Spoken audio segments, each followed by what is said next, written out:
What is up, dudes? How y'all doing? And welcome back to Baten Kaitos Eternal Wings in the Lost Ocean. Hopefully everybody is doing well. Worf is getting comfy on this rainy Wednesday. And yeah, it's basically the first stream of the week. Well, it's not basically, it is. So hopefully everybody is doing well. Loin, Steve, Adrian, Mistress Rosa, and Deadtail, how's it going? Cue to random one-liners. Yeah, they do have the tendency to just kind of edit in like the most um incoherent little quotes. This quote doesn't have anything to do with anything, but here we are. So we finally managed to infiltrate the Empire, and upon discovering the battleship Goldoba, Callus basically ran off to get his revenge against Giacomo for killing his grandfather and I think adopted sister, if I remember correctly. It's been a hot minute. We will get a little bit of a recap in just a bit.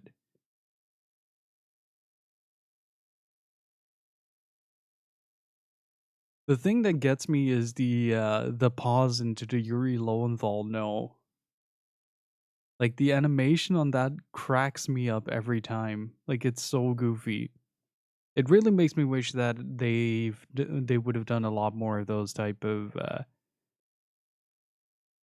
cutscenes throughout the game. It would have made for some hilarious comedic relief. But hopefully everybody's doing well. Hopefully everybody has been well. It's been a while since like last Friday.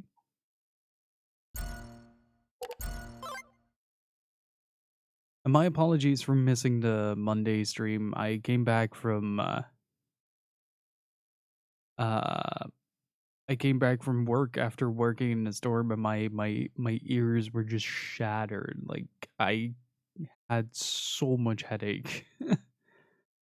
Which guy? The one saying to act against the Empire? No, I can't say it without like doing the whole what was he called again? The king from Shrek. Like every time, that's Lyud, by the way.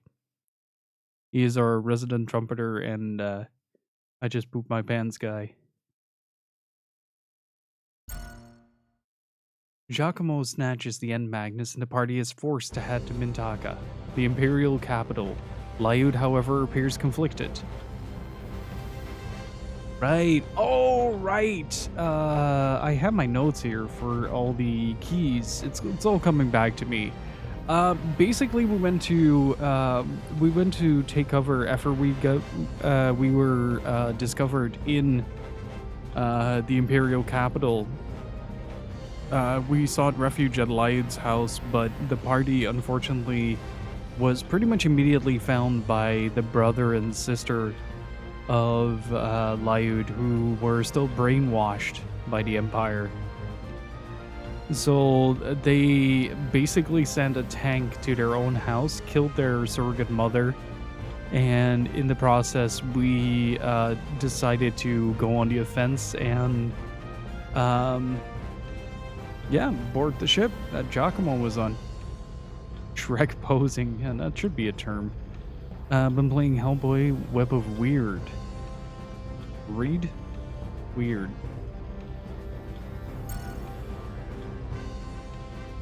So I have a list here, like all these enemies will spout a code after they've been defeated. Oh god, I miss this theme so much.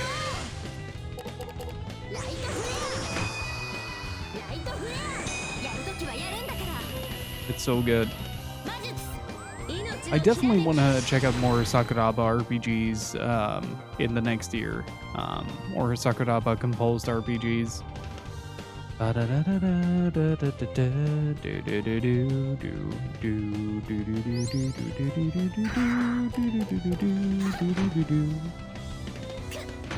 An old ABC cartoon called Dragon Booster. I have never heard of it. I always kind of associated with that very old Pixar animating, like that super exaggerated, bombastic style of animating.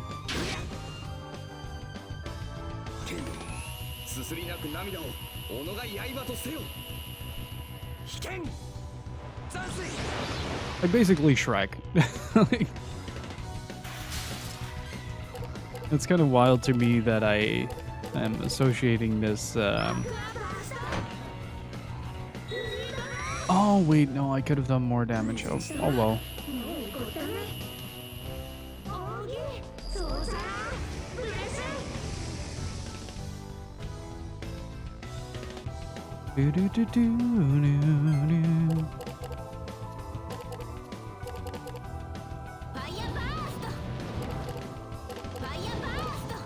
Yeah, it's basically just leaning into a lot of like smear frames. Like if you would make a 2D animation of that, it would be very Looney Toony in how it's animated. Not only, oh wait, fire resistant. Right, dude.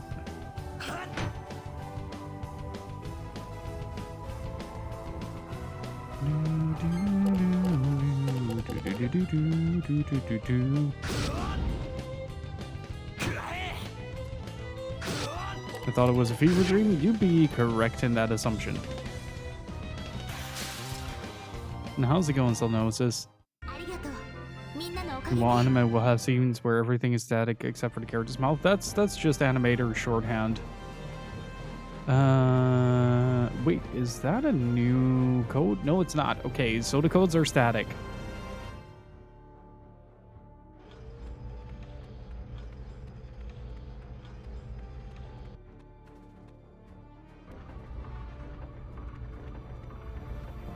That means that we can skip the majority of this room. More cock tasting, my favorite. Hell yes, Muffin Enjoyer.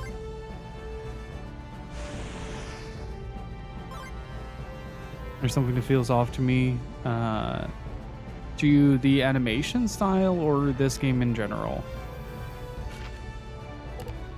Because there is a lot of weird compression in this game, or in this version of the game that might feel a little bit out there.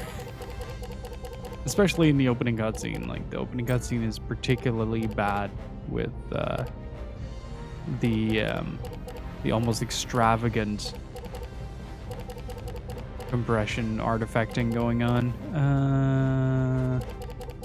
May not be the best choice, but hey, I'll take the extra defense.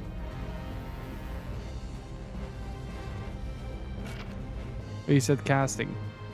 Well, that's fair. I haven't had my coffee yet. Oh, the CG cutscene at the opening. Yeah, the CG cutscene in the opening. I still haven't. I wanted to take the time to actually research who did that, because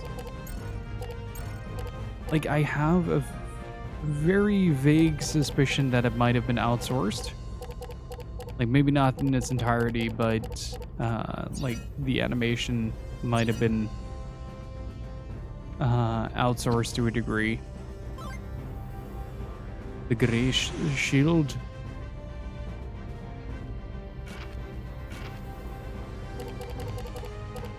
I should probably start thinking about. Oh yeah, okay. I can start outsourcing a lot of that. Boop, and you weren't good for much either. There you go. 1, 2, 3. At a certain point, I am gonna get some actual defensive capabilities, and I will be unstoppable.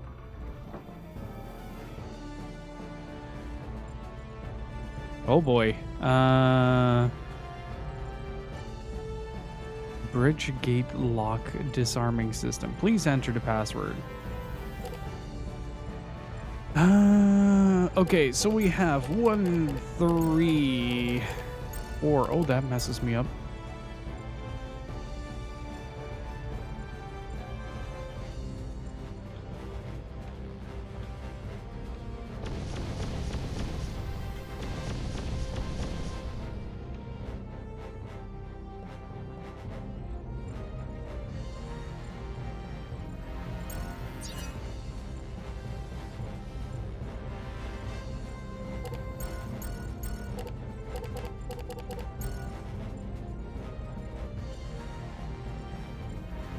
Interesting. Every code does something different, so we're gonna have to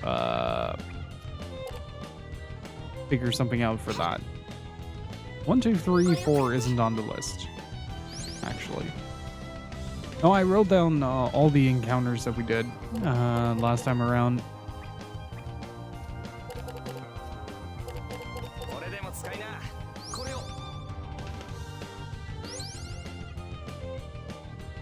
Wait, do I still have the chicken? I feel like this is a very, very important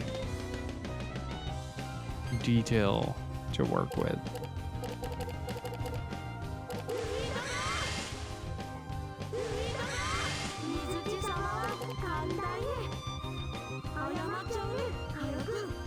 I still love this game for having a taunt system built in to give you bonus points on damage.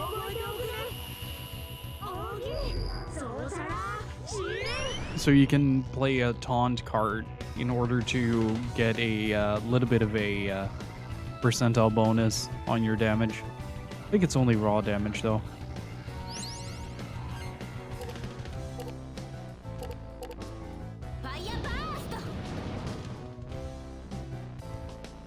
I do really want to start upgrading those. I haven't really gotten a reason to stick with that. Wait, wasn't the bacon also... Yeah, assault bacon, baby. Let's clog those arteries.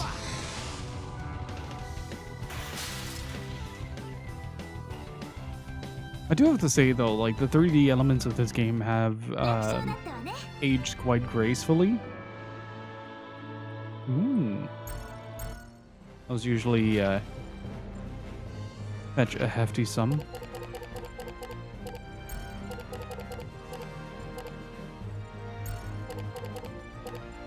There's not a cock inside. Oh, there's one. All right.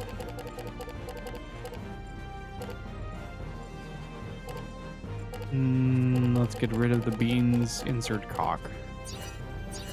There we go. Hey, Thomas, how's it going, dude? Okay, let's try 0429.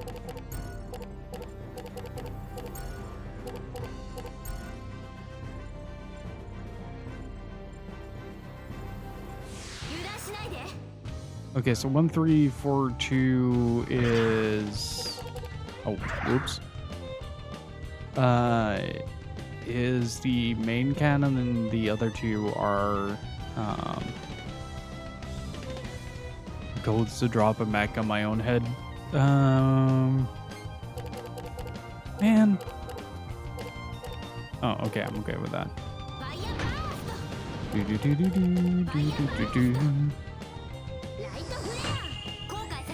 What's the story with that Jew on the Grudge game, if you can share? I was talking about like games that would be fun to, or I think we were talking about bad game design during the Owlboy stream, and like the concept of tension came up, and then we started talking about Jew on the Grudge, and I said like, hey, I have that, and then somebody in chat said you gotta play it now. That's the story. It's really it's really bad. Really don't want to play it, you guys.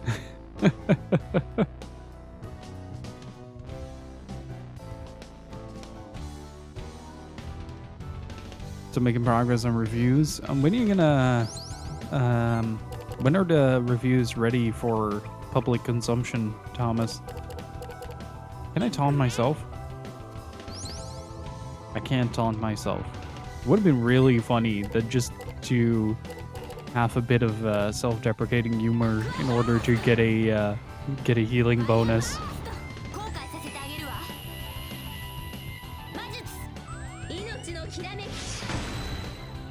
I'm currently on track for like the next 3 weeks for a weekly release of a review, and I'm quite proud of that.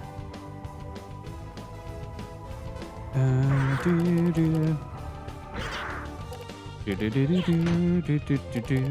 I get rid of all the voices? I thought I couldn't get rid of all the voices. The team worked with Robot Communications for the opening full motion video FMV. The game was initially going to have many short videos interspersed throughout the game, but due to budgetary restraints, they decided it would be best to focus on making one large video at the beginning, explaining why the opening video contains so many spoilers upon first viewing. I mean, like, it's understandable though, because Baten Kaitos in general wasn't that. I think it was one of the first games that Monolith Soft did as Monolith Soft, and they didn't really have a backing outside of a few like household names. Let me take a look. Like nowadays, they're pretty they're pretty well known and they're pretty popular due to like their involvement in Xenoblade Chronicles. But yeah, this was the second game that they did. The other one was Xenosaga 1.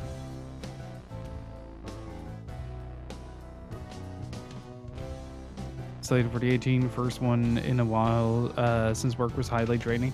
Yeah, I feel that.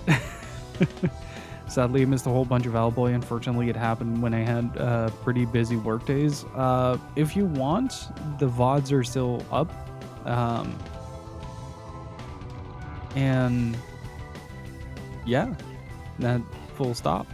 It was insanely cool for me to be able to run those streams, if I'm being honest. Like, it was really cool to get like firsthand developer insight on that level. Just being able to like point at the monitor and say like, what's that all about, and getting an elaborate answer. That was such a fantastic pair of streams. I had to think for a second. Like, we did 2, right? Yeah, but I broke the stream on the first one. Had a little whoopsie doodle. And thank you again for joining, Adrian. Really freaking appreciate it.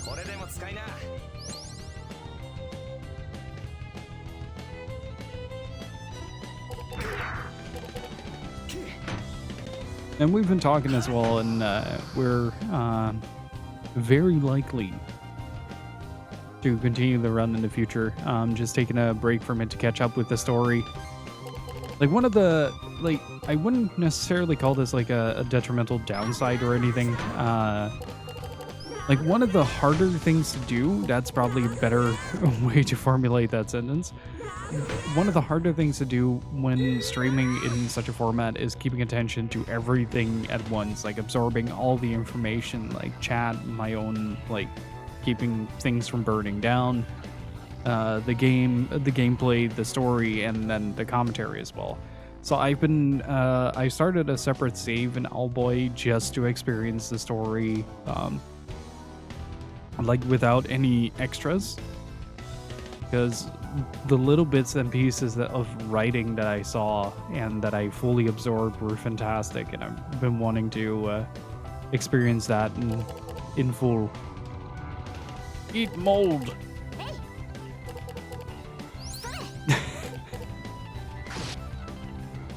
Yeah, I'd die too if I digested mold.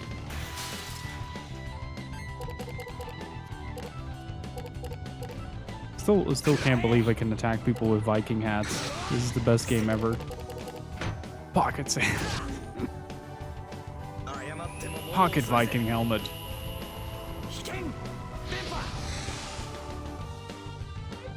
How often do you eat mushrooms?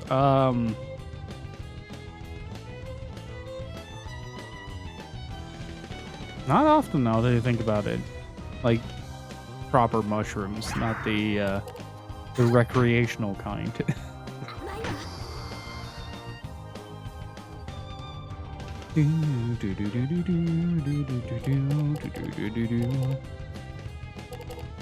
Well, I had been huffing mold for a good amount of years in the old place.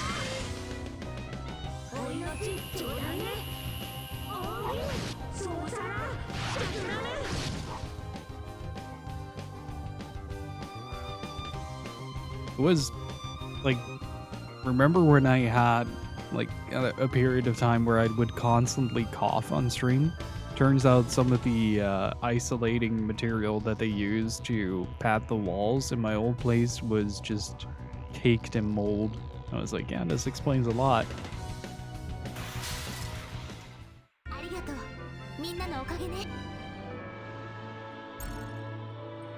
Ooh, another gray shield, nice. My favorite uphill battle. Luckily, this place doesn't have any mold, of which I am aware of. So that is good. And we can just have fresh air by opening the windows. And that's really nice.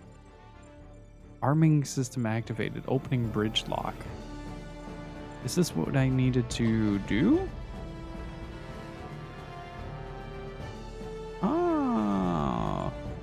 Wait, can I go there now?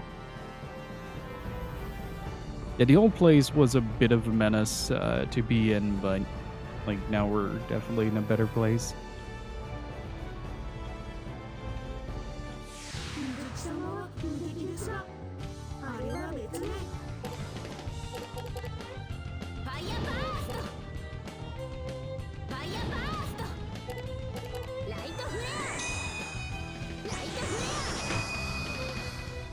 Morphus being comfy and asleep now. He is such a good dog.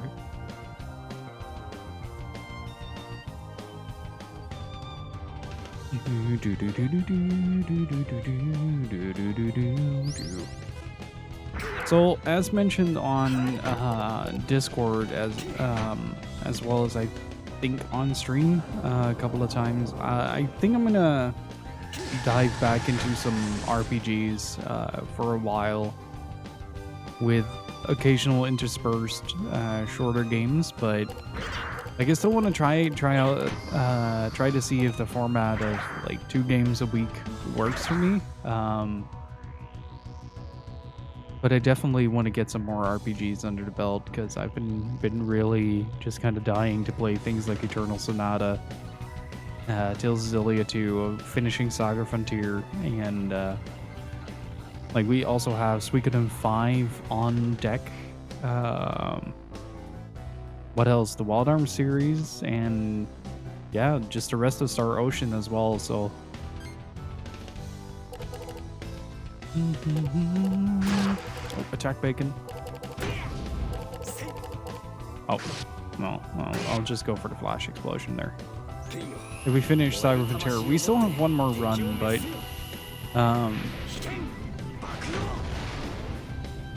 like I wanted to save that for the end of the year, and we're at the end of the year and now I don't have time to finish the run. So joke's on me, I guess. Woo!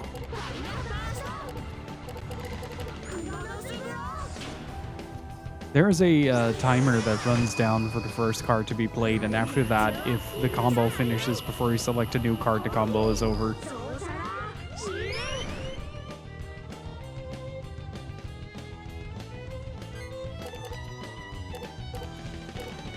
Eat mold.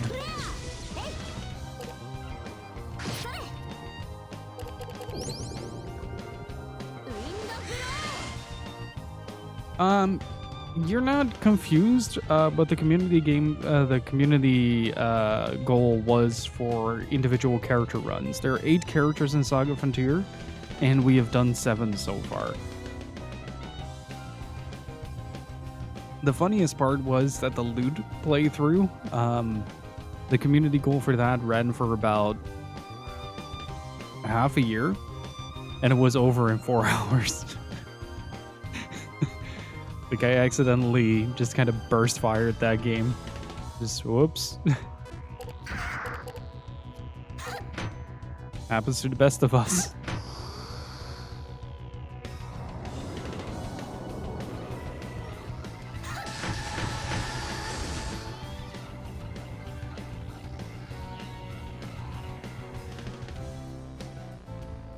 But also another thing was that I wanted, I was kind of thinking recently that So behind the scenes on Twitch, the directory shows the amount of people that follow a category, right?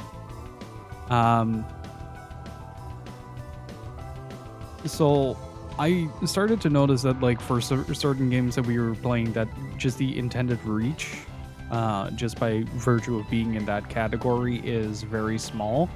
So I've been considering experimenting a little bit with using the retro directory a bit more. I initially didn't want to use that because I wanted viewers to, like, instantaneously see, like, oh, he's playing that game on that system. There we go. But it sometimes feels like I'm shooting myself in the foot a little bit, if that makes sense. Ah, God, these guys are fast.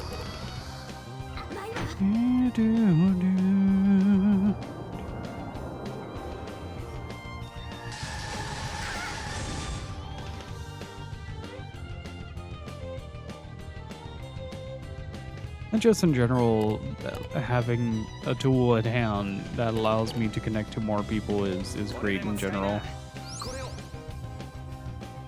As long as you put the name of the game on screen.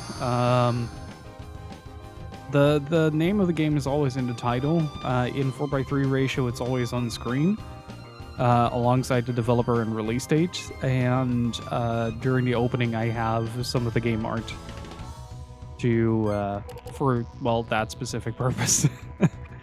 Actually, let's see how much we can heal with a combo of 5.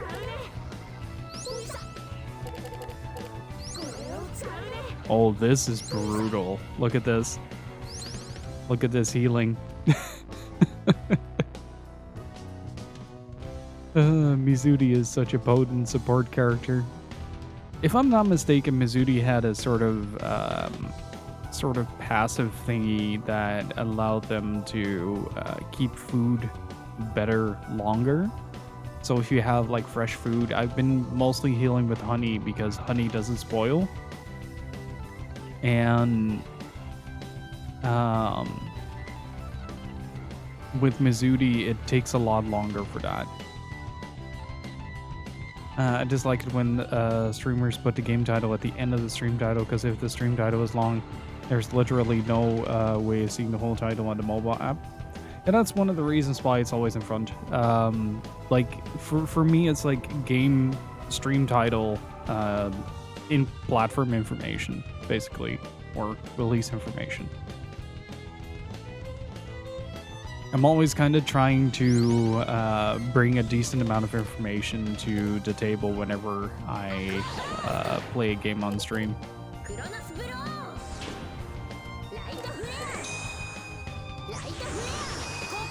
Since what you do is more generally retro and you move from game to game, the games that you usually end up playing are niche enough for very few to be specifically looking for. We've had some long-time community members come from very small directories, though, and that is part of the reason why I kept doing it so long. Because, like, for me, in a lot of ways, the people that follow the directories are usually the most passionate about watching the game. And my experiences with the retro directory are pretty minimal because of my own stubbornness.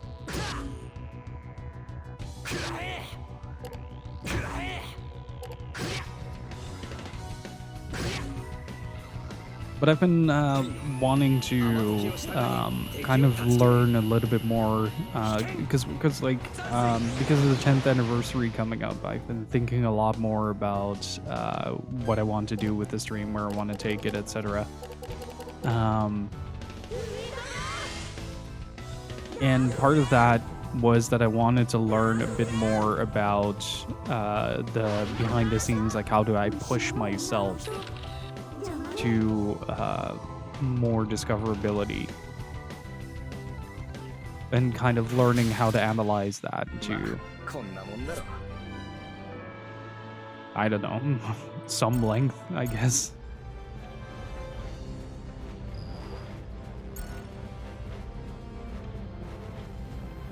Dark Flare Fire Burst camera. That's basically how this game do. It's also something along the lines of like great sword of death, apocalypse dagger, massive explosion, cock.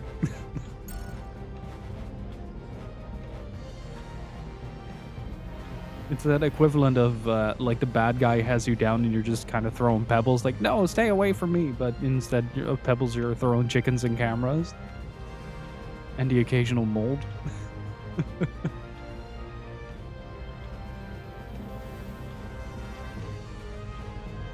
But yeah, one of the goals that I had for like next year is hopefully be able to do more streams in similar fashion that we did with Adrian, where I could potentially reach out to developers if they are interested to join me for commentary, because I've been really freaking enjoying it. And like I said, for me it was a huge milestone because it's something that I've always wanted to do with the channel and never really had like the full chance for it. I have been checking my business email once a week. Thomas.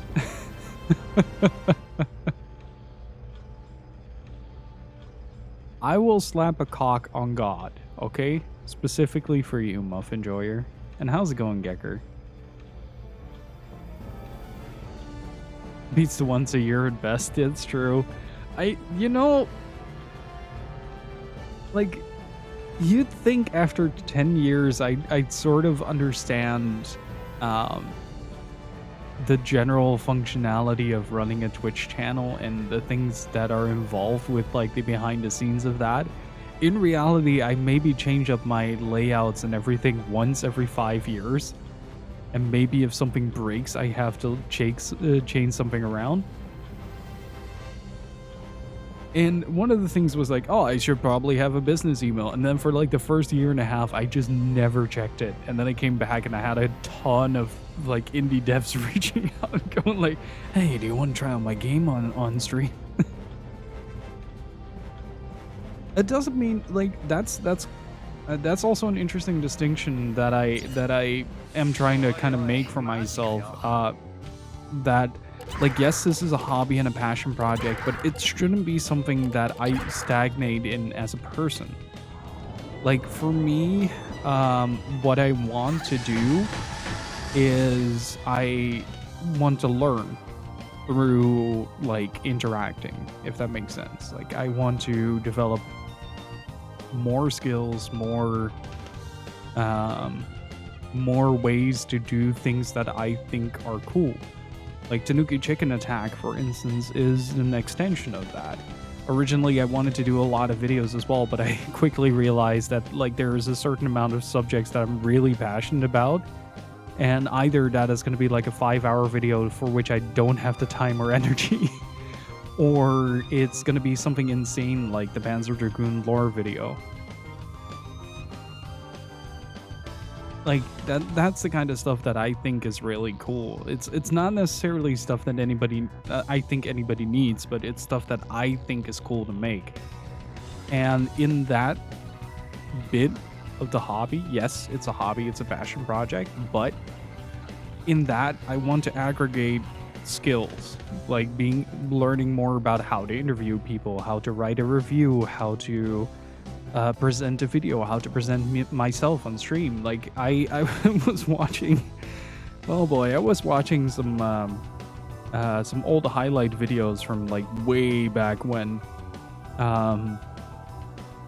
like I think during the first Dark Souls run, and even just the way I talk is so substantially different. And that's kind of what I want to do with the channel, is just kind of grow and learn and take you guys with me on that journey as we kind of explore new video games, new narratives, and examine the narratives, what works, what doesn't.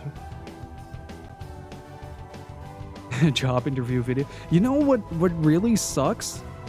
If you want to look up like how do you run an interview, you mostly go like, so in your job interview, you need to take your resume with you and you need to present yourself appropriately. It's like, bitch, this is not what I asked for. How do I ask questions to people? not the other way around.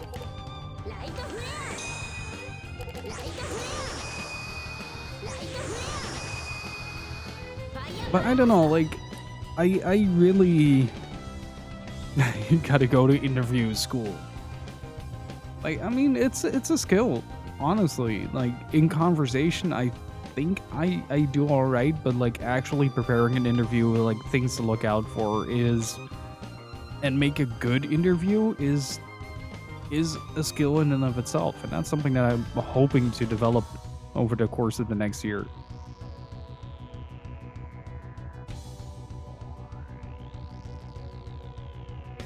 Like, it's not something that I expect is going to have a lot of, like, real-life usage, but it's a skill that allows me to do things that I think are cool, and that's basically the bottom line of it.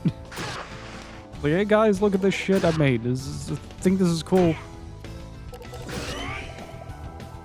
Slapped a robot with a fish today. How about that?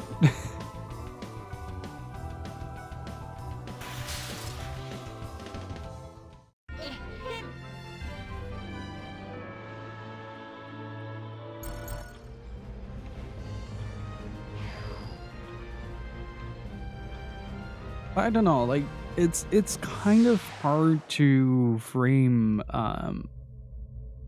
the it's not a con. Don't slap people with cocks in public. It's not allowed. 誰もいないわ。くそ、ゲルブブレイブの野郎、どこへ行きやがった。皇帝ならすでに最後のエンドマグナスの封印されている。God, that is an outfit, my guy.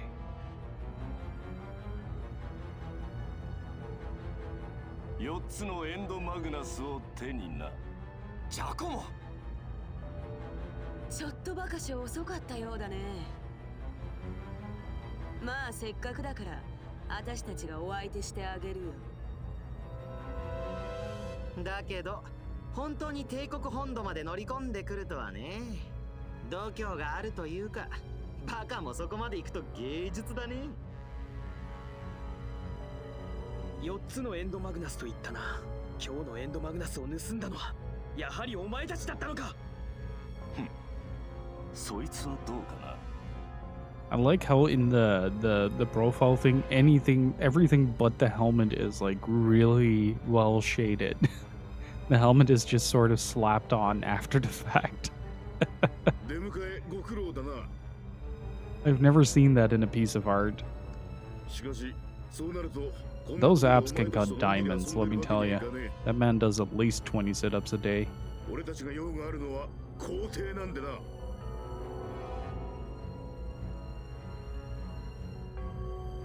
いや、こいつらとの蹴りは今ここでつける。おい、カラス、今はそれどころじゃ。覚悟しろ、ジャコモ。今日は逃がしはしないからな。絶対に。It is really interesting to me to see how Callus goes from like this selfish prick to a somewhat competent party member to, oh, I need to have my revenge in like a split second. Like all the character development we had in the previous arc and at the Celestial Tree just sort of reverts itself back to her. You killed my grandfather. Prepare to die. なあ、カラス。物は相談だが。1v1 me, bro. どうだ。俺と手を組まぬか。Not entirely what I expected. なんだと。ちょっと。一体何を言い出すんだい、ジャコモ。Every time I see AIM, I just, my mind immediately wanders to Kunzite from Tales of Hearts R. Like the proto Mega Man. 僕も聞いてないぞ。そんな話。お前たちは黙っていろ。俺に考えがある。どうだ、カラス。Let me fetch a picture of Kunzite for reference.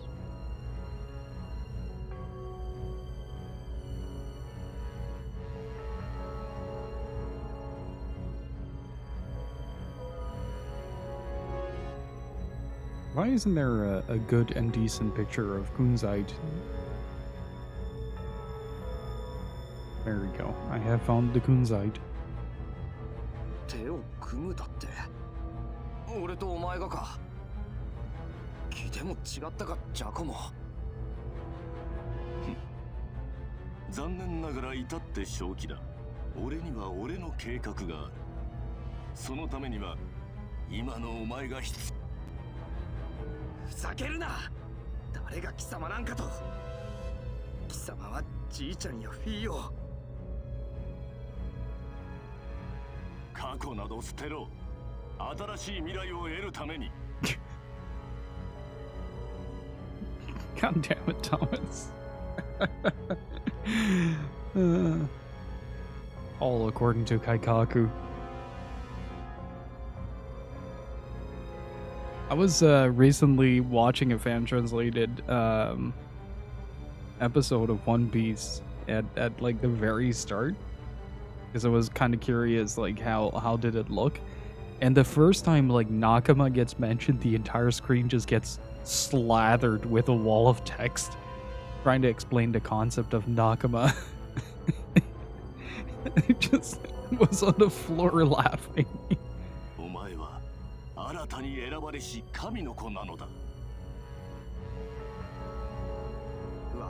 I'd say there's like an 80% chance of this man turning into a whale at some point. 貴様だけは絶対に許さない。バカめ。ならばお前を倒し、その屍からマグナスの秘密を引きずり出してやる。そう簡単にやれるか。もう俺は昔の俺じゃないぜ。Didn't we kick his ass the last time we met? その減らず口がいつまで持つか。遊びは終わりだ。There's a very golden wind energy to him. He even has like the little ab window on his outfit.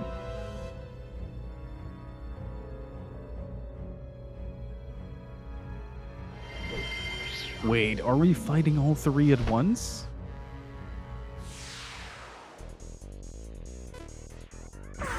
Oh. Okay, what are we looking at here? Immediate 6 strike. What the hell? Oh, only 53. That's not too bad. Heh. Heh.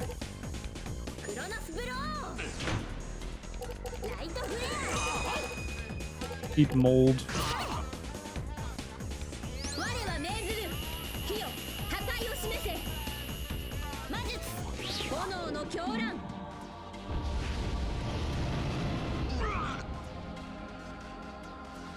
I think we might be better off targeting someone else first.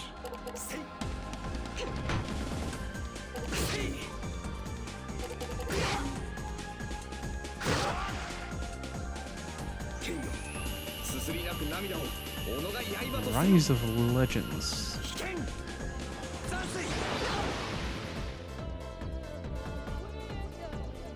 Oh, the Rise of Nations expansion.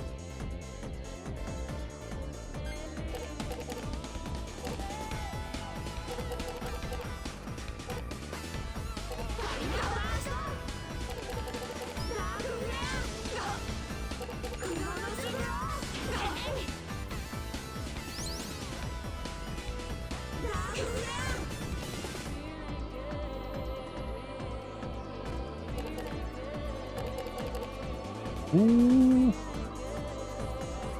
What is this? What are you doing? I don't have a whole lot of defense to it.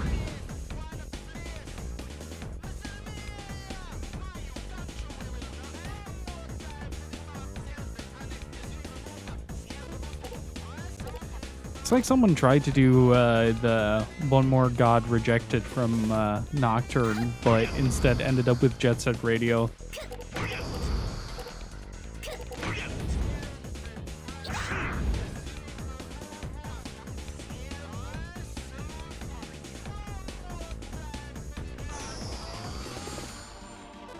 Okay, he is very dangerous now.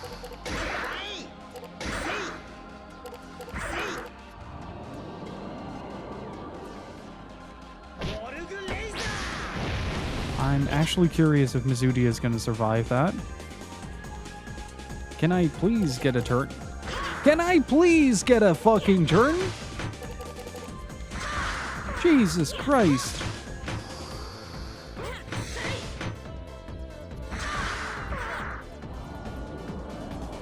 Yeah, that's the end of Mizuti.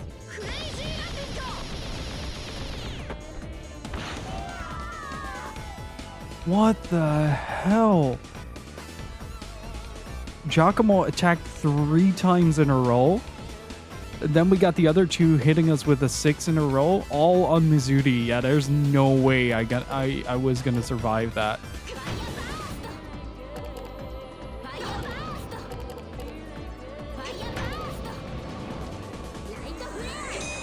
Yeah, we're gonna see how this ends up.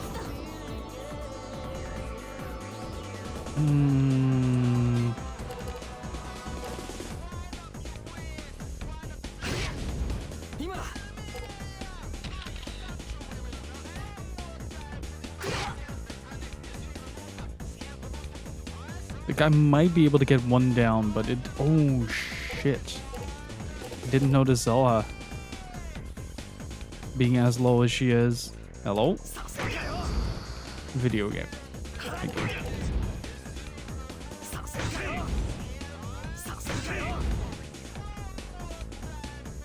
This is a rough fight for so many reasons.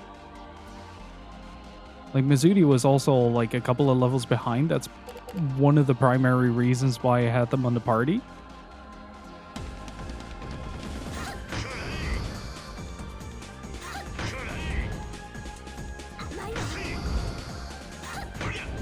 But like, withstanding this amount of damage in a single turn is pretty darn impressive in and of itself.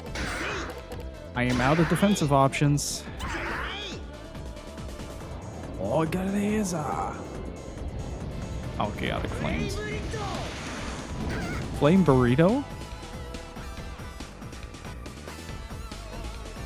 Come on, dude! These attacks are nonsensical. At best. Look at that.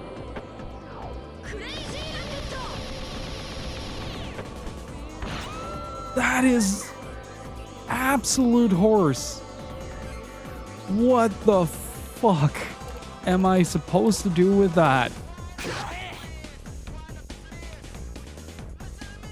I'm gonna spend my entire deck now just defending. Absolutely rolled. Yeah, this is the most bizarre difficulty spike I have seen in this game so far. And it is completely nonsensical. Nice.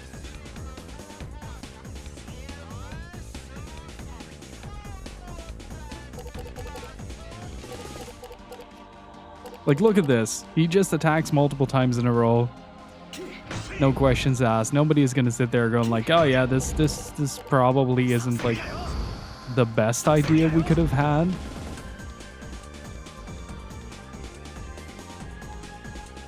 Like, if I can't take somebody down in the next turn, I'm royally screwed.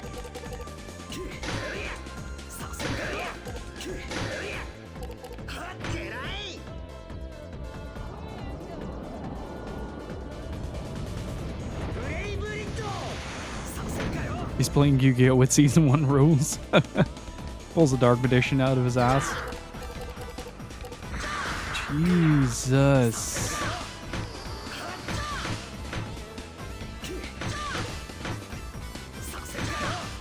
Look at this.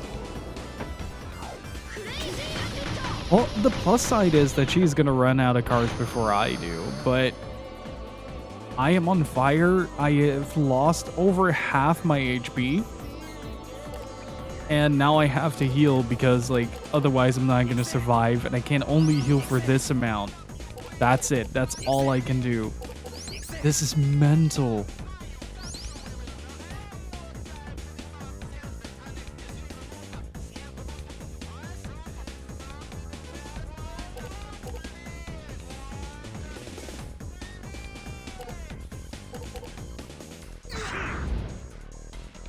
Want to know the worst part? Want to know the worst part? This is it. This is all I get. They caught me in such a harsh disadvantage that I'm going to lose the next turn on reshuffling the deck. And he's just going to attack again. This is nuts.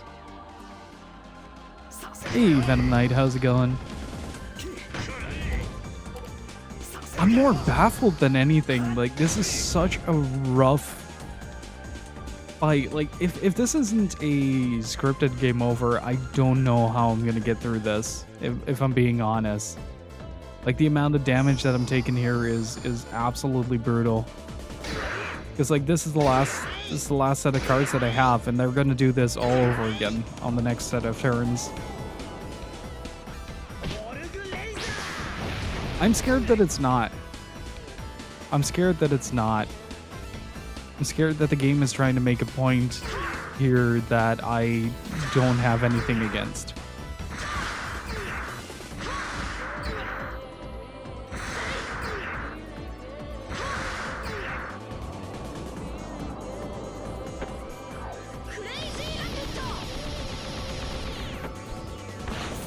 Though I will be able to do a raw comparison. Okay, I need to kill the spearman first.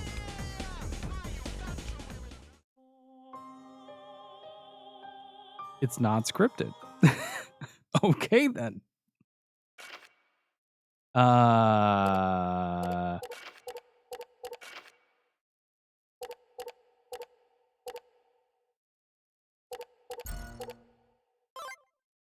Okay, I gotta heal everybody to full. There's something else I can give them.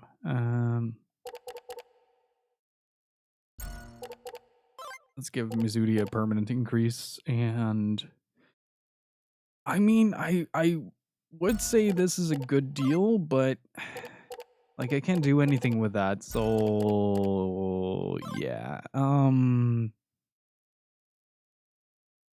So here's the thing. I can't grind levels at this point in the game, right? So the way that you level up is you aggregate experience points, and at a certain point you can exchange that amount for a level.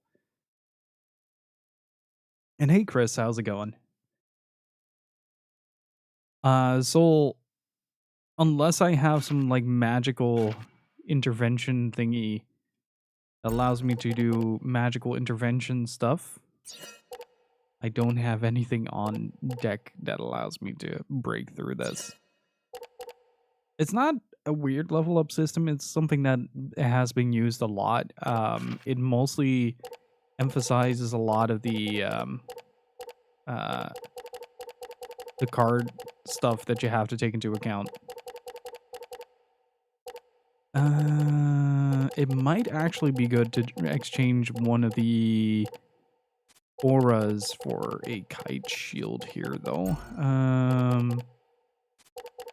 Let's change that for another potential healing item. Do I have something that heals?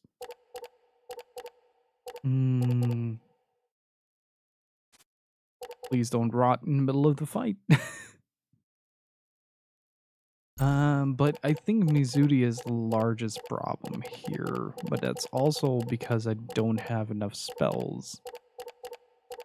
And that is unfortunate. Let's try again.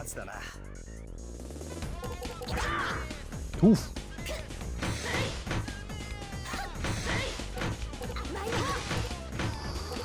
Like, I'm already cornered here. Look at that.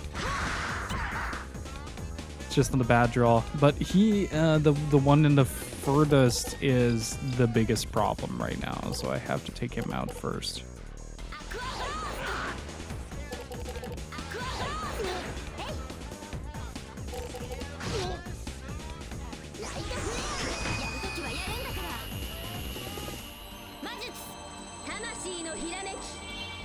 He is going to be my focus. He is like a raw damage dealer that is just going to tear through everything and everyone if I'm not careful. I'm just gonna let that roll. I need to sit on whatever it is that I have available to me in order to get the most out of it.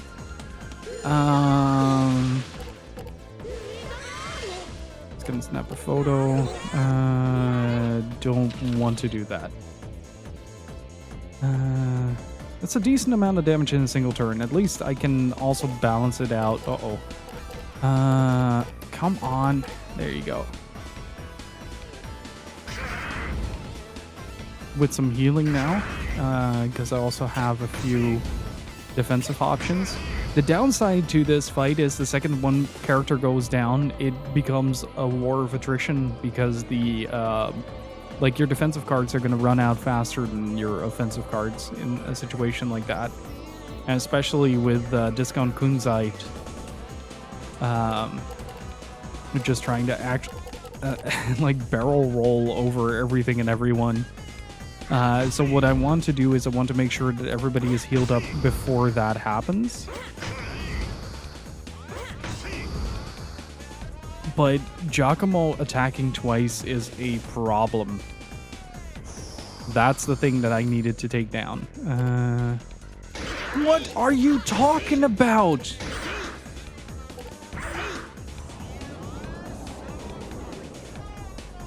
What is going on with this turn order?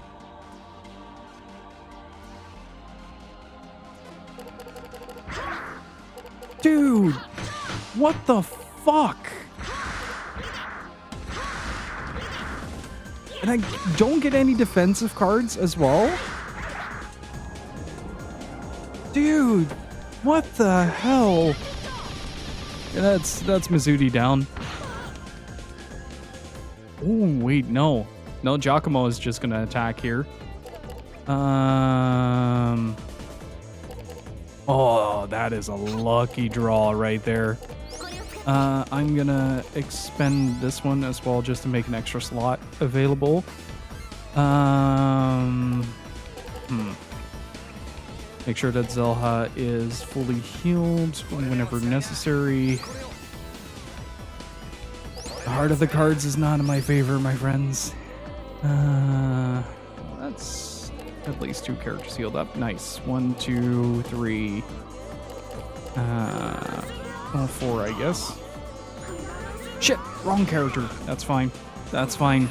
Getting some damage in on Giacomo is gonna potentially help me in the long run.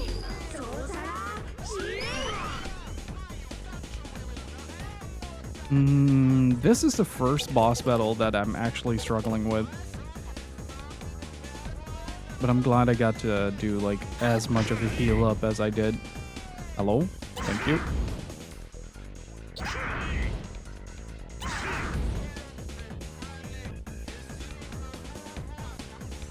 I'm taking a massive risk with that.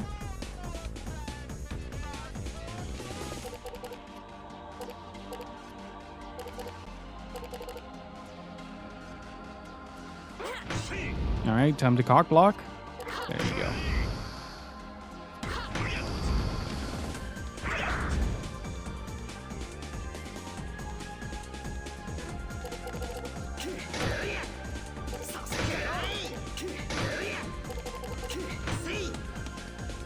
I'll take it. Chaotic Flames. Hey, Endlog. How's it going? It is in my heart. Ooh. Wait, why didn't the first one count?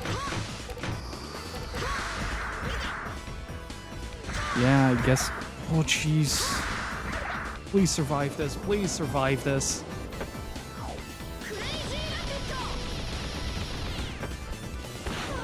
Would someone get an absolute nonsense second turn?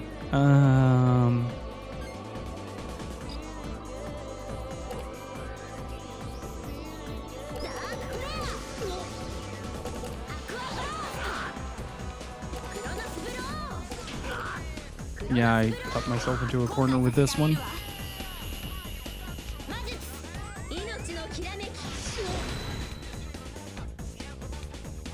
Did I get him? No.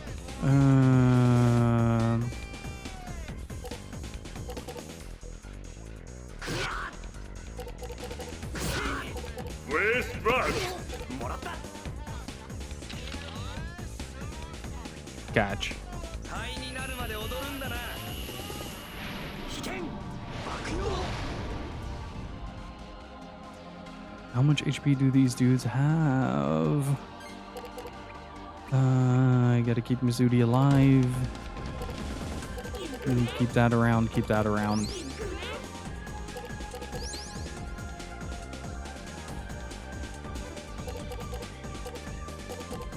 No, no, no, no, no, no, no, no, no. Oh, this is really bad. Come on. Oh, that's just his idle pose. God damn it. Seriously? Like, this is where I get put in the same boat as before, and now he becomes, like, Colgate becomes really dangerous. Depending on who he targets, though. Let's drop that. Let's drop the yell. We're gonna get a reshuffle regardless. That sucks. Might as well toss that out. Get a full new hand. Okay, that's good.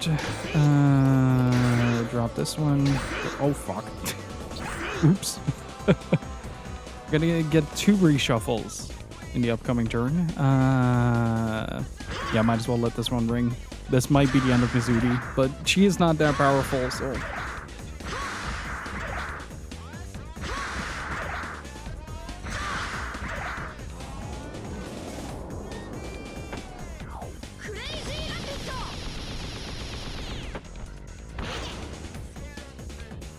Yeah, even the Crazy Rabbit combo doesn't do all that much on overall damage.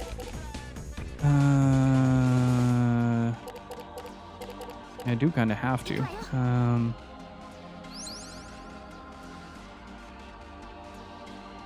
Let's see, Callus's turn. What does he have? Go, go, go. Please take him out. Please take him out.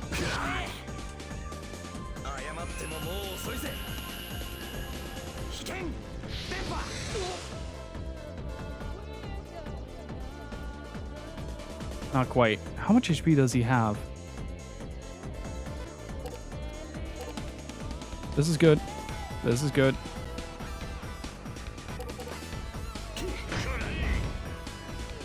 Can I please insert my cards for today? Giacomo gets 2, and then they both get a full combo. The ads.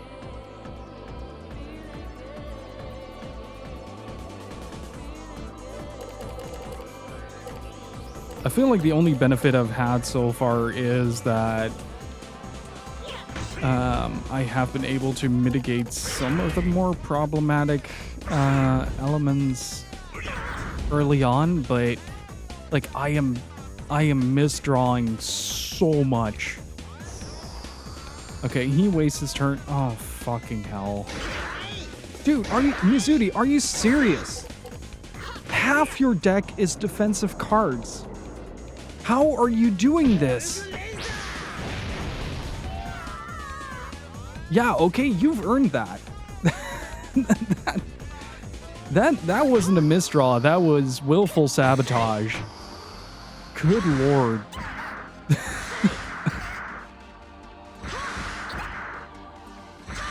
That's it. That's gonna be the slow burn of this fight.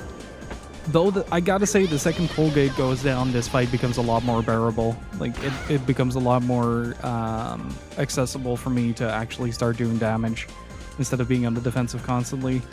It kind of depends what we have in the hand as well. But I do need to heal her up in this round. Yeah, no, I'm gonna toss the aura.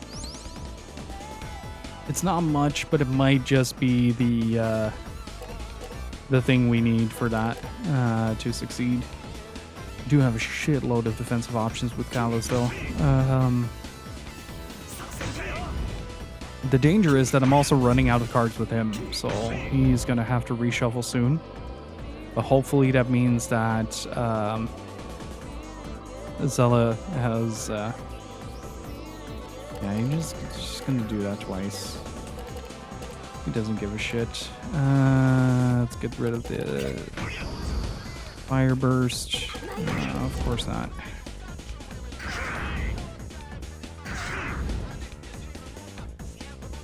This fight is really frustrating in a lot of ways. Like, the game doesn't really allow you to fully prepare for this unless you have grinded out in previous areas. And I just don't like the fact that everybody gets so many attacks stacked against. I just don't like that when games do that. You remember that feeling you got when you first encountered Mott in Nocturne? Where he just kind of bullshits his way to victory? Kind of like that. I might actually be able to save Zella if I just save this.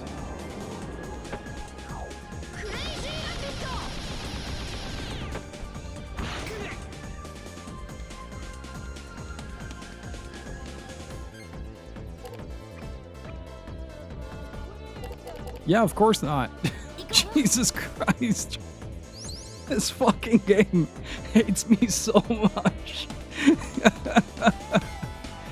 Okay, that's at least something. Yeah, might as well go out with a bang, right? Oh.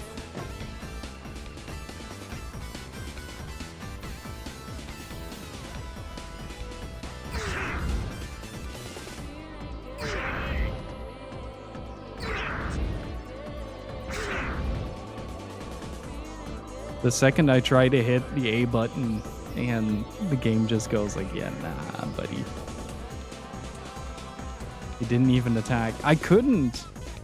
There's a timer on the bottom, right? During your offensive turns where you have to pick a card within like 7 seconds. So you need to strategize beforehand or I'm just going to let this ring out, by the way. Just putting it out there. What was the speed up, actually?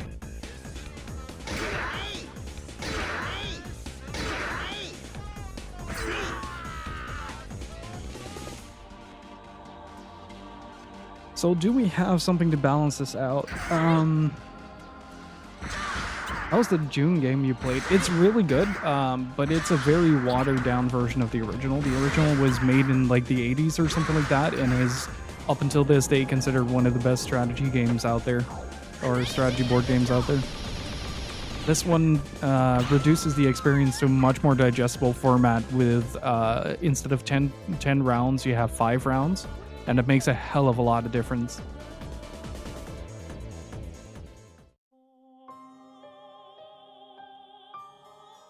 The June board game.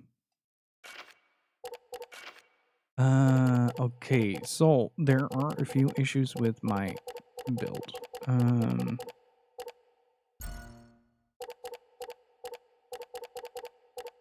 Okay,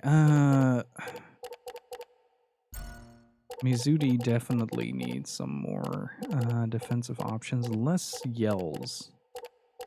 Really don't like yells.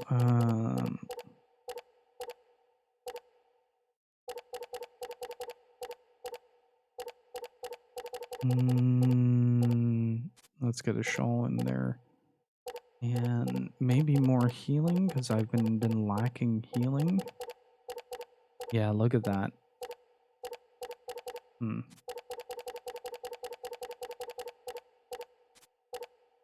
Let's see. That doesn't do anything in this case.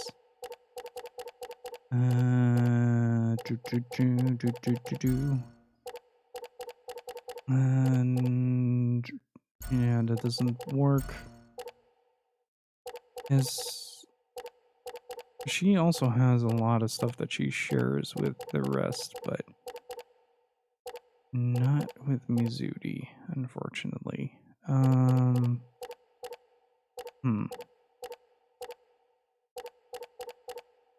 What I can do, however, is get the curry out of there and replace one of these with a higher grade healing item. At least for this battle, so that he can heal as well. And same for her. There's still a strawberry that I can use.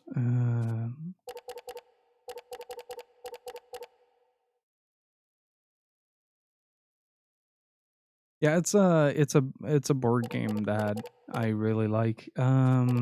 Is there something that I can use to just do a raw damage reduction for this? See, this is kind of what I mean. Like, you don't really have the means to actually deal with things. Hmm.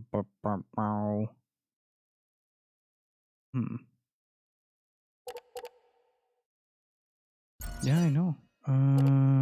Collection. No. Party. Magnus. Eat kebab. Eat kebab.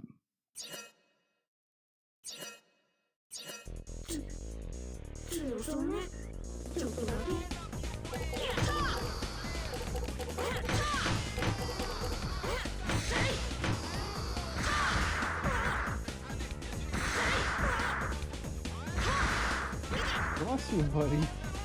Worf just sneezed himself awake.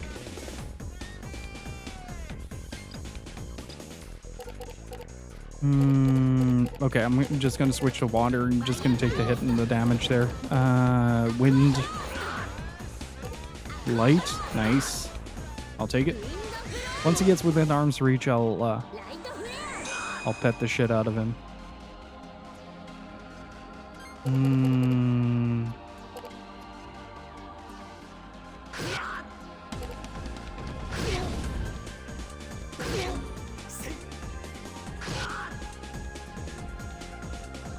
That's about 500 damage. I think it's... Oh, what? Mizuti didn't get a turn. Okay, he is safe. I think this is also a matter of not wanting to overplay your cards immediately. Like, once he starts pumping up, that's when you want to... That's why you want to deal with Colgate ASAP. Like, you want to maybe mitigate 2 strikes here. And then keep, like, these 2 on hand for the really hard hitters. I also have 2-3 healing items on hand already. So I can use those in case of emergency.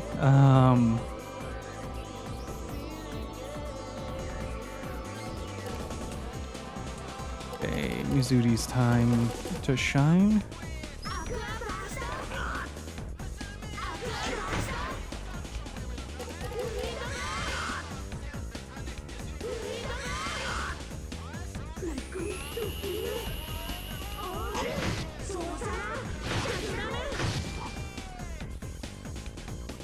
Still an impressive amount. He's going to energy inject and take second turn. And this is where you want to start defending. Of course, naturally, I don't have any defensive options. Ooh, I am a bit bummed that I had to play that. That is one of the strongest swords in his arsenal. Oh.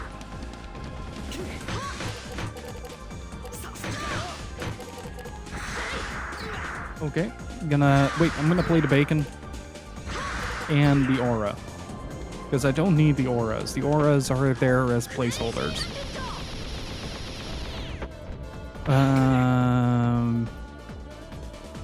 Like, see, she doesn't do that much damage. It's just a matter of figuring out which ones to mitigate.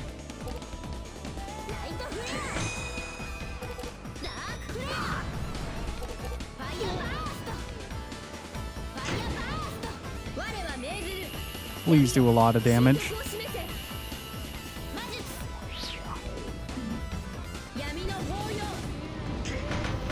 Damn it.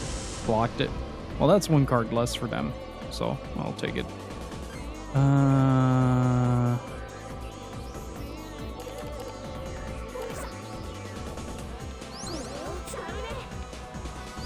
Yeah, I think this fight is supposed to teach you not to overplay your cards. Like, you don't have to block everything.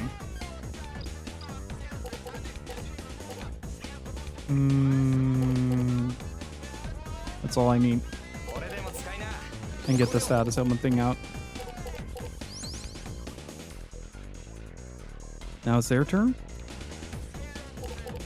Just gonna block one. Leave it at that. Oh, and toss the Chronos Blow, because it doesn't do that much damage anyway.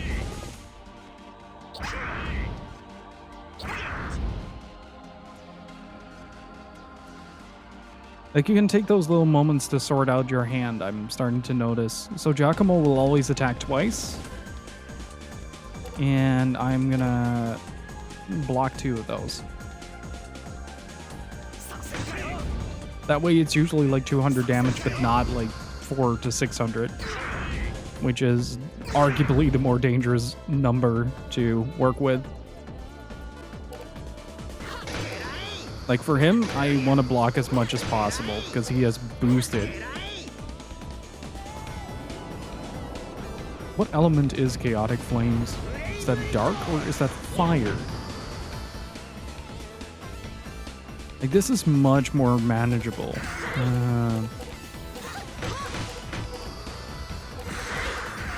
There you go. I'll toss the Dark Flare for now.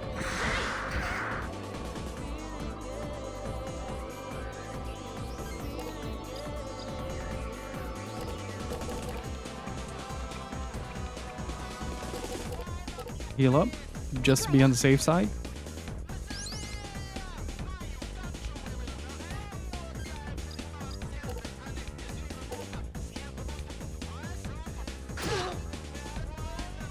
Yes! Ah, bingo. There it is. There's the big boy damage.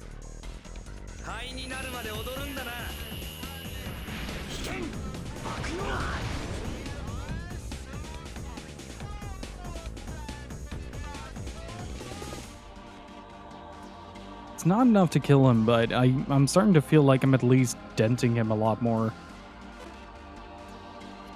Like, these are good moments to kind of restart your hand, get the cards out that you want. It's not going to be a whole lot.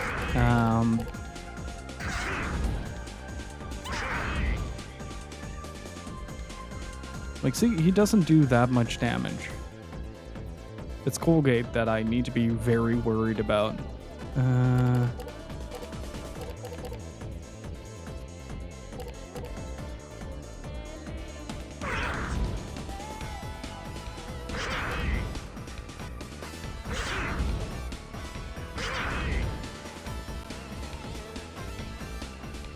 That's why I'm trying to take him out first.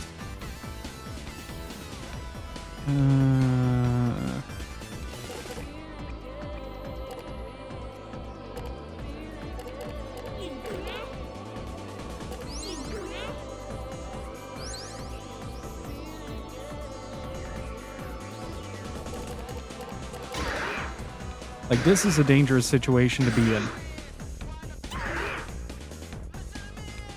Because that is his base damage. Come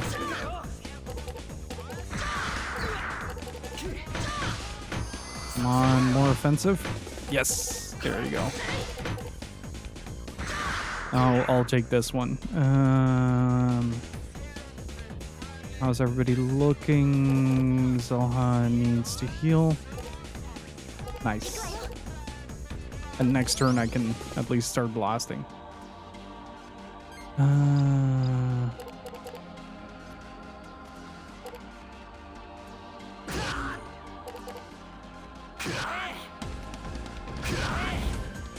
Please take Colgate out.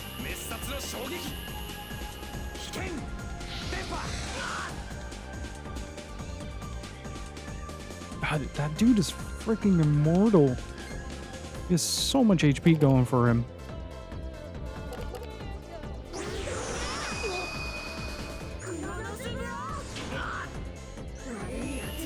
Too strong of a toothpaste. Protection against cavities and and lethal damage. Come on. That has to be almost there.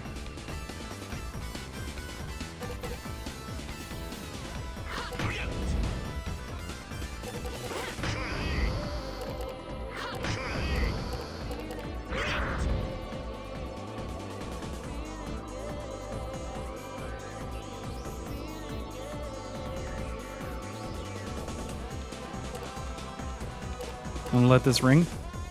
When in doubt, cock. That really does sum up this game, doesn't it?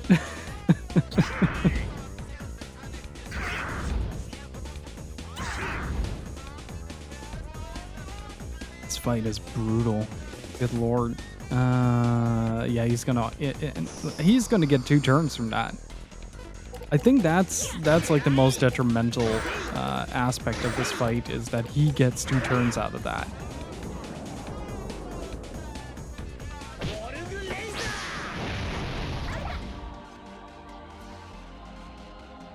Can I please get to my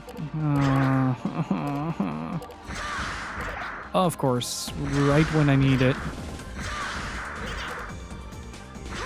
I might as well toss out all the offensive stuff. And Crazy Rabbit, still standing. Wow.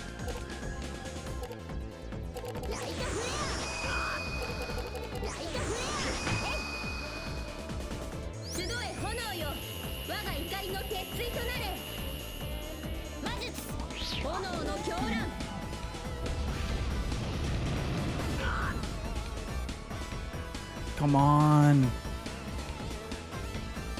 Yeah, I know you're shuffling. Why do you think I keep this on hand?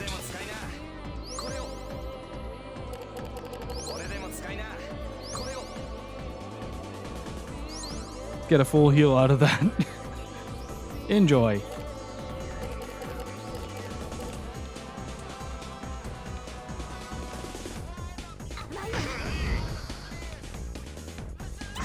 This fight is rough. This is the hardest boss fight we've encountered so far.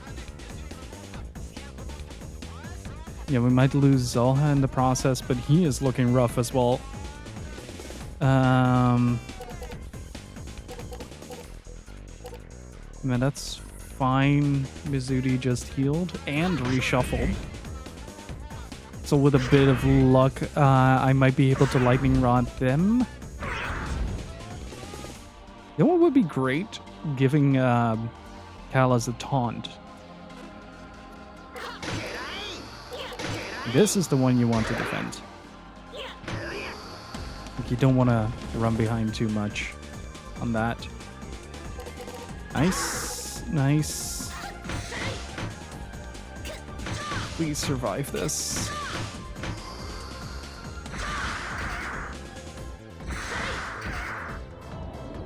Crazy Rabbit, please survive this.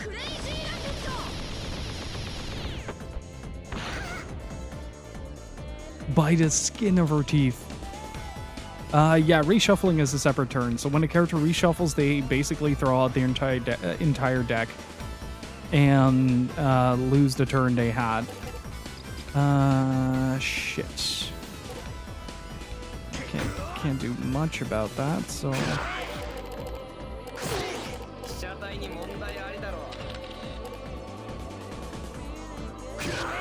Please be lethal damage on him. Oh, if we can just get rid of him. Please. Get rid of him. Yes. Oh, that's one down. Huh?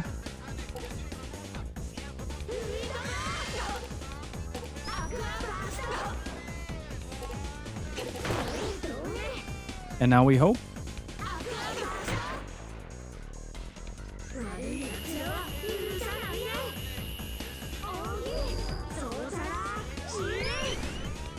Now the rest of the fight to go. It's a lot easier than it looks now, because like there's one turn less. Although this might still be very lethal damage on Zelha.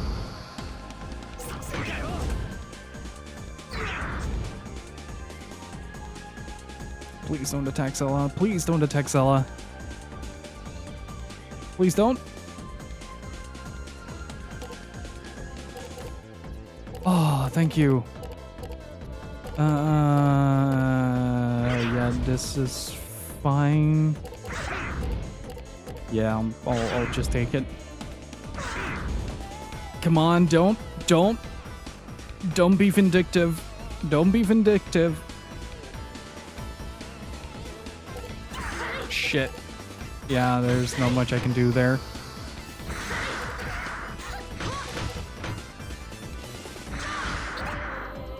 At least Mizudi can heal themselves. Yep.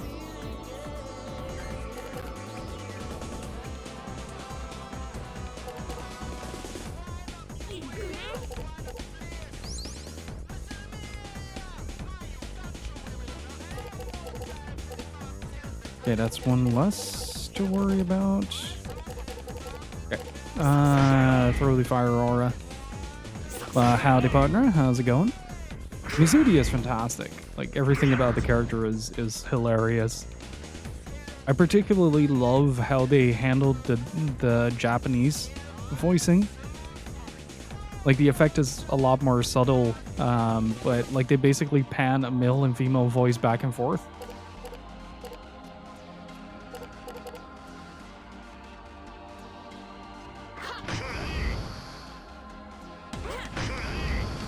Good luck on the document. That sounds very painstaking, if I'm being honest. Yeah, now it's basically just recuperate from that and just go into an all-out assault on whatever it is they're trying to do here.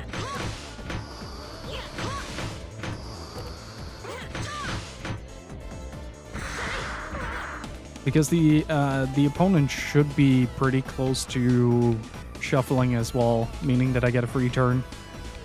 That will also give me a little bit more insight into the way that that turn orders are determined. I'm running on 3 hours of sleep. Get sleep, Lloyd, please. Who is that gonna go to? I didn't pay attention. Oops. Oh well.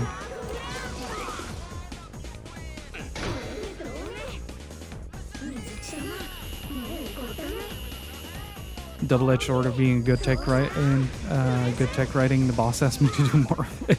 Hopefully within reasonable lengths.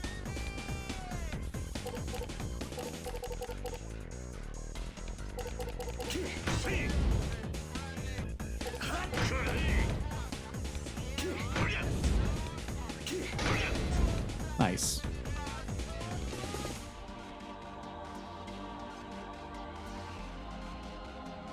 Now he's gonna do another one. This is actually a really good opportunity for me to just set up a full heal turn, if I'm being honest. Oh wait, no, we're getting a shuffle.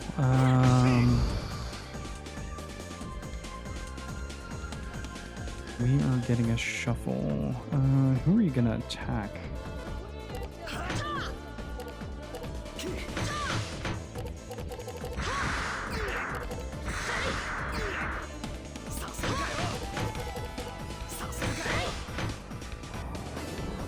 The problem here is that I'm not getting enough turns and card combinations to do a sufficient heal to actually make a big difference here.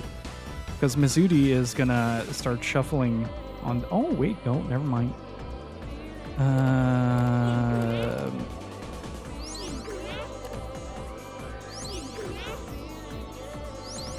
And Mizudi should be back to full now? Yeah, very much back to full. And... Ooh, that was close. This should make a hell of a difference for Callus as well. And set me up for the next turn. Nice. Got the God Blade. I just need to hit the correct target with it. That's usually the bigger challenge, if I'm being honest.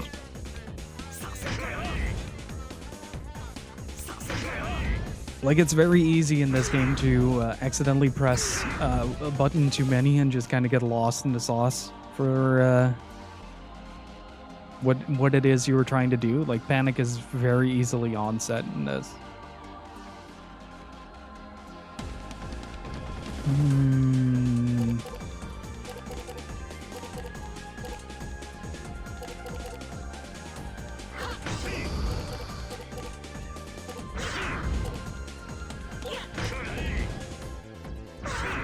Okay, if Mizudi gets attacked, I can toss the other ones to get the shuffle in. But I am out of danger for the immediate follow-up.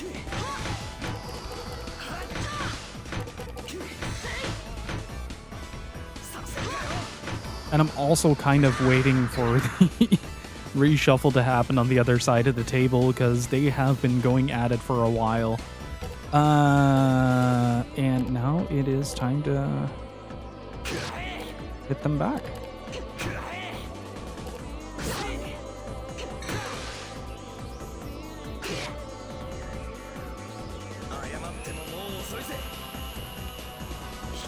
They've just been using attack cards, right? Nope. Every time they guard, they use a defensive card as well. But there's also... There it is. Okay, now we know if Giacomo gets a double turn regardless.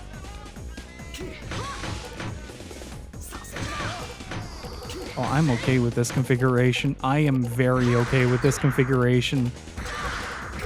I'm going to save that for the next turn. So Giacomo did get a double attack on a single turn.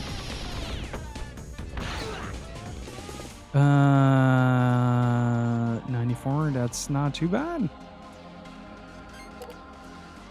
Boop, boop.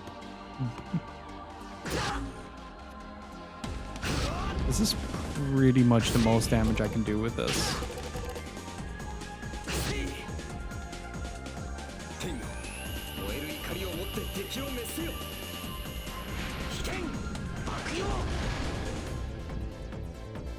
Jesus.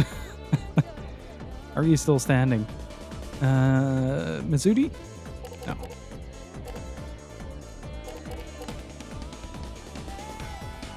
Can I take the hit? Yes, I can.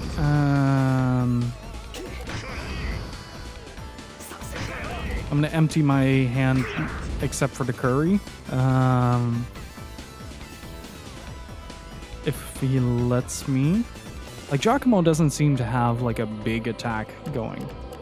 But like I said, like, you can notice the big difference between the two, between, like, how much trouble we're having purely based on the fact that Colgate is down. I keep forgetting his name, so he's just Spearman Colgate.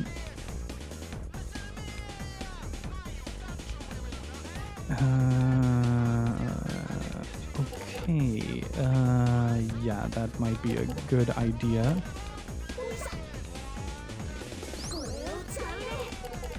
Just put him at full. That way I don't have to think about it. Nice! Okay, and we hit the reset point.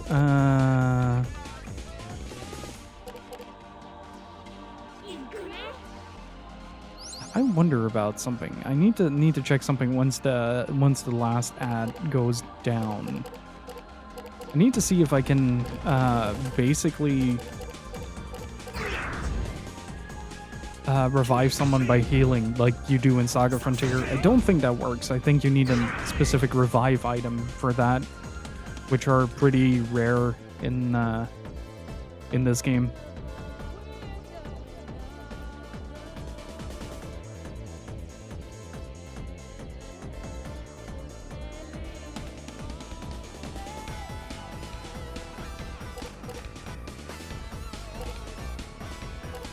It is pretty funny to me how much I'm starting to recognize by just a hand. Like, I don't even know, need to see a name to see who they're targeting. It's just like, oh, there's this specific defensive item. That must be Mizudi.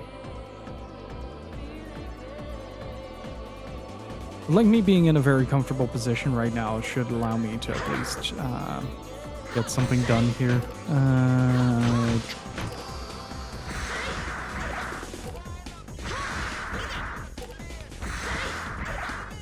I'm just tossing cards at this point. I'm trying to get some healing items on the opening hand.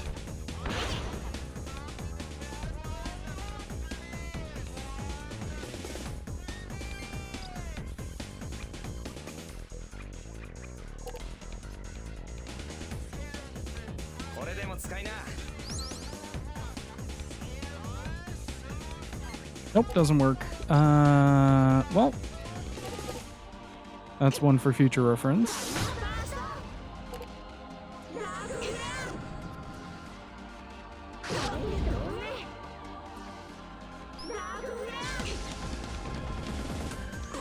I was kind of curious about that, but I kind of figured already.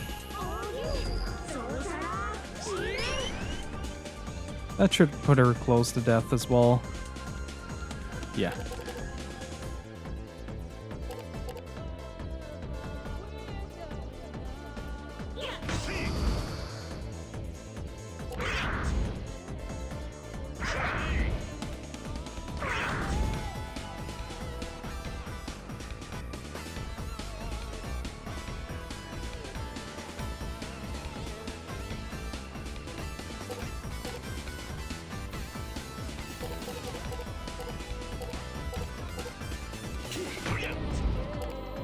Okay, I at least have some healing going on right now, so that's good.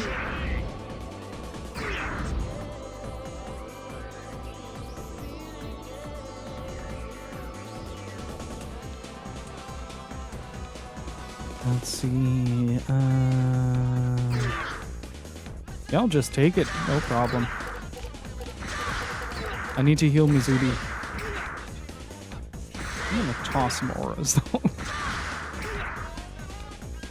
Mizuti is getting fairly low again.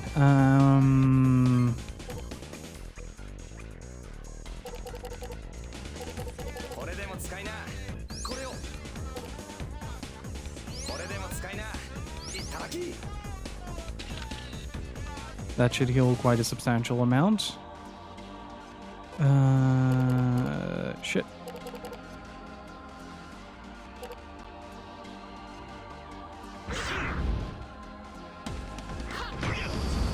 Okay, I am just gonna take this because I don't want to waste the next turn defending again. Because we are spreading this boss fight, which should be relatively easy, but... What was the speed up button for this, actually? There was a way to speed things up.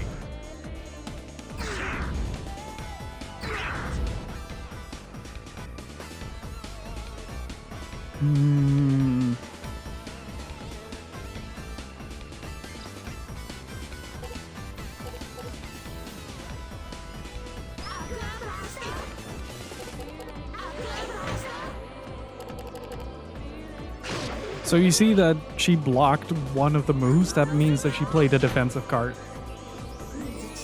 Every time she does that, she loses a card in the deck, just like I do. Like, the rules are basically the same.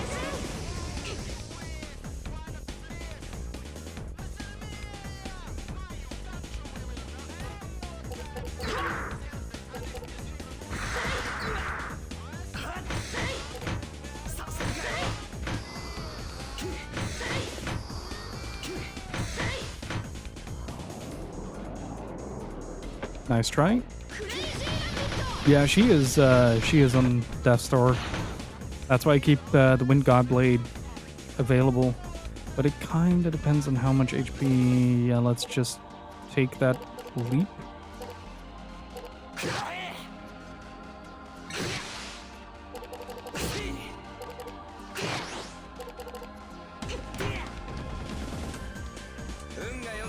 This might be it.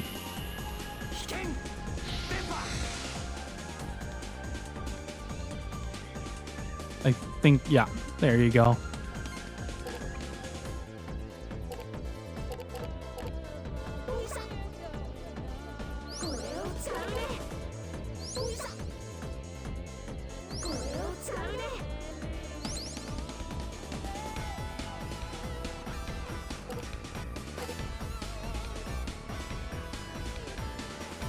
Okay, one more to go.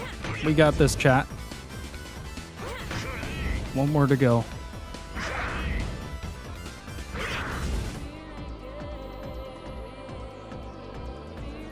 I'm glad that he doesn't really do anything different. He just bounces back and forth between the two characters.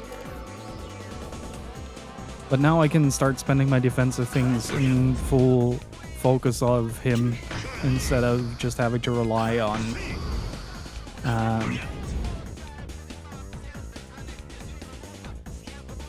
A sort of divide and conquer strategy. Shuffling for Mizuti. Marvelous.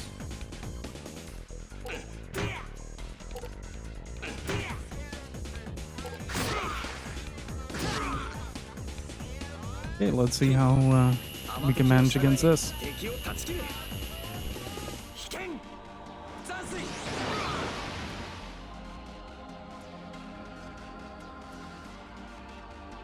Right, 2 pairs. Didn't even pay attention to the numbers. It's one of the benefits for shuffling before getting attacked again.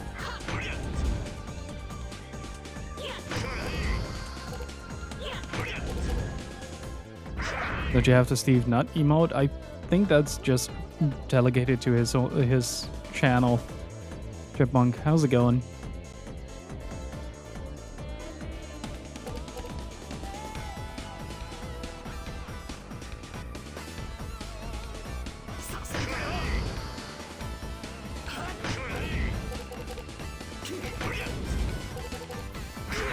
Ah, damn. A little bit too late.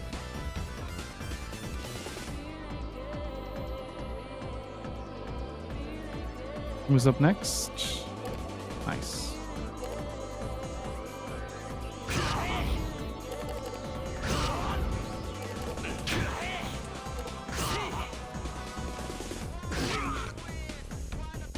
All right, let's get him.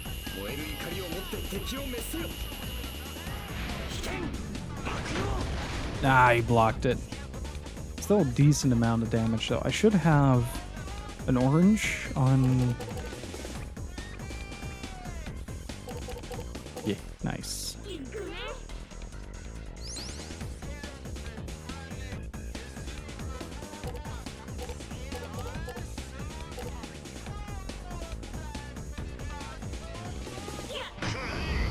It sounds just like cats, what you're describing right now.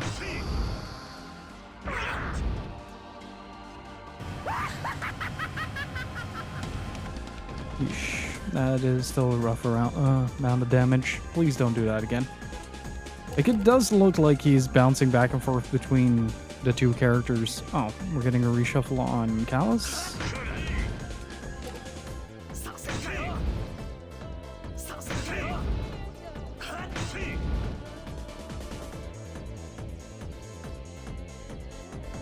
Mizuti is in the danger zone, though. I gotta be very careful there.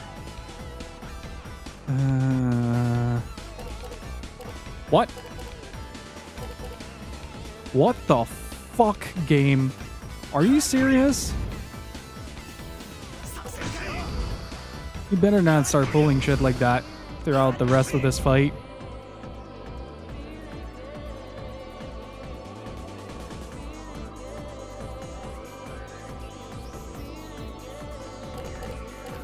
Yeah, it's gonna pull shit like that for the rest of this fight. And that's exhausting.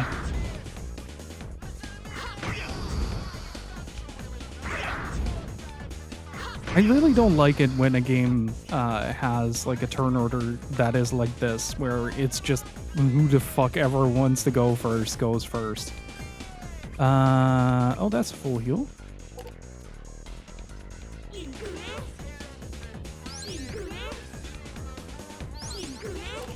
Like, it provides some very needless frustration on the player's end.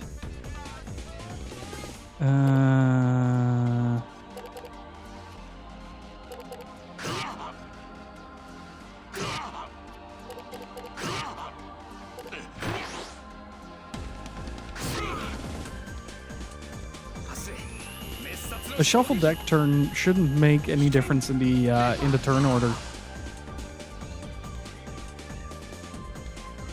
It's mostly just because the game felt like it, if I'm being honest. Oh, now we're getting healing items.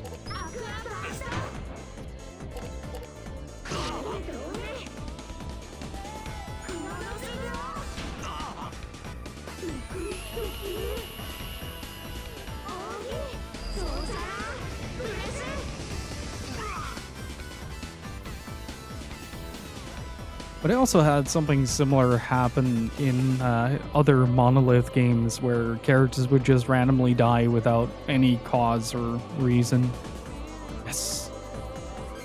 Thank you. Gives me a little bit of time to actually patch Callus back together. It's not much, but I'll take it.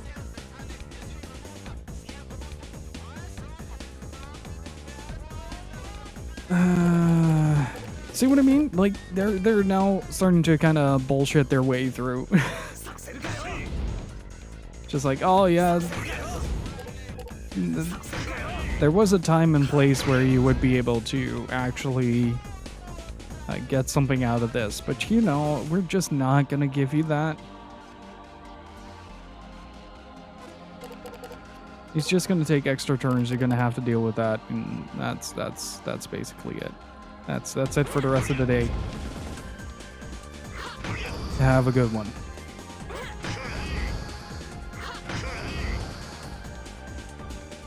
So now there is the possibility that it's like Callus, Giacomo, Mizuti, Giacomo, Callus, Giacomo.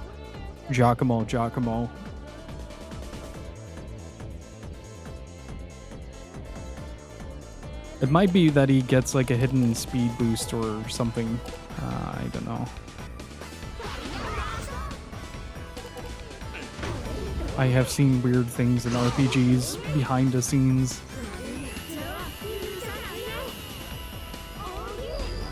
But this is very much a war of attrition. Like, the second one of these characters goes down, it's back to the drawing board again, because like then he's gonna do so much fucking damage.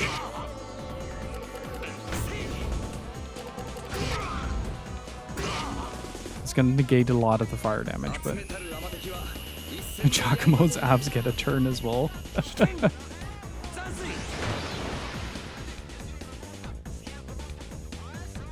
He doesn't seem too fazed by this.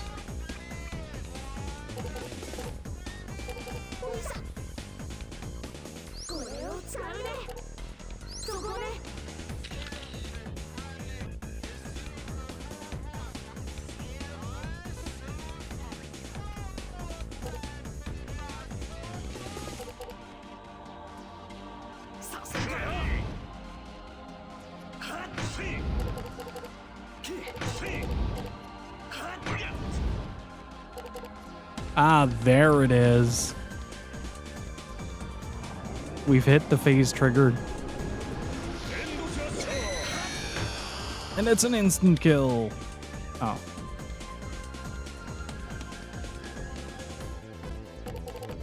Wait, no.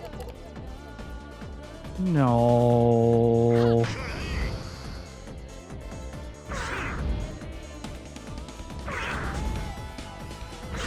Yeah, that might be the end of Mizuti. I don't know how much damage that's gonna do. I don't have anything against it.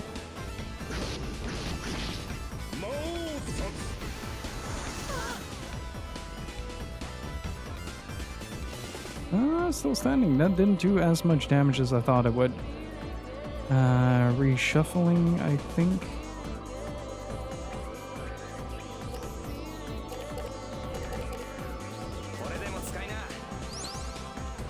Get some extra HP in.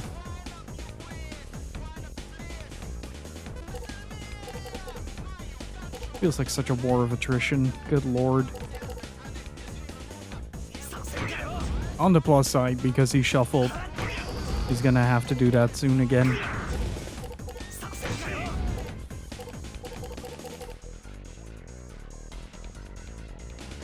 Actually kind of curious to see how this one does without blocking.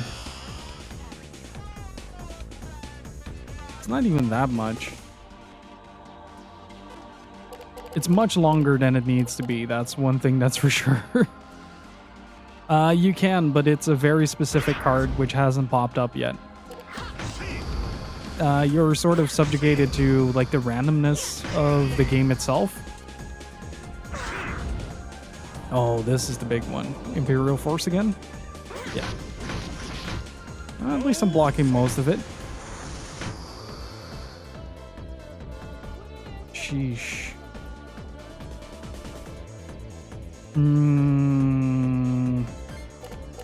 Does mean that I'm pushing the correct buttons, that's for sure. Ooh, that is gonna sting, buddy.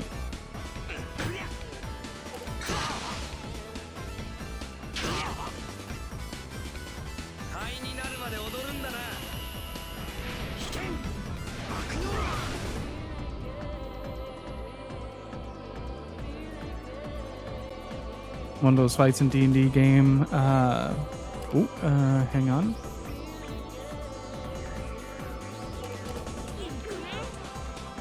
Where it's already decided, but you drag it out because the enemy is still technically still standing. Yeah, it's kind of like that.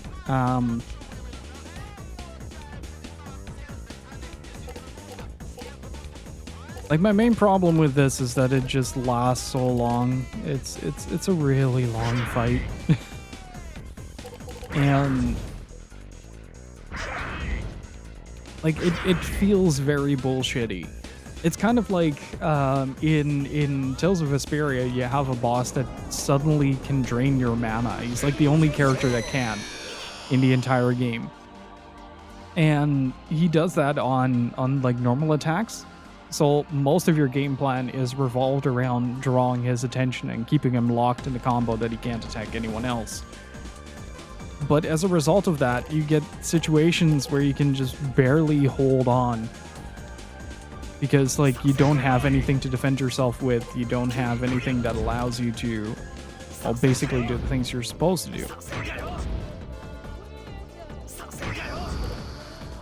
Jesus. But I feel like this, on the other end of the discussion, like, this is supposed to be like a big cinematic fight for Callus's character. So I do understand why they are dragging it out for as much as they can. But now he's going to swap back to... Oh, wait, no. But no, I have the option to attack. What a new and frightening sensation to deal with. Being able to deal damage. Well, I'll be. Feels good. Not gonna lie. And we're back to bullshit.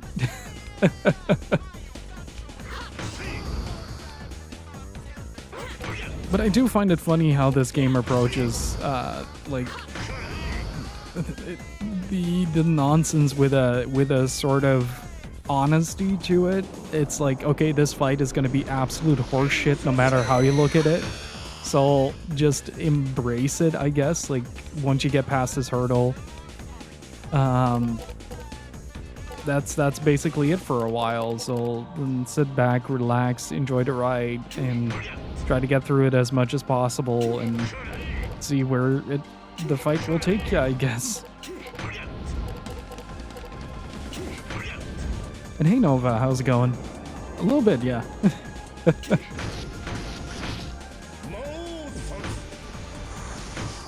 Usually when a boss can heal, there is always a sort of safeguard mechanic in place that allows you to subvert that. But again, like, my problem with this fight is purely like the fact that it's just really nonsensical with its approach. Like, it just goes like, oh yeah, he can attack twice. We're not going to tell you why. That's usually one of my pet peeves with RPGs. I think that's it though. Got him.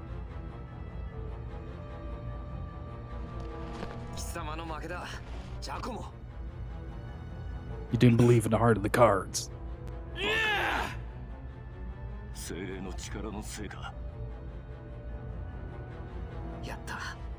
やったぞ見ろじいちゃんとフィーの仇をつい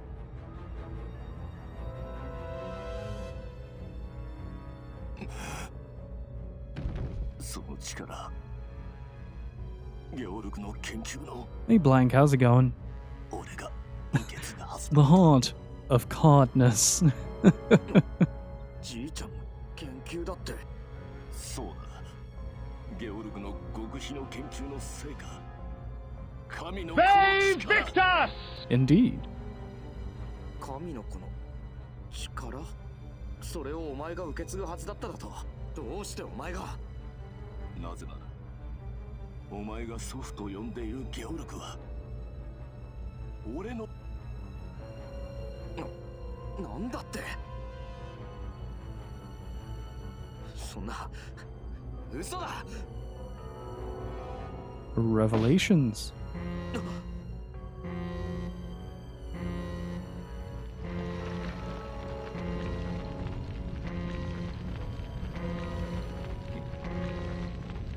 逃げられはしないぞ。この船からは。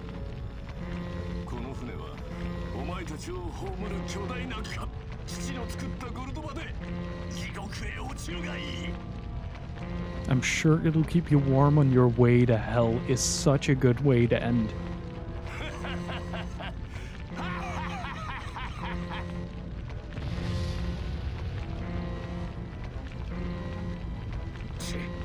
こりゃやばいな。 We have wings. What is your fucking plan?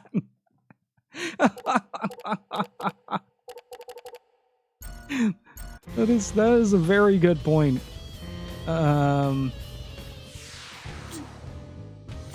Fucking hell. Can we maybe not?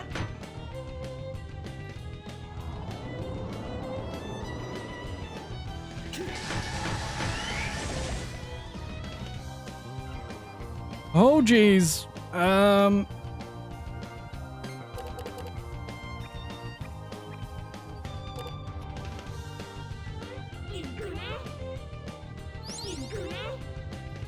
Now you die here and have to redo the fight. I'm just gonna play something else if that happens. If that's okay with you guys, I'll just grab my my PlayStation 3 and boot up Xillia 2.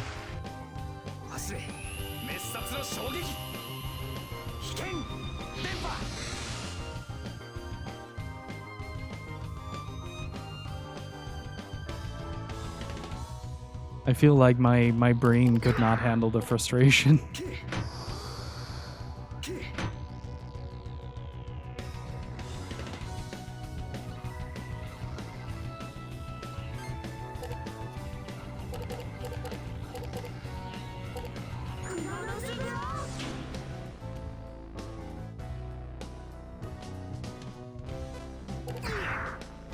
The turn order seems absolutely fucked. I don't know what's going on, but characters are no longer drawing first and enemies are constantly interrupting. It gives this really bizarre middle ground that I can't really do much with, unfortunately. At least Callus is safe from harm, so. After a huge fight that would be a pain to repeat with random encounters. One of the most frustrating things about Final Fantasy VIII is the whole system behind like the encounter escape thing that they like to do.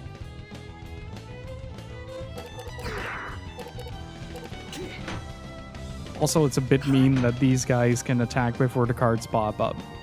Like, the first hit is guaranteed. Hey, I can finally do something. Woo!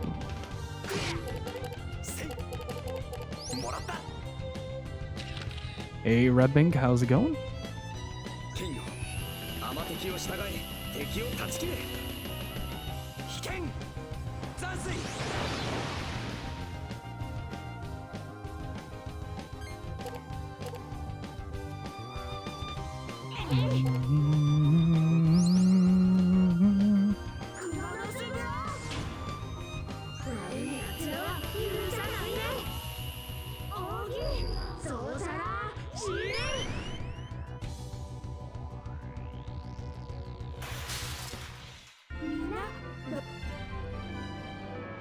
I really like it, but it does have its downsides, and I'm starting to notice quite a few in this segment.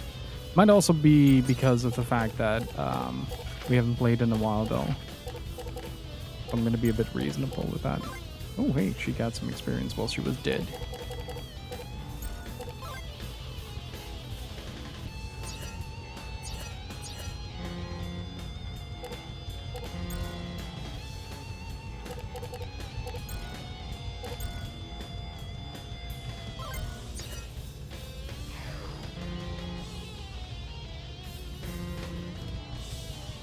Okay, this is basically the only part that I can go to.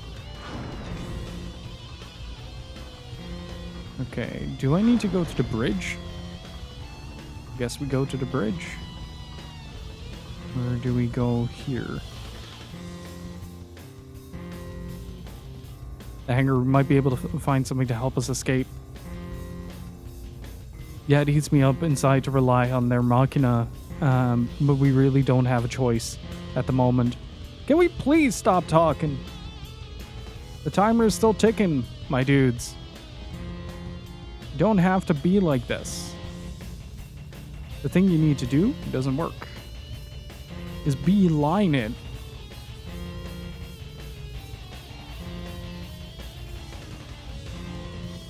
At least there's a save point. Yeah, that's a bit of a generosity. Are we just gonna bomb drop with a tank? That would be great. Doesn't work. Okay, this one works. Damn, doesn't work. Fuel tank is empty. There should be a fuel storage tank in the hangar. Let's hurry.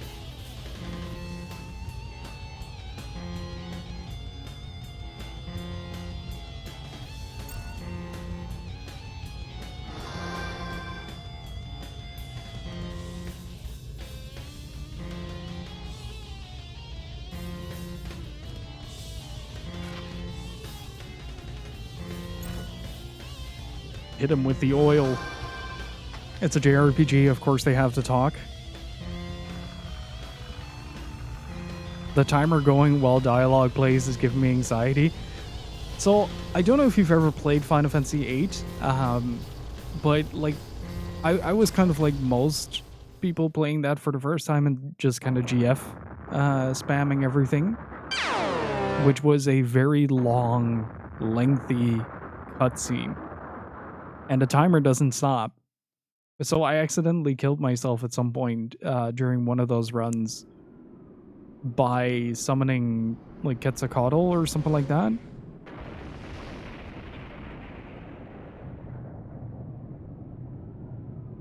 Like one of the really long ones.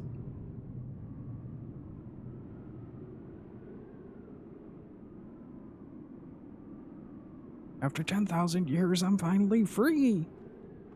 無事かみんな。大丈夫よ。僕も平気です。水地様死ぬかと思った。異常ない。よし、こうしちゃいられない。火炎洞窟へ急ごう。しかし、火炎洞窟は近くに小さな村があるので。アザ。ええ。アザーというと、鋼鉄鋼の原石の産地。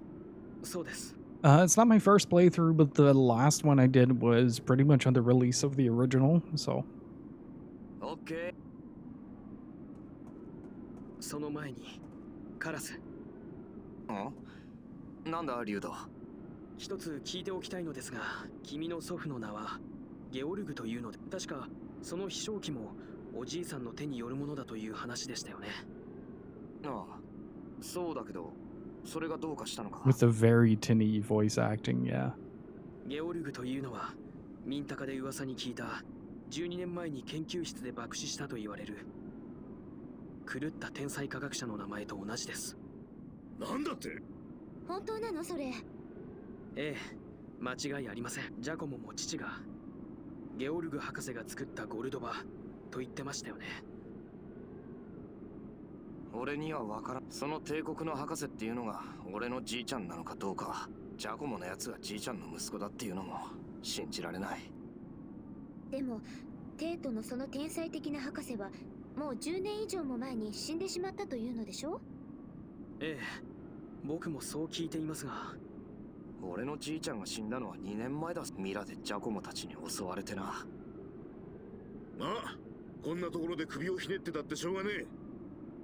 先へ行こうぜ。カーラス、ジャコモを倒したからってほっとしてんじゃねえぞ。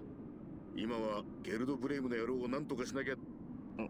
ああ、分かってる。俺にもまだやらなきゃならないことが残ってる。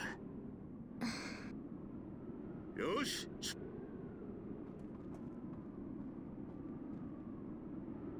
Lyud's just standing there, going like, I'm just gonna become a sandcastle. Screw y'all. アルマード。 That scene with the maid being brutally shot to death as she was trying to cover for Lyud was brutal. 塔の扉がついにすべてのエンドマグナスは解放され、世界の終わりが始まる。すべての闇は目覚め、地獄が立ち上がる。No drop this time. Oh, right, because no gate has been unlocked at this point. Alright. We do have to take a moment of reprieve here to not only level up. God, these backgrounds are stunning, though. I think that's part of the thing that I really appreciate with the remasters, that they kept a lot of the original backgrounds and just kind of polished it up. On a CRT, you do sort of get the general idea of what the style is going for, and it looks really good. But like the higher resolution allows it to really shine. Yeah, everything is painted. It's kind of a similar approach to what they did with like Final Fantasy 9 with the way that they did backgrounds then. そうなのか。じゃあなんで Just with less 3D elements in it. ミンタカで聞いたでしょう。1年前のアザー掃討作戦の噂を。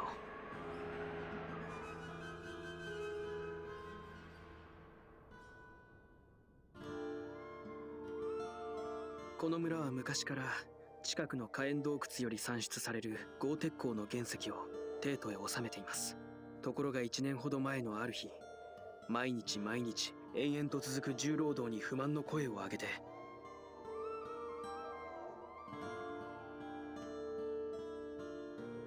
村人たちは原石を帝都へ送るのを故意に遅らせたのです。実はそれ以前にも帝都に対し幾度も村から陳情がなされてはいたのですが、その声に耳を傾ける人間は都には誰もいませんでした。Reminds me a bit of the Cardassian occupation of Deep Space Nine.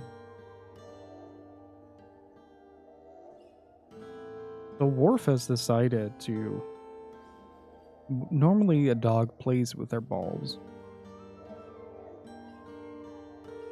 Worf has made a pillow out of his balls.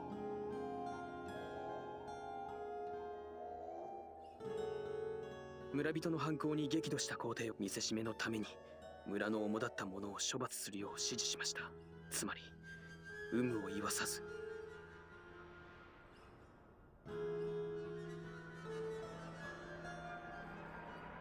私と私の部隊が先頭に立ち、反乱分子を殲滅した。Oh, that's Savina's reason for defecting. なんだって。それじゃあまさかサミナ、あなたは兵糧部隊の。なあ聞いたか。死神があのエヌエにいたらしいって。Worf has like a set of rubber balls that he likes to play with, but every once in a while he just puts them on his little doggy bed and he puts his head on them and falls asleep like he's using them as a pillow.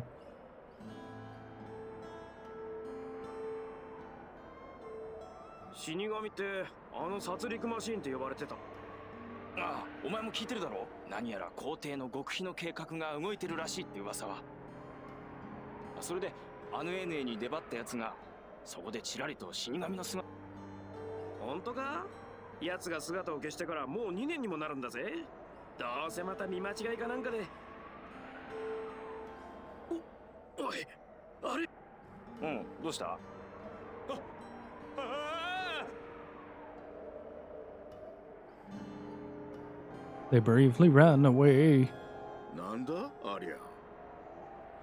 どうやら急いだ方が良さそうだ。兵糧部隊の死神。まさかあなたが。なんだそれじゃサビナ。結局お前、その兵糧部隊っていうのの一員だってことなのか？ちょっと待てよ、サビナ。あんた確かアヌエヌエで自分は帝国の軍人じゃないと言ったよな。She is correct on that regard. ああ、私は今はもう軍人ではないからな。かつてはそうだったにしても。しかし、ならどうしてそのことを黙ってた？別に自慢したいような過去ではない。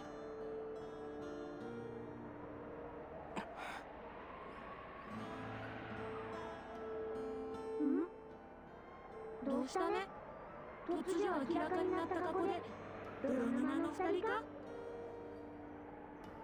水地様。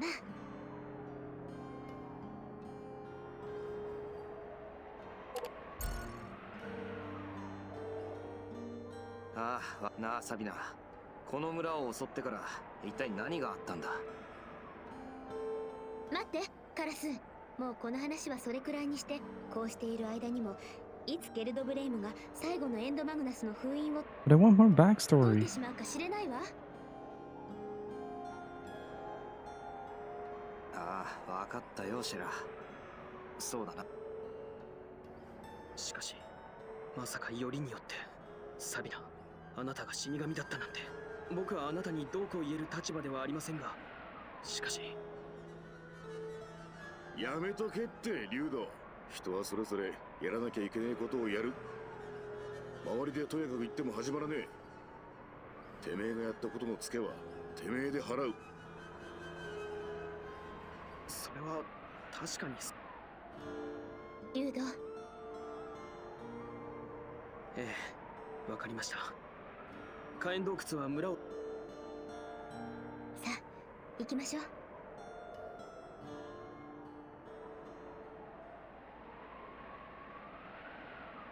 Alright, time to get religious for a second. Ooh, we're getting the good theme.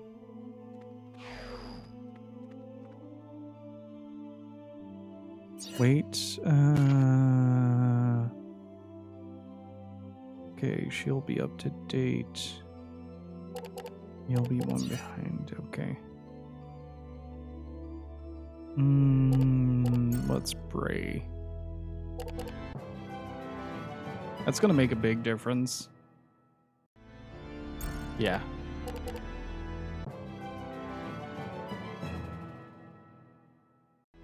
Where did you move? Ooh, we got the class up.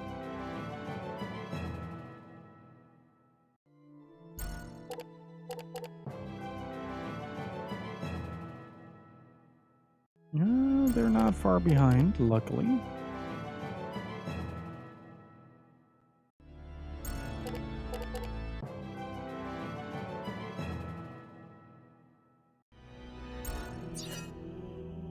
Oh, wait, I wanted to blast this up.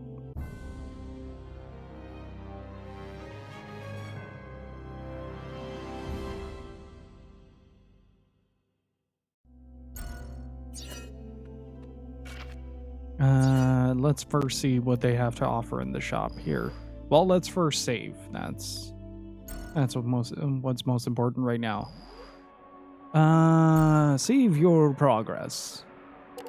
I really find it funny that like it's so ingrained to save at a save point in older RPGs that my brain completely ignores the autosave to a point where I've been staring at the autosave for a good while, and it's just been like, oh yeah, whatever. I'm just gonna save like over 20 different save files anyway. Get bent. But it's really funny how pre-programmed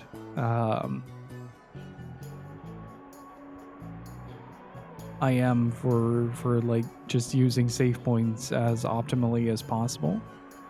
But I'm gonna take a short 5 to 10 minute break. Gonna feed Worf and feed the fish and grab something to drink myself. So hopefully see you guys on the other end. And I'll see you all in just a bit. I'm gonna pet Worf. Don't worry. I'll get to it. See you in just a bit. And I'm back. Hopefully everybody is doing well. Thomas, you've officially ruined our dog with the fancy food.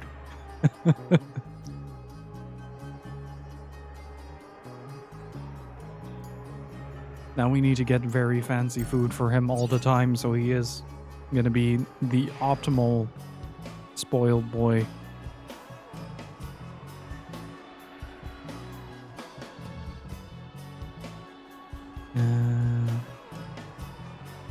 Give me a Magnus?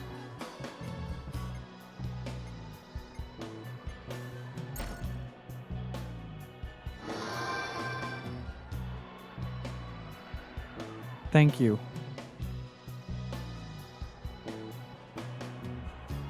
Even the Imperial soldiers offered charity to kids. Sorry, but I still can trust you. Why don't you move along? You're disrupting my business. Didn't expect the Emperor to come in person to a miserable cave like this. What could the reason be? My guess is that this cave is filled with precious treasure, much too valuable to trust others to bring back. You know the Emperor. Not only is he mistrustful of common soldiers like us, he doesn't even fully trust his closest aides. Shut your trap. Remember the Emperor's orders. Our job is to stand watch here. It doesn't look like they'll let us pass. Shall we try a little aggressive negotiation? Wait, if we do that, there's no telling what they would do to the people here. We shouldn't risk the lives of the Azani people. We need to take heavy precautions. I'm well aware of the fact we must hurry, but we may have to find some other means.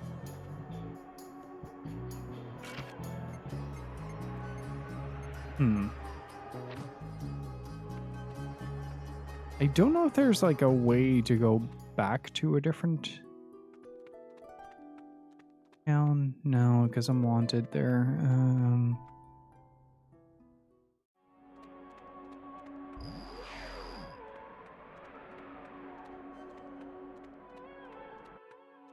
Maybe there is some food to hijack here.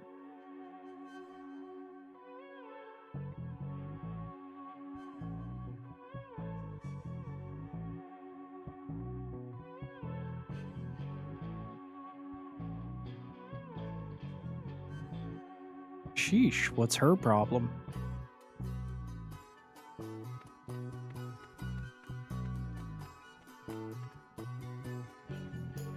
It's hard to call this a kitchen as it's constructed of rough stone and jagged rocks. Looks very difficult to cook in.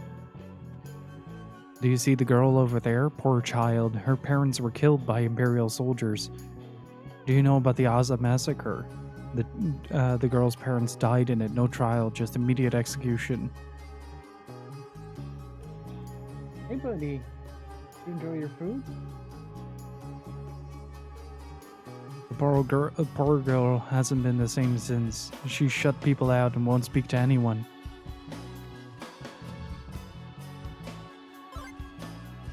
Hey, got some tea. Nice. Day in, day out, we toil in the mines so the Empire can have its ore. And what do we get? For our back-breaking labor? Slave wages, barely enough to live on. I don't think it's a serious crime to complain about our treatment. And yet my husband was killed, just for a small complaint. How could the Empire be so cruel to us? How could they take an innocent person's life with no remorse? Could you please leave me alone? My back is killing me. I don't have the strength to talk to you. I wish I had a hot rock. It's the only thing that will heal Grandma's backache. I don't have a hot rock anymore, but I'm kind of hoping to see a bit more backtracking becoming possible. What are you doing here? You think this is some kind of tourist attraction? If you don't have any real business, get out. We're busy here. I've no time to talk with you. My father and I are the only ones left who can still work. It's up to us to support the village. So many villagers lost their lives in that terrible massacre. So many honest workers.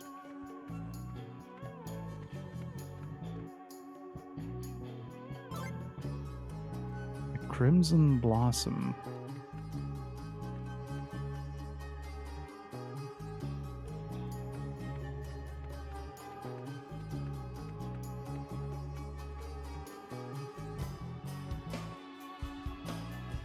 Don't take another step.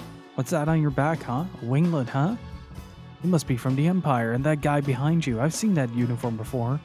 That day, I saw many men wearing the same uniform. They came and did horrible things. My mom and dad. You killed them. I'm scared. I saw a lot of soldiers come here a little while ago. You came to murder our villagers again, didn't you? Get out of here. I'm not gonna let you murder anyone again. This is my village. Wait, we're not... Shut up. I said get out of here now.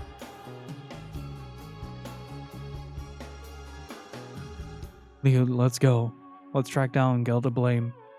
We can come back here and talk with these kids later. Right, we must hurry or another tragedy may occur.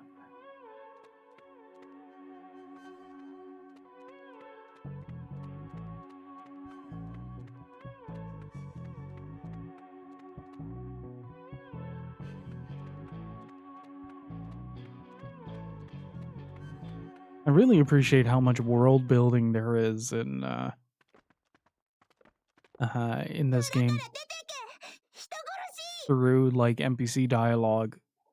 Most of like the effect of like the grander politics that you interact with throughout this, or the major forces that you interact with, you don't really get a good glimpse of what it is that it influences, but when you're just kind of talking to all the different NPCs, you get so much information on the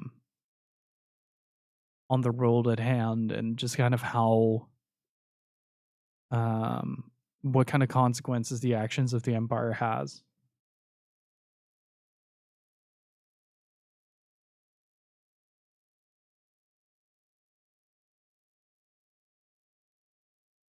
For a country where being taught about its imperial past is at times an optional part of general education, there sure seems to be a lot of games that are like Empire very, very bad at all times. I mean, Lost Odyssey also wasn't too shy of pointing fingers in that regard. So that is a game that I want to rerun though. 21 Jump Street. Molikov, thank you so much for the 21 months of support. Really freaking appreciate it, dude. Can I get some Kevins and Richards in chat, please? Thank you so much, dude. Thank you for the continued support.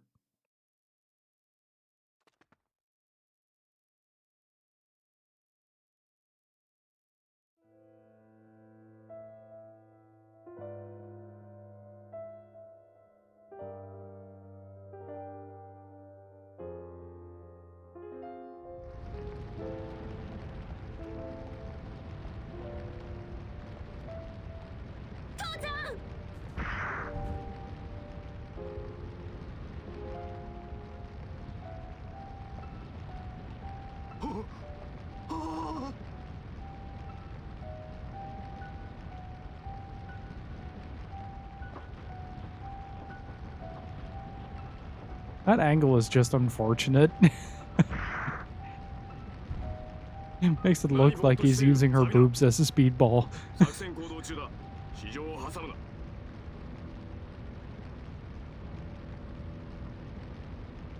サビナ、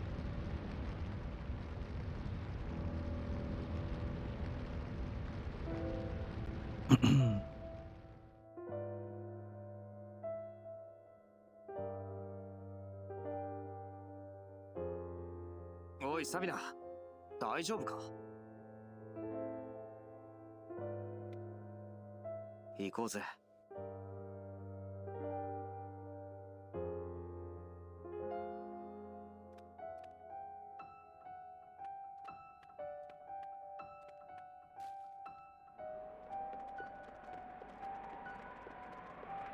おい、どうしたんだよサビナ。ここを通すわけには。通るぞ。この先で私の戦いが待っている。邪魔するやつは。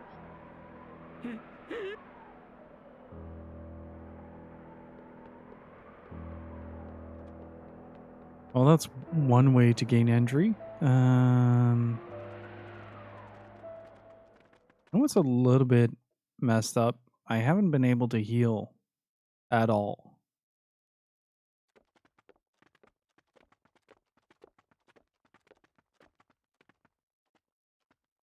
いよいよ残された最後のエンドマグナスか。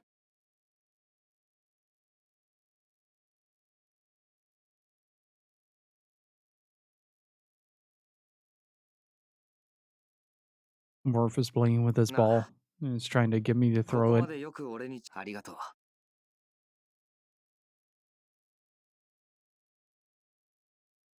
Don't get all mushy on me. いや、なんとなジャコモを倒して、じいちゃんとフィーの仇も撃った。But the question is, like, if his grandpa was actually the scientist that made that, God, I'm trying to remember the ship's name. The ship we were fighting on お前が力を貸してくれたおかげだよ。 earlier. これで5つのエンドマグナスが集まれば、俺の願いは叶う。終わるんだ、ここで。俺たちの旅は。What is his motivation for getting 私たちの旅はまだこれからよ。忘れないでね、それを。ああ、シェラ。そう。さあ、5つ目のエンドマグナスが封印より解かれるのを阻止し、残りのエンドマグナスも取り戻すね。絶対。言っておくが、誰一人として許可なく戦闘不能に陥るな。足手まといは置いていく。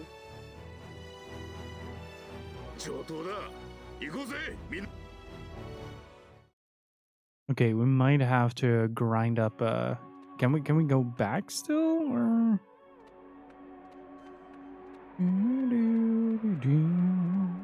Because I wanted to check this out. Ah, there's the shop. I was wondering about that. First, rest up. Very important.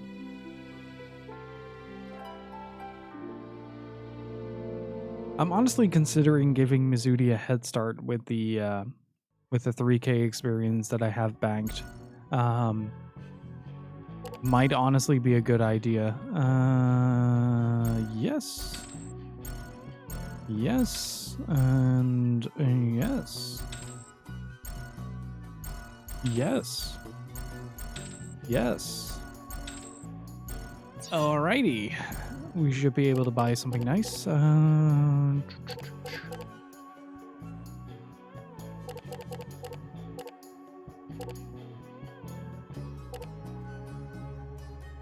Okay, that's 10K down to drain. Oh! Get some soybeans. Let's take that with us. And ooh, that is a good looking apple. Aqua Burst level 4, and I might be useful. That's definitely going to be useful. That's something that we really need, and that's about all I can buy for now. I think I'm gonna give Zelha a little bit more defense to work with. But it also means that I can just dunk out a few waters in addition to this. Get that. 1, 2, 3. What does this do? Ooh. Okay, I am okay with that. Wharf.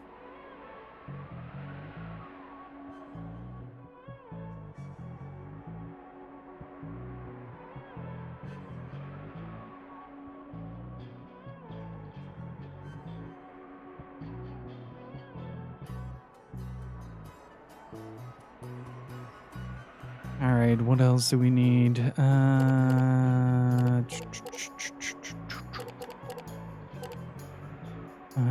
Maybe slap with some bacon, a pot of air. Okay.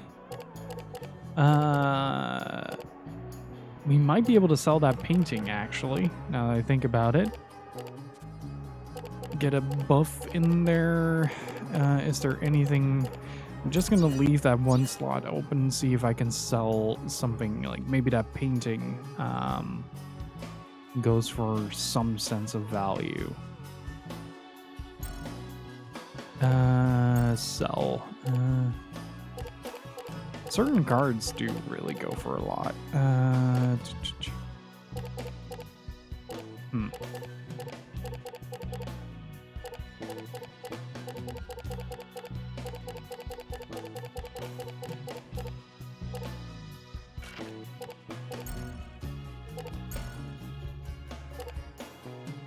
Yeah, only these go for a decent amount and not enough to.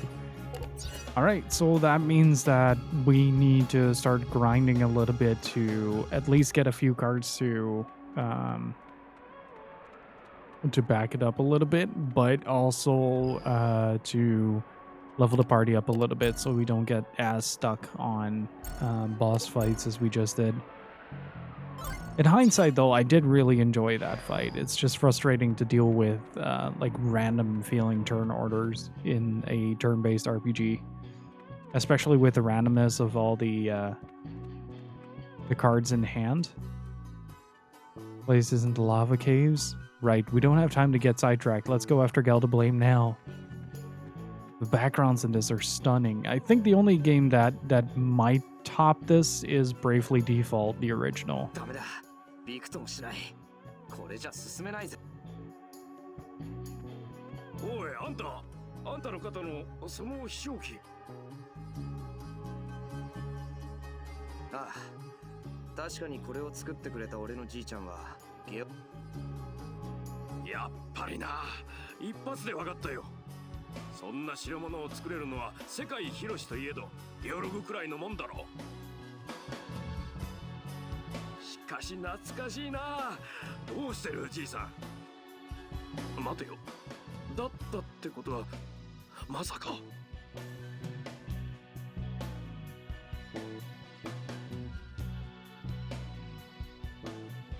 ああ、じいちゃんは死んだよ。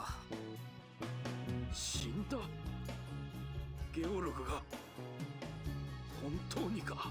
そうか、死んじまったのか。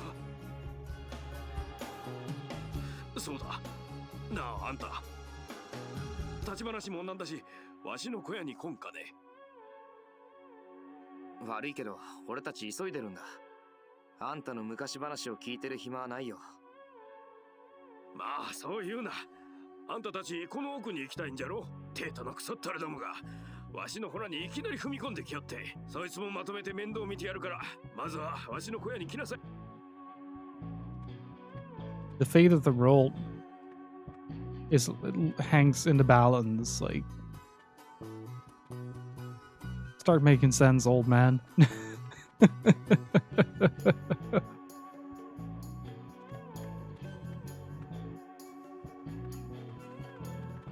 I know the world is in danger, but I would really like it for you if you'd have some tea. I've been waiting for you.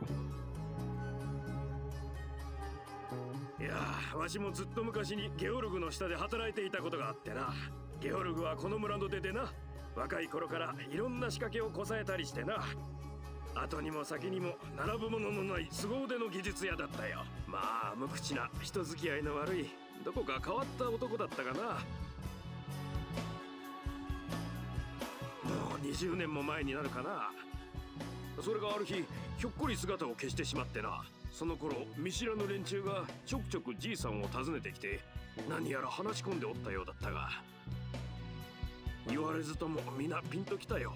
ありゃミンタガの軍人だってな。それでおそらくゲオルグは技術者としての腕を見込まれてテートへ招かれたんじゃろう。奴の腕ならそれも無べなるかなとみんなでうなずき合ったもんだ。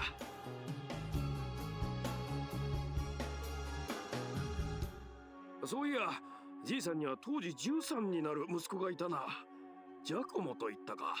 その後何年かしてその子が帝国軍に入ったらしいとかいう噂 Yeah, を I just killed him. 一度何かの折に聞いたことがあったっけな。あんたゲオルグのことを自分のじいさんだと言ったな。ひょっとしたらジャコモのせがれか。まさか冗談じゃないぜ。誰があんな奴の。まあどんな事情があるのか知らんが、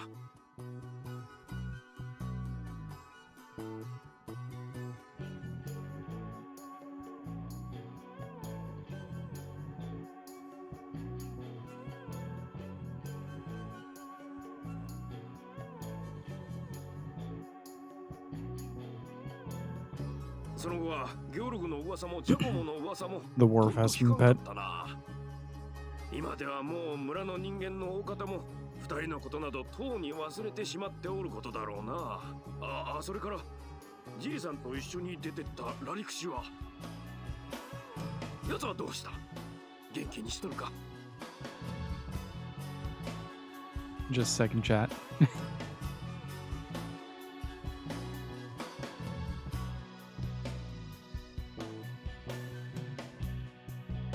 Worf needs some attention. ラリクシも腕のいい医者じゃったが、妙にゲオルグとは話があったようでな。よく二人で何やら難しいことを議論しておったよ。 Okay, so we're gonna weigh everything that happens from this point onward, where we're either just in time to solve something or just a little bit too late to do something about it, against this man's life story. ラリクシ？どこかで聞いた名だな。はて、いつどこで聞いたっけ？なあ、お前ラリクシって名に心当たりはないか？ I think we've heard that before. そうか、さすがだぜ。で、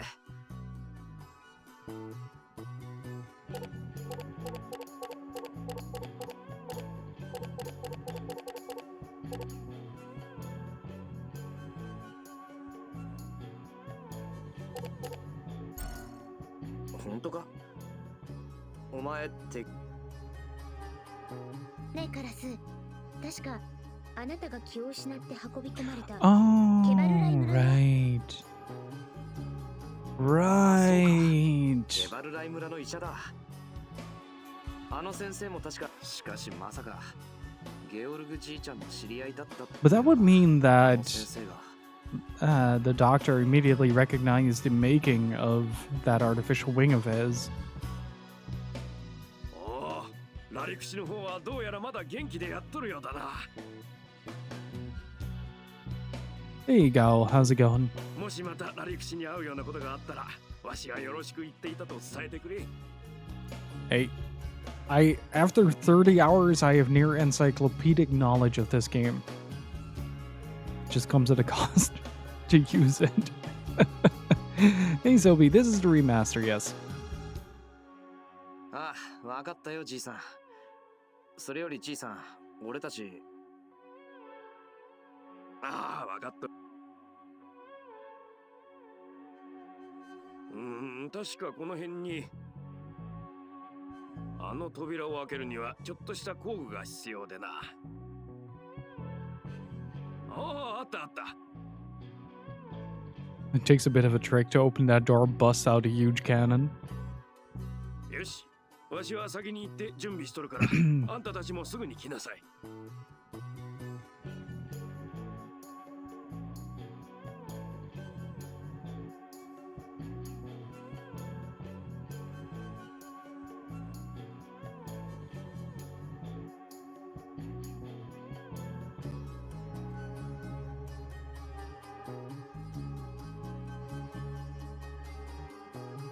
Jet fuel melts the door to the lava mines. That's my new favorite variation of that beam meme.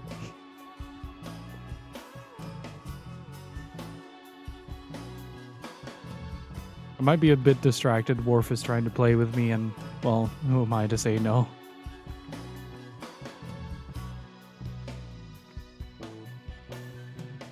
The meter of this clock-like device is moving left and right.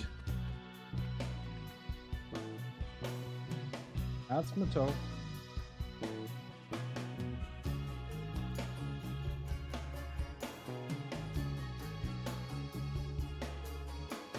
And the device is a combustion engine for burning fuel. It's rusty and leaking. It doesn't seem like the safest thing next to electrical lighting. A blueprint for a new device lies on the table. You notice the outline of an object beneath the blueprint.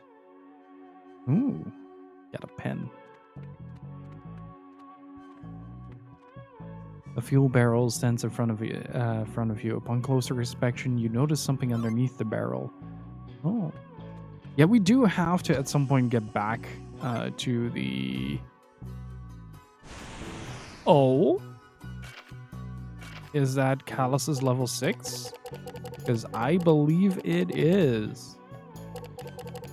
Nice. How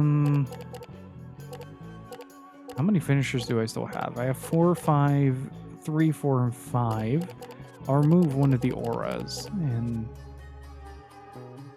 yes, I am well aware that Savina and Zelha are missing cards. Go get the ball, buddy.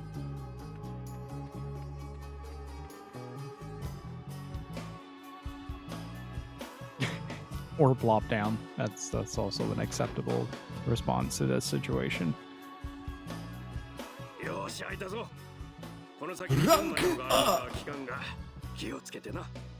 How goes my good Ditchman? Gilly Richard. Hey, say, thank you so much for the 66 months of support. That is insane, dude. Thank you so much. Can I get some Kevin Richards in chat, please? And it's going well. Just a second, I'm gonna throw the ball again.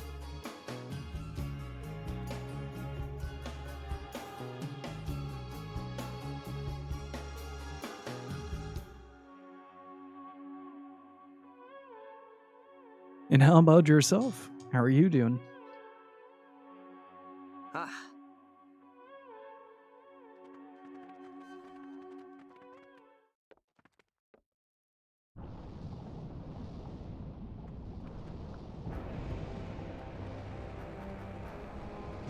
Ow. Just a second. ビンタカで噂を聞いたゲオルグという博士はやっぱりあなたのおじいさんのことだったみたいね。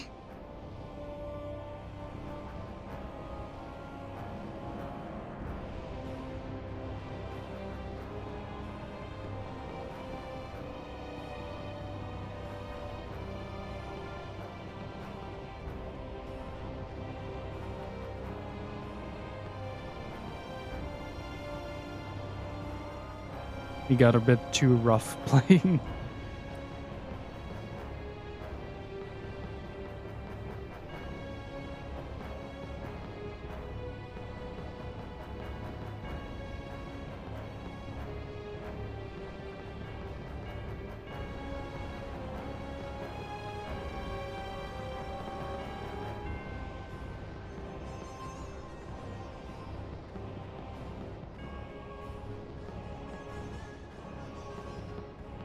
All right. Look at this background, though. どうやらそうみたいだな。しかしじいちゃん、ミンタかなんかで一体何をやってたんだろう。 Well, what about that like 8-year gap that we're still missing with his grandfather? How's the remaster? So far, it's really freaking good. It has some strange quirks, like the opening cutscene is basically a hyper-compressed, stretched-out version of the original cutscene, which frankly looks disturbingly ugly in its compression. And it's also in English, whereas the English dub is completely removed from the rest of the game. So you get an English opening cutscene, and anything from that point onward is in Japanese voices. But the background's upscaled beautifully, the soundtrack is wonderfully remastered, and it all sounds and feels really good. The game surprisingly holds up really well just from a general visual perspective. Ooh, is that a new dog blade I spot? Give it to me. Well, it depends if it's a +2. It's not. Good lord, that is an upgrade over 55. I am gonna remove one of these ice daggers for that. And also, I forgot I had that. I don't like using auras because they're like a little, just a smidge too specific for my taste. Specific. I gotta remove another +2.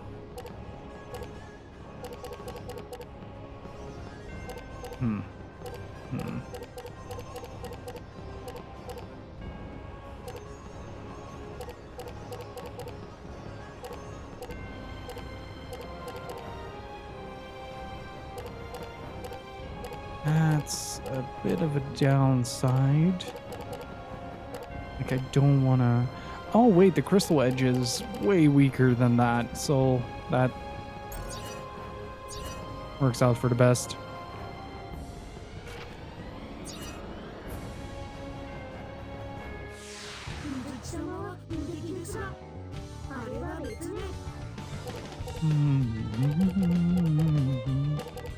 I get it. Oh, wait, shit, I still have the mold. Right, because I didn't have anything to replace it with. Oh, level 4 Aqua Burst, I'll take it. It's a hefty amount of damage.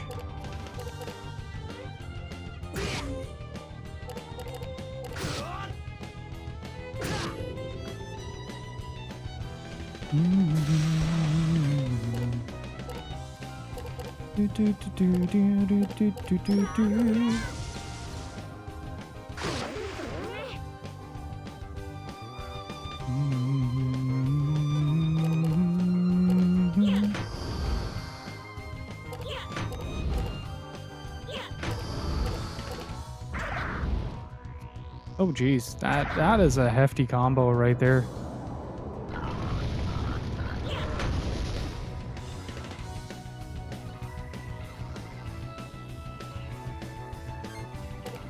And also burn. Yeah, it doesn't seem like fire is going to do a whole lot here, but I don't really have an alternative. Ooh, dark damage. I'll take it. But his sound is unmistakable. It's really good. One of the things that I've been really appreciating with the soundtrack is that this is like the period of time where Sakuraba started churning out soundtracks, and he uses a lot of the same MIDI instruments and a lot of the same melodic progressions throughout like 2000 and like 2006.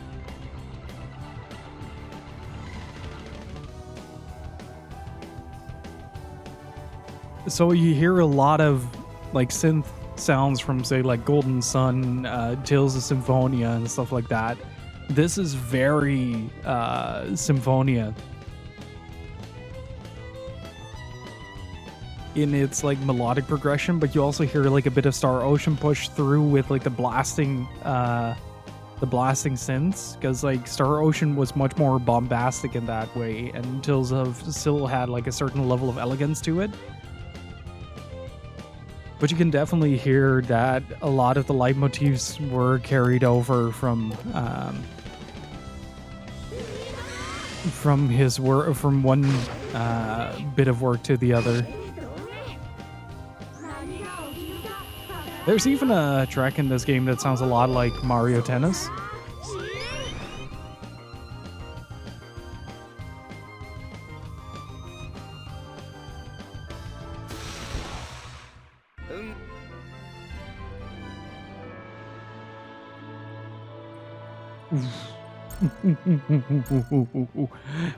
Chat, if you don't mind, we're gonna be grinding here a little bit. Because, good lord. So this marvelous sword does 50 attack, right? Like, look at this thing I just picked up. It is light element though. That is something that I do have to take into account.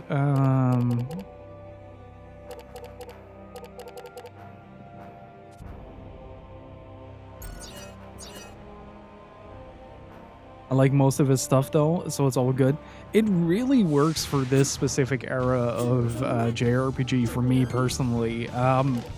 Like, it's definitely one of those things that is going to be a bit hit or miss, because he does have a lot of reoccurring leitmotifs that will sort of resonate throughout every single soundtrack. So if you're playing a lot of games of his in a row, you'll notice a lot of similarities and it sort of meshes together.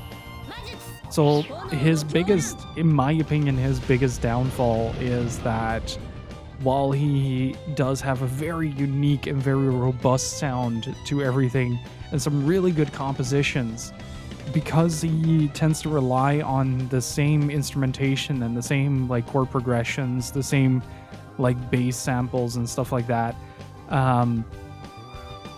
he tends to sort of not have like any compositions that really stick out, like something that you can instantly recognize as being like, oh, this is from that game or something like that. It's very easy to say like, oh, this is the battle theme of Star Ocean 3, and you'd be partially right. Because like even in The Last Hope, he's still using this particular keyboard sound.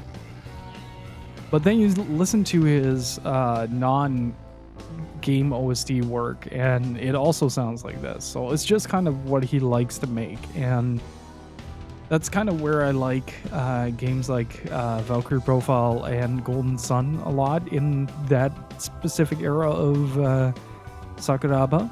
I think we looked at his annual output of soundtrack a while back, and it was like easily 10-12 games a year. So like it doesn't really surprise me that a lot of it has a lot of overlap and a lot of similar sounding things. And I personally don't really think it's a bad thing. Like, it's one of those things that if you really like Sakuraba, you're definitely gonna like that specific era of Sakuraba, because like it's a whole lot of the same bit of Sakuraba. And Golden Sun soundtrack is hands down his magnum opus, in my opinion. It's the one that boasts the most variety and the most recognizability. Like, it's one of those soundtracks that I can hear a theme and be like, oh, that's Toby, oh, that's Vale, oh, that's the battle theme, that's Satoru's and Bernardi, oh, that's Fusion Dragon, that's the Venus Lighthouse. Like, it's so recognizable. Like, it pops off this, pops, like, from the speakers. Now, granted, I was like that kid that put his Advance down with the volume all the way open and just let batteries run dry on like specific themes. When he's not making a theme, I'd agree. But when he really puts his mind to it, the man can create really recognizable songs unique to their games. That is true. We've seen that with the Fighting of the Spirits in Tales of Symphonia, the main battle theme in Fantasia, Golden Sun largely, with especially things like Elemental Stars really stand out for me. And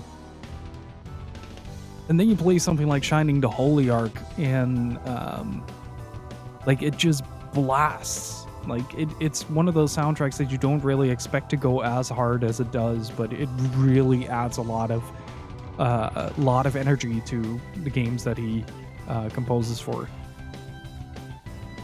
Hell, if there is the Game Boy version of Mario Tennis, I think he did that as well. Is also really freaking good.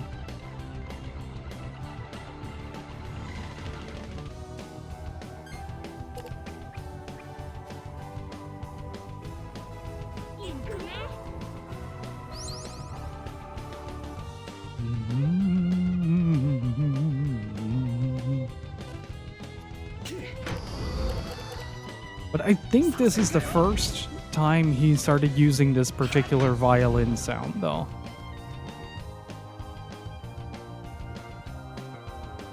You mean to a world becoming impure? For the opening crawl for Valkyrie Profile is in my opinion one of his best pieces of work. Like for me, it's probably gonna be like Elemental Stars at the top, and then it's To a World Becoming Impure, and then probably a contender between Saturo's and Venus Lighthouse. Like Venus Lighthouse is one of those things I catch myself humming every once in a while, and I haven't played the game in years. I'm still kind of waiting for it to pop up on the Switch Online.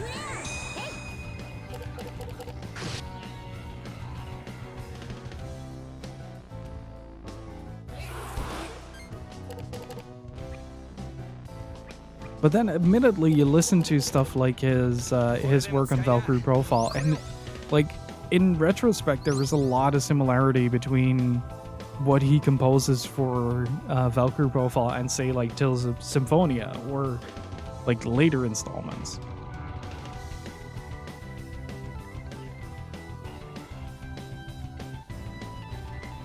Which in turn is also part of the reason why I appreciate things like the more melancholic tones of Dark Souls so much.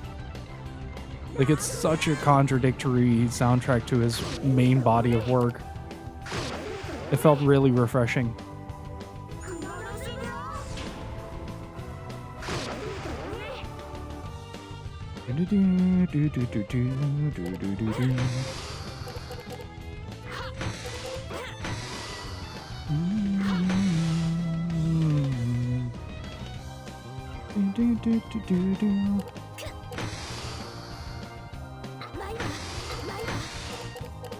It's also one of the reasons why I really want to play Eternal Sonata.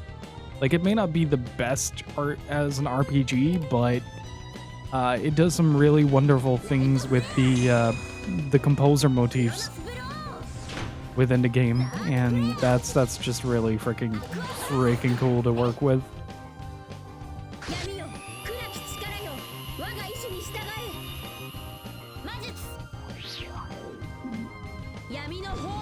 Like, if I remember correctly, a lot of the special attacks had names based on major pieces by historic composers. And like Moonlight Sonata was like a mass AoE heal or something like that. But the soundtrack complements that by incorporating parts of those pieces into the battle theme.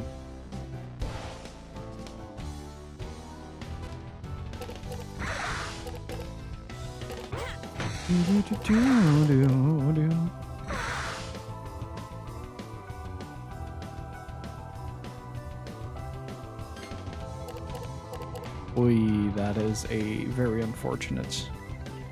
First time I have the chance to actually pop that attack, though. So I am kind of hoping that I can pull it off. Characters were based off... I like that you say characters were based off particular rhythms and then mention an instrument as a character name.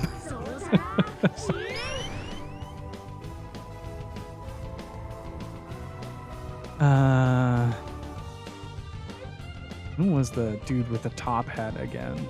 There's a character.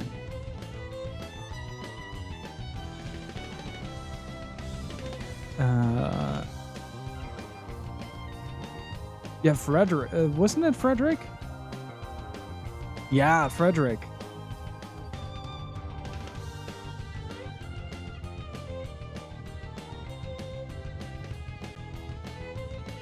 Yeah, Polka Allegretto is a tempo.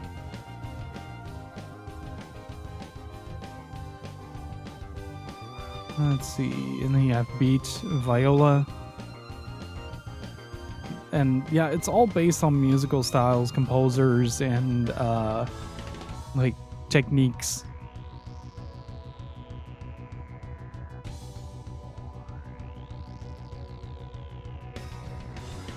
I remember Viola having a particular rhythm to her attacks. Any character that has is based off a percussion instrument has a rhythm bonus, if I recall correctly. But take that with a grain of salt. I haven't played the game in a very long time. Think like maybe the release.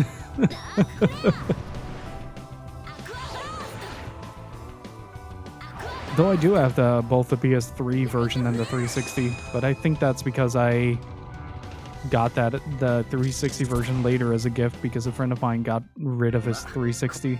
He was like, "Here, have some stuff." Those will come in handy.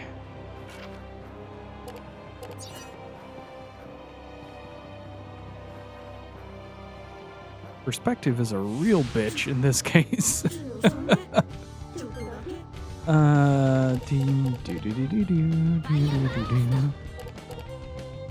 Nice. I'll take the... I'm okay with this.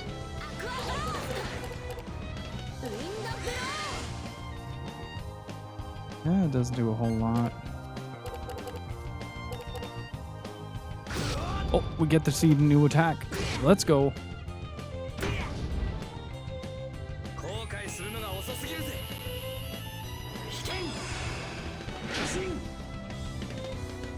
Oh, you're gonna feast on the wild arms, Loin. I'm having plans. I'm trying to I'm trying to see if I can get my PSP to work so we can play XF.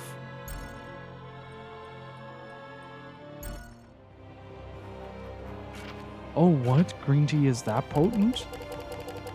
Does it go bad though? Jesus.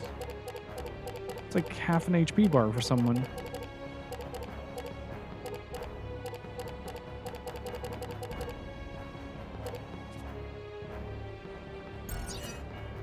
Yeah, same here, say.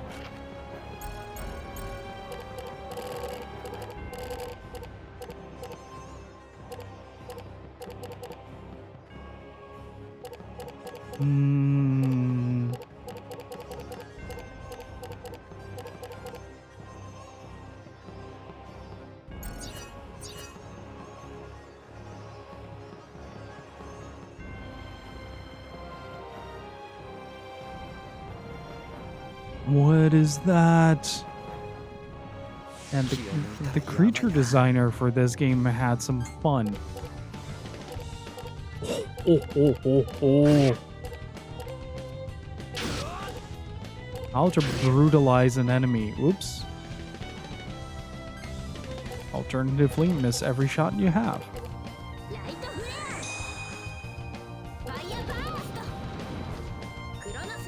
I develop a sudden Southern American accent while playing, watching as well. I keep forgetting that she throws the tiny whale dude at things. That might be the funniest bit in this game. Attack increase. Well, at least they don't bullshit their way through turn orders. Like a certain boss.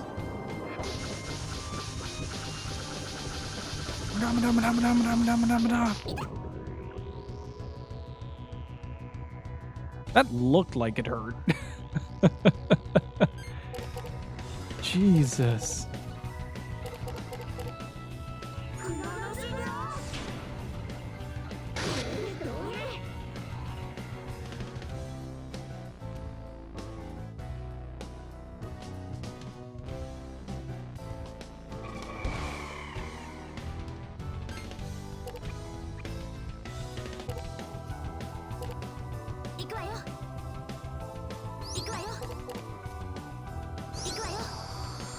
This is much better.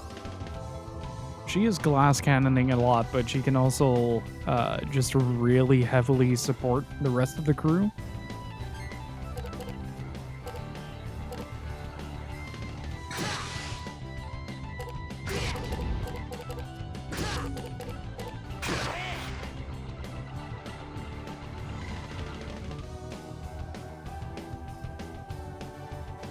I still need to get the first game in the series. I have Artanelico 2 and Koga.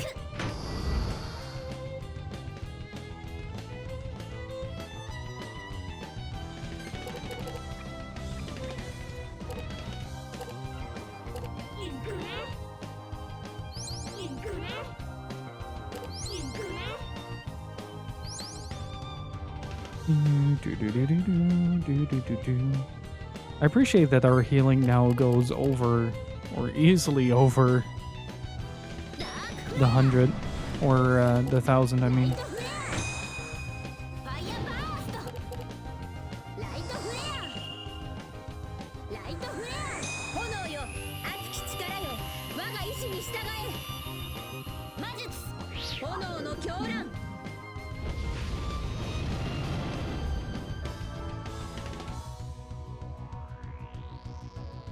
I was expecting that. No, that's fire damage. He's probably pretty strong against fire.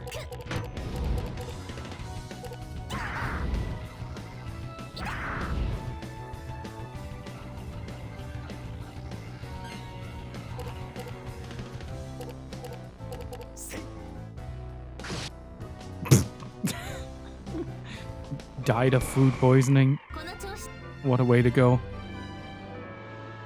Ooh. Panthers? What was the rotten meat though? I don't remember. Oh, wait. I think I remember. Oh, that's the bacon. Yo, I can slap someone with this beef. I'm okay with that.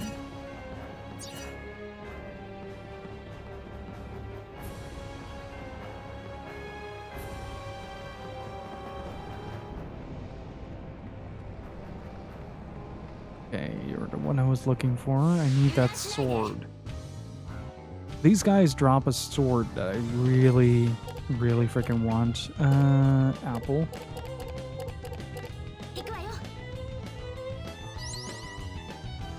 I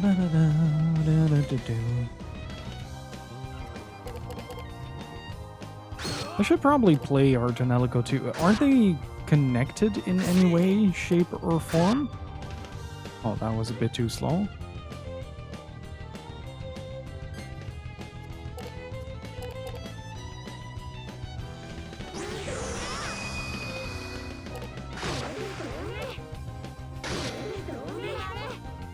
Like, is Artanelico 1 a direct or Artanelico 2 a direct sequel to 1? Because if they're separate installments, that's unfortunate. Ooh.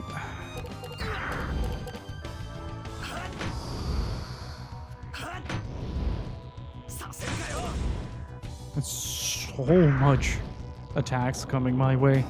Good lord. Let me check something real quick.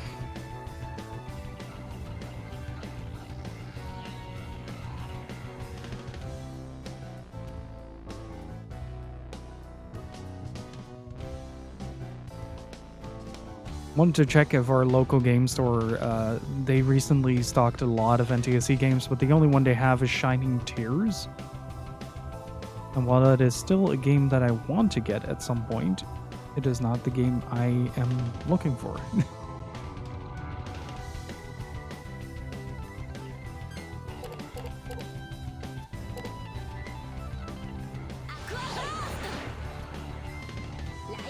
Looking forward to more characters turning into horses. If that becomes a theme for next year, I'm going to be very concerned. If that theme carries on.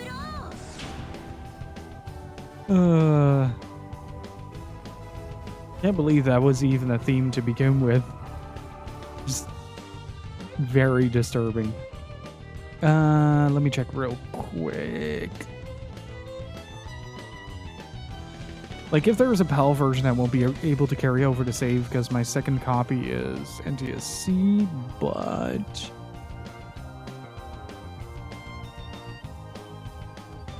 Well, then again, I can also put aside a bit of funding to get that. So apparently the PAL version of Nightshade has been rocketing up in price. the last couple of months for no apparent reason.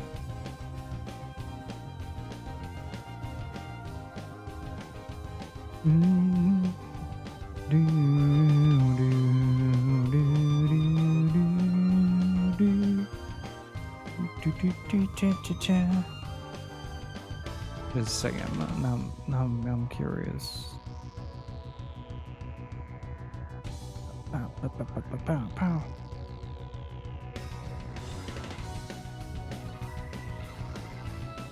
Yep, they don't have it anymore, I think.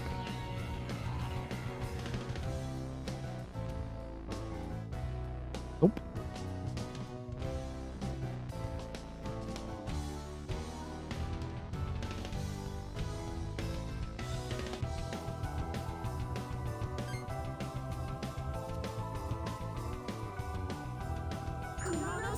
Yeah, the PAL version didn't get the fancy limited edition, but the limited... Oh boy.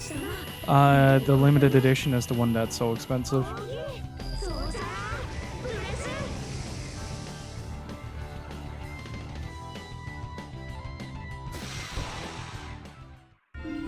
Got him. Another sword? It is a good card though, so I'm gonna take that real quick. There's like a 10 buff that is really freaking good.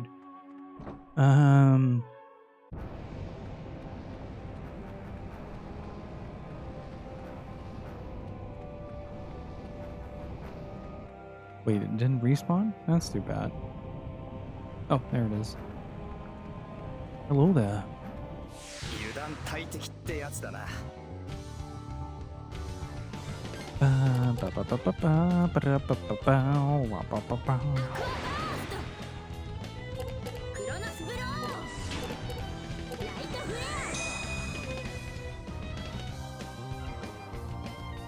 Yeah, the only downside to streaming the Third Age, I think, is going to be, like, you're going to get hit pretty hard with a lot of, like, copyright restrictions. Due to the cutscenes that play.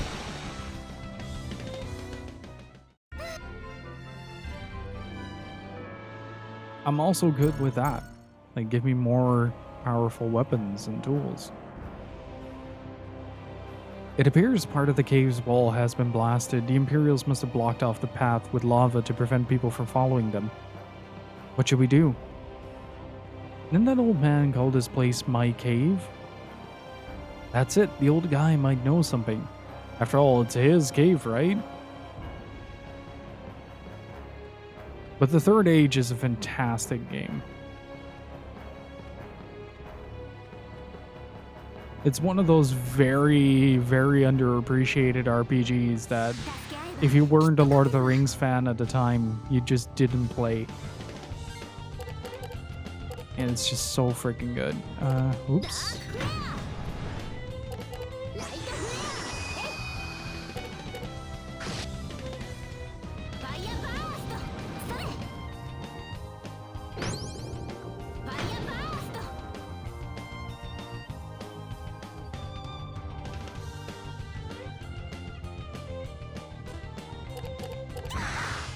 Oops. More shock when the walls fell.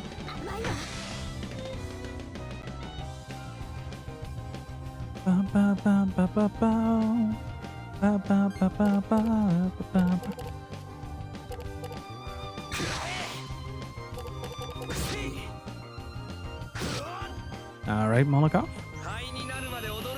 Which one was the Third Age again? It's the turn-based RPG where you follow the Fellowship around. It's basically FFX but Middle Earth.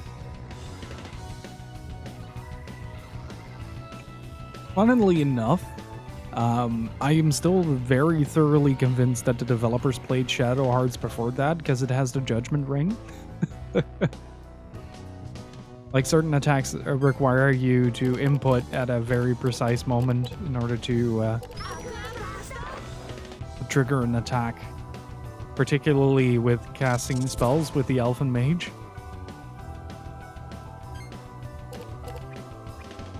I also remember the Balrog being a very particular hurdle to pass. That was kind of insanely difficult to do.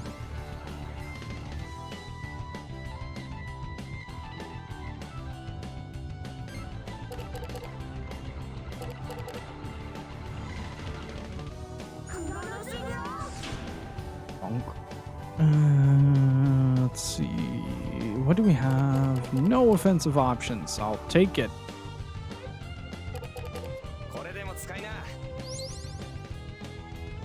The Champions of Norath was really good as well.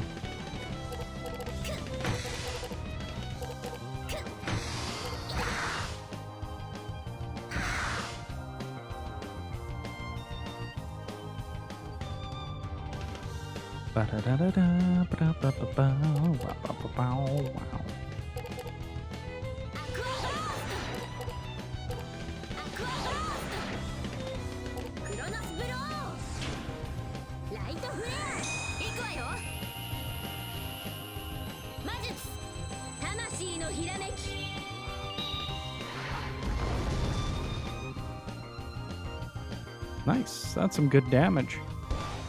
The spellcasters are finally catching up. That's been a real nice treat.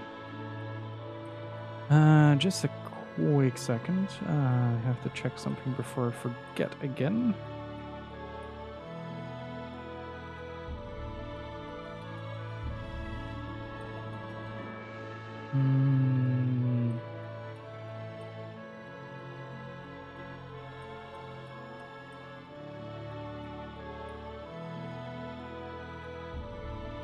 Hey, Immortal, how's it going? You mean the Giacomo fight?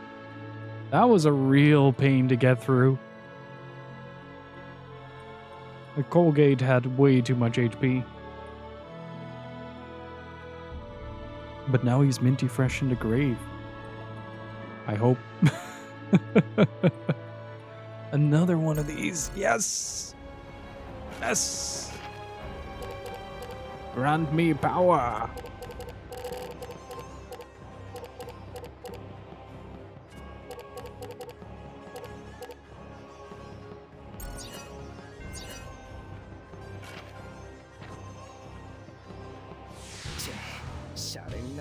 He's brushing in heaven now.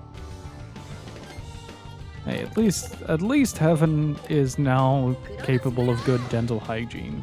All right, that shit's important.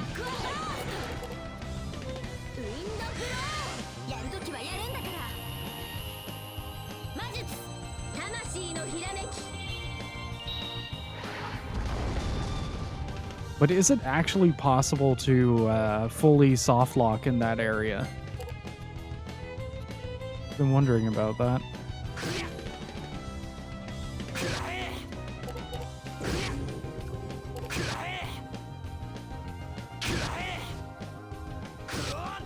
Yeah, he's very dead.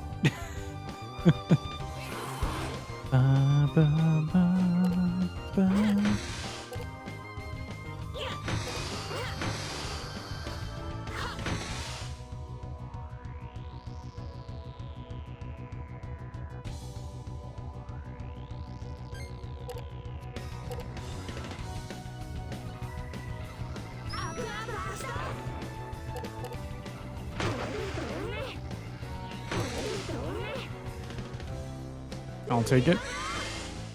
It's not the ideal combination, but I'll take it. Ugh. Lousy damage. I still find it funny to think that that fight took us like, what, 3 hours? Almost 2 hours to get through? That was a long fight. Let's start blasting.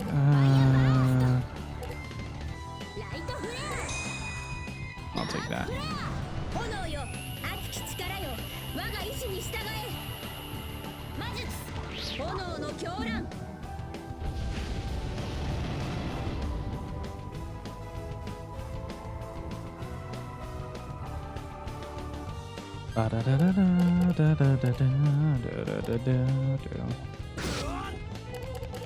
Ooh, the Dream Blade.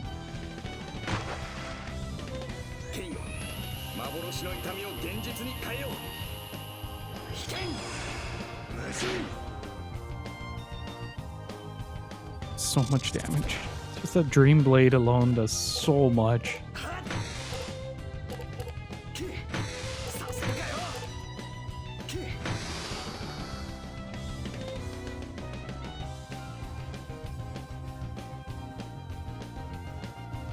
Alright, this might not do a whole lot.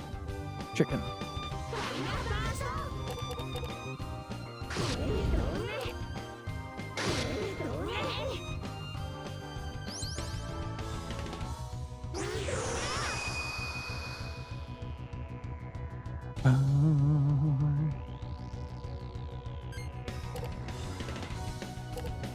That's it.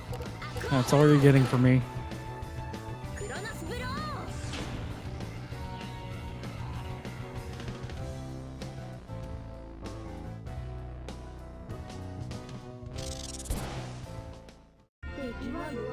That's not too bad. It's a good experience. How are we doing on experience? Speaking of, Zella is behind, so I'm gonna give her the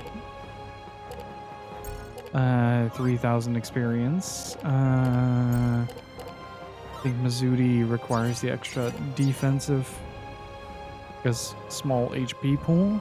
I'm gonna check the shop real quick, see if I can sell a couple of the cards that I got that I'm not using. Maybe I can buy some more.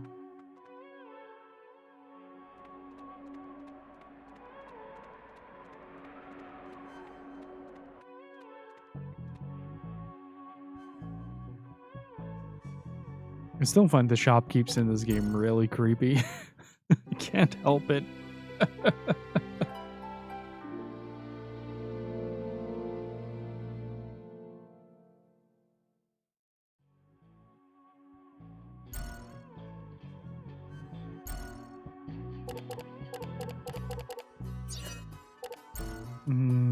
Should have a nice.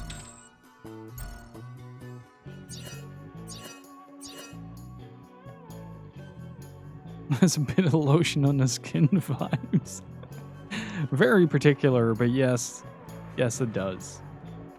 If I grab some lava and give the kids some magma cards, will they leave me alone because they're on fire? Asking for a friend.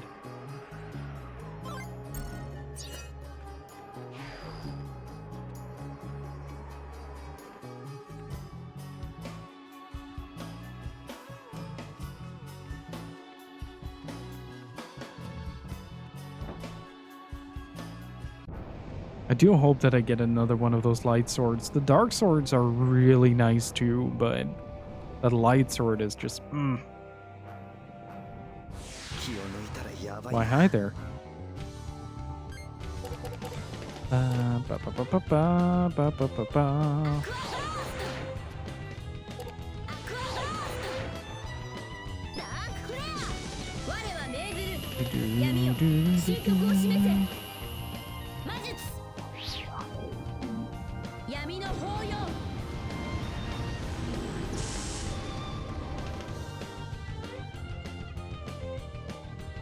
So dark is neutral on these dudes.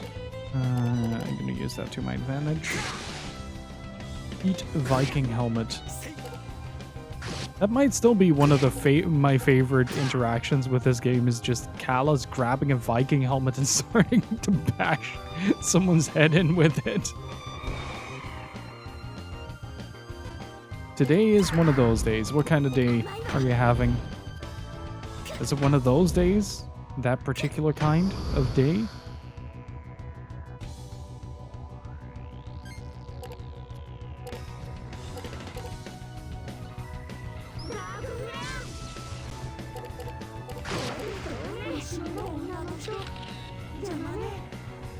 One of those days. Well, take comfort in the fact that same, buddy. On the plus side, we have some assault bacon.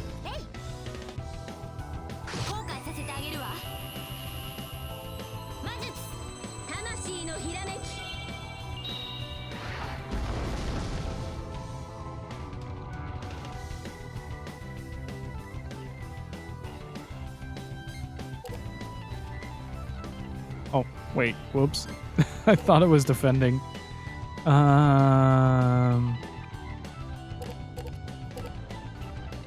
れでも使いな。これを。これで I も使いな。 just post-traumatic dental disorder.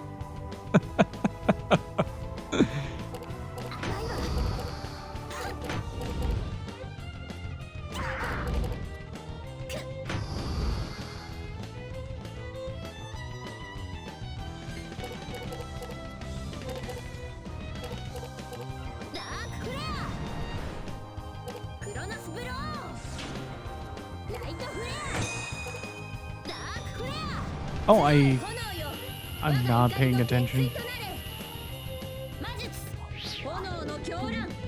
This one was fine, but the light flare in the middle really mopped the floor with that.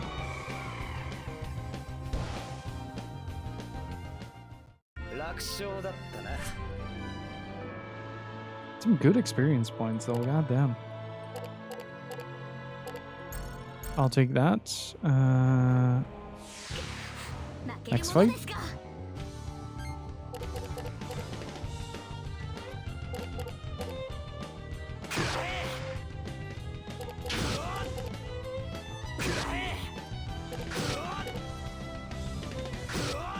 I haven't seen this combination in a while. Also meat.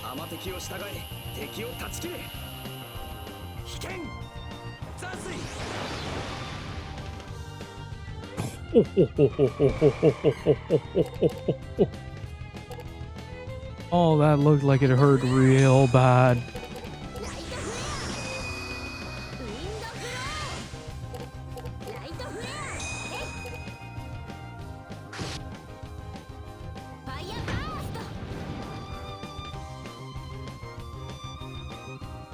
That's some decent damage.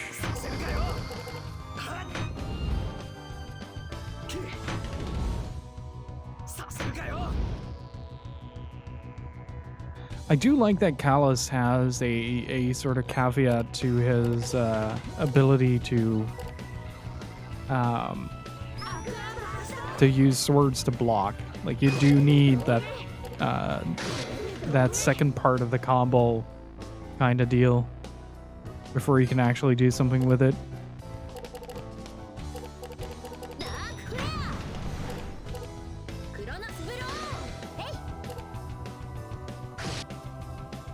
I think that's enough. Yeah.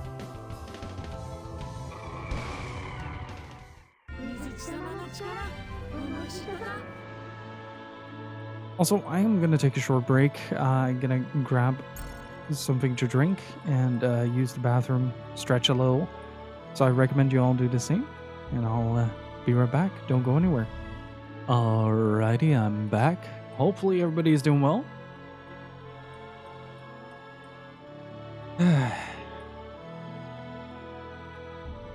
Man, I really love playing RPGs.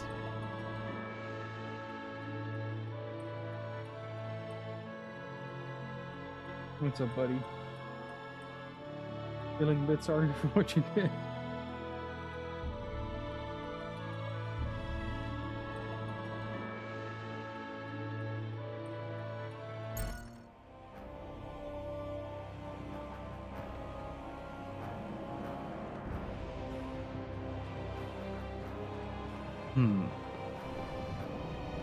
Wait, is there maybe like a essence of lava? I don't think that's a good idea.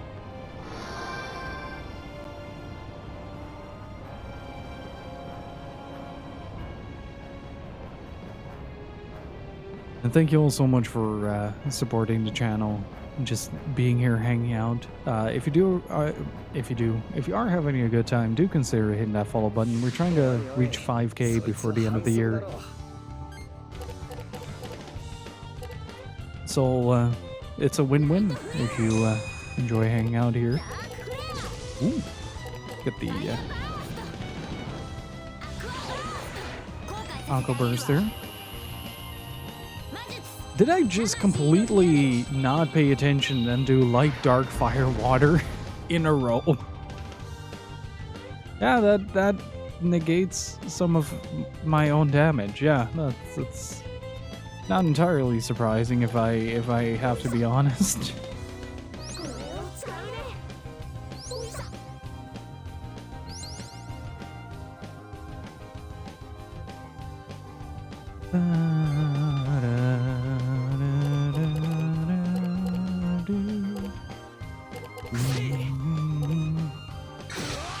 Get him.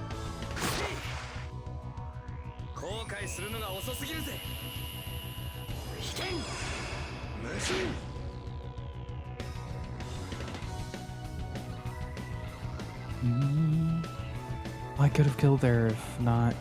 Yeah, that was a fuzzy wuzzy coat. What? Fuzzy wuzzy coat. These bastards are taking a nap in the middle of a battlefield. No. No sleep allowed.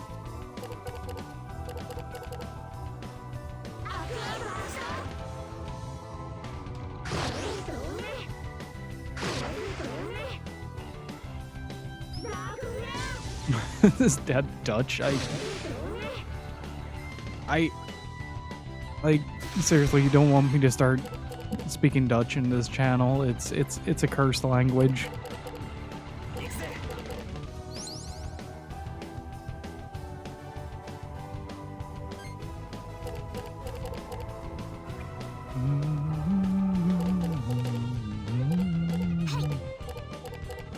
Unfortunate draw.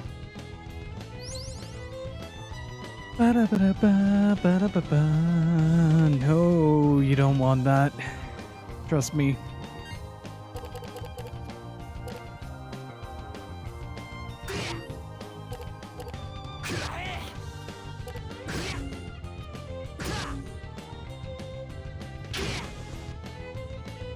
Bulls with a volcano on their on their back is my new favorite animal. They must like Breath of Fire 3 with the cheeked up volcano. Could be Welsh. Hey, Hank, how's it going?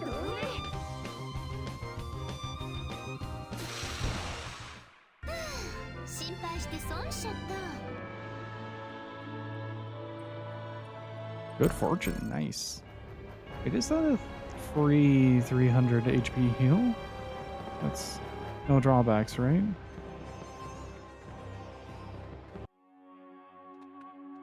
Please no, Thomas. I'm trying to forget about Xenoblade 2 being a thing. That's what I call rock candy. What, my cave is flooded with lava? Those Imperial idiots. They think they own everything. Let me guess, the lava prevents you from going deeper into the cave. You want me to go help? You've come to the right person. No one knows the lava caves better than me. It's very easy. All you need to do is chill the lava. First, of course, you'll need to find something to chill the lava with. I don't think that's how that works, but hey, if I can kill the Empire with some steam, then there is more than one Welsh cat girl. What? Once you've done that, I'll show you how to get across the lava. Cold brew lava.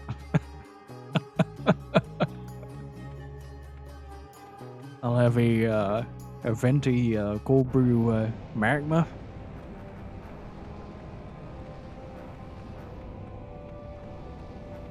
Does that old man realize how insane he sounds?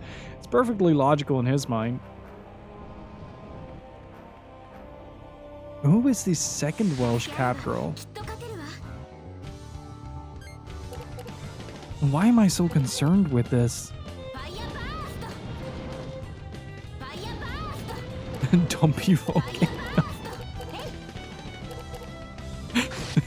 Dumpy volcano. What is Gourmand?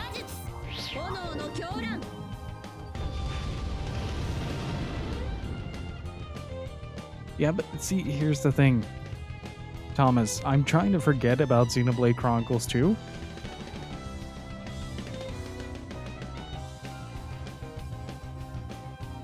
Like, it goes Xenoblade Chronicles 1, Go Xenoblade Chronicles X, go Xenoblade Chronicles 3. Don't ask me how or why. Monolith be weird like that. It's an arc Funi.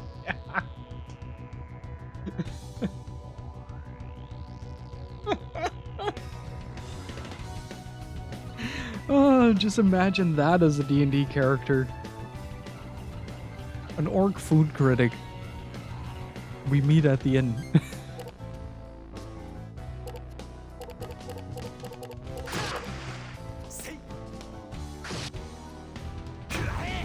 Ugh.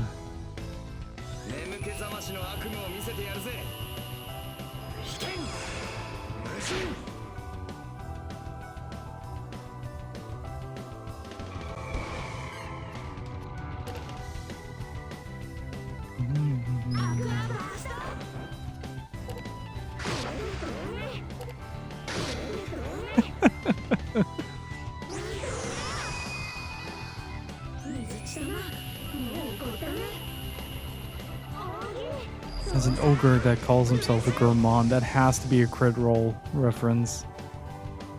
That has to be a crit roll reference. The ogre chef from campaign 3.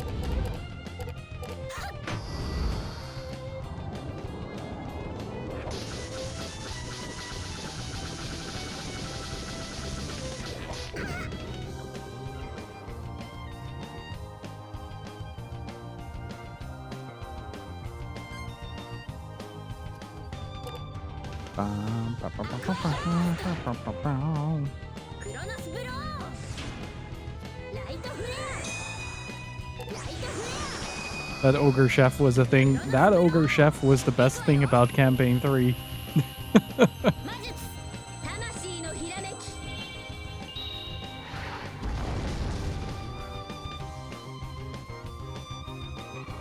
I'm currently waiting for the next leg of Gandela Obscura.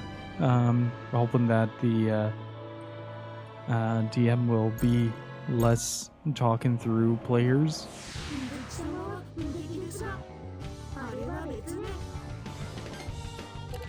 Yeah, the voicing for Mizudi is so well done. That sort of monotone, almost robotic way of talking is so good.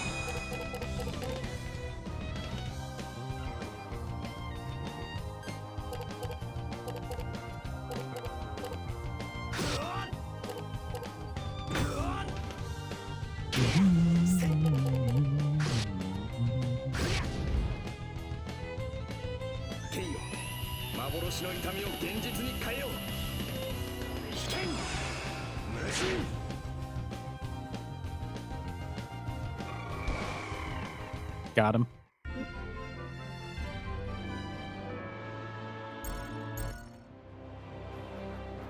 No, Worf is asleep.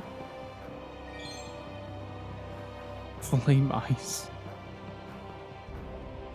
Excuse me? I am struggling to comprehend this logic, Baten Kaitos.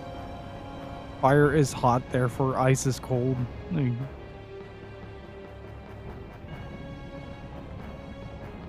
No, one of the main characters is a Welsh cat girl.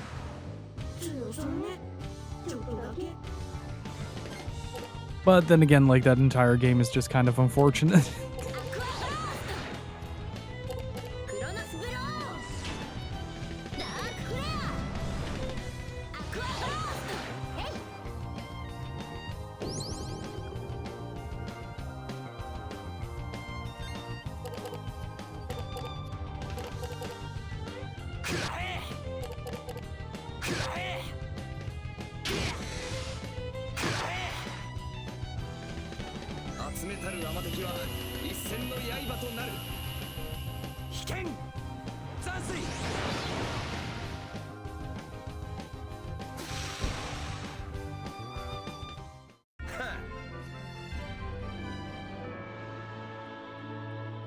Crystal shot.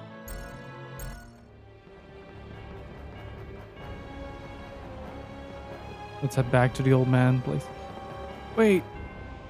Just put the ice on the lava. If video game logic applies, that should solve all our problems, won't it? Oh yeah, that's the real dub of Xenoblade 2. I mean, Xenoblade 1 had a lot of charm to it, and Xenoblade 2 is parody. Xenoblade 3 can't say because I haven't played it.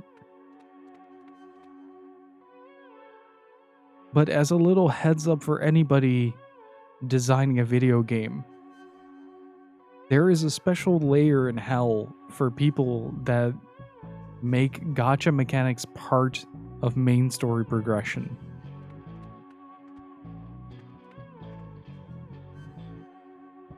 Flame ice used to be everywhere in Aza. Even the scorching heat in this cave can melt it. Now then, hold on for a minute. I'll put this here, in here, like so. Here we go. This isn't your ordinary snow cone. It's a special order crushed flame ice summer delight. Here, take it. You can freeze anything with this baby, even blistering hot lava. Go ahead and trap this in the black. This is a lot to take in.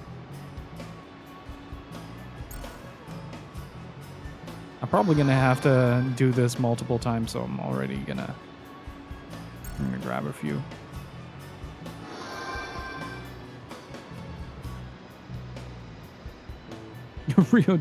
That's the most accurate description I have heard of, or the most accurate comparison I've heard of Xenoblade Chronicles 2, using Shenmue as an analogy. Like, it surprisingly fits really well. Also, okay, so chat, you're now aware of the snout of these creatures? The flaccid, floppy thing that they call a nose?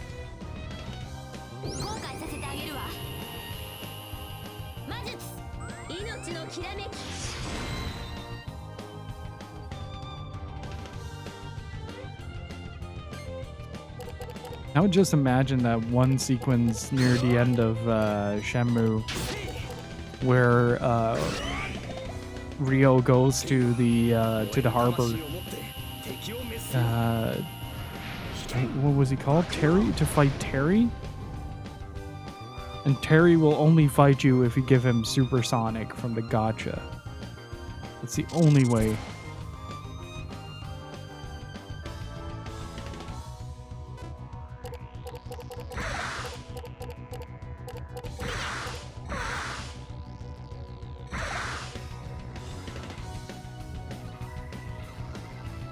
That's how it feels to progress in Xenoblade 2.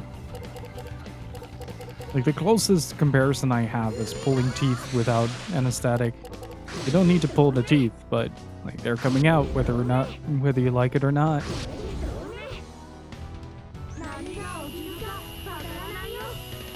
Went from village slave miners massacre to anti-lava ice cream so fast. It's the Baten Kaitos experience. I don't know what else to tell you. This game has so it's a bit of a double-edged sword when it comes to like narrative weight, but I do really appreciate the lightheartedness with of like the comedic shifts that this game has. Like, they feel very nonsensical and out of left field.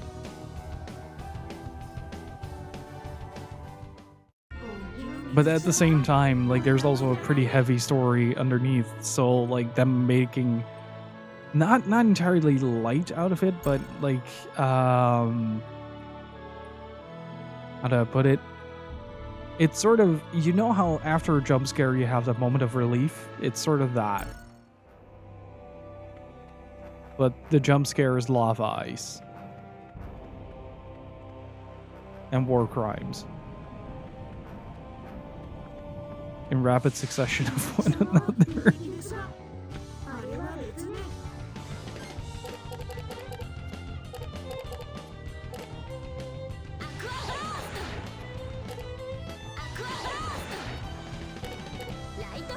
I wonder how the dev meeting went for that.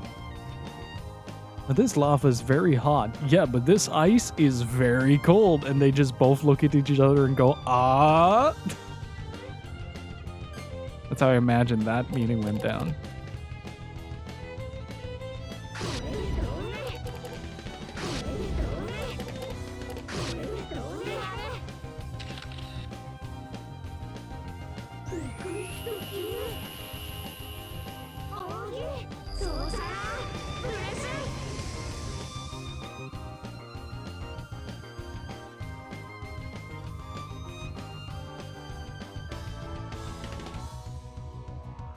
Let's see, can I...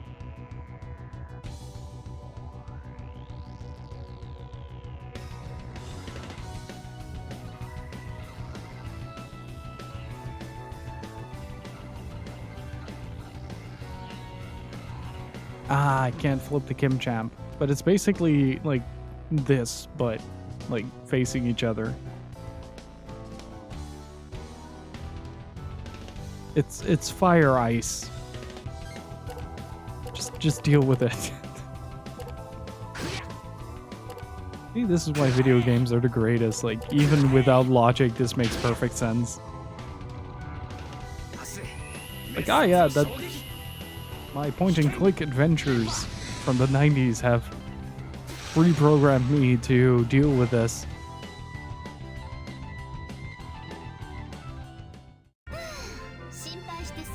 Ah yes, the spinal fluid goes into the lung and the lung goes into the diving suit. Don't know what else to tell you, it just works.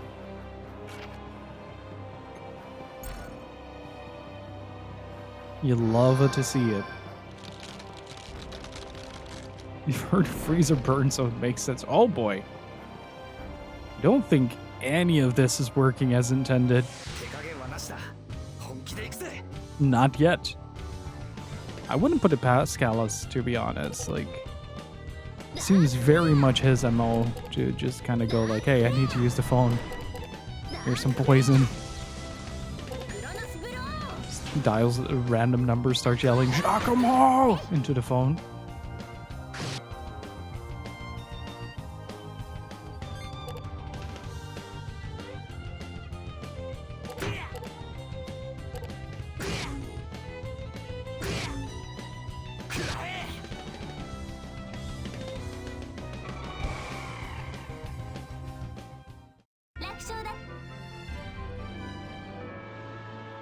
Oh man. So this is kind of the reason why I'm sticking with this team currently. Like, it's not the best team, but Mizuti backs up as a very excellent support character. Whereas the other characters will kind of fall behind a little bit due to the lack of offensive capabilities. Like, a lot of it is centered around Callus and his kit.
Let's see how this goes in terms of damage.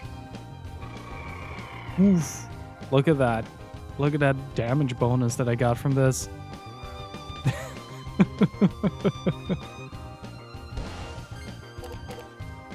Helps that I sometimes pay attention.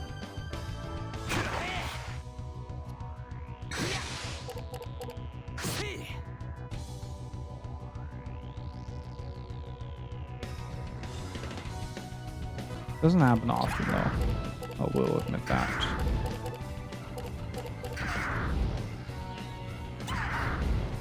Do, do, do, do, do, do, do.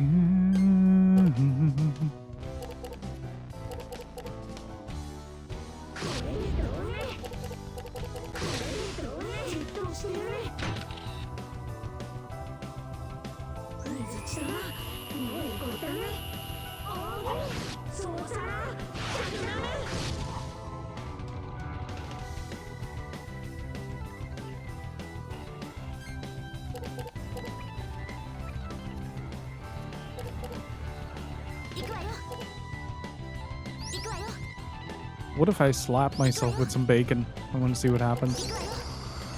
Oops. Just imagine how that looked.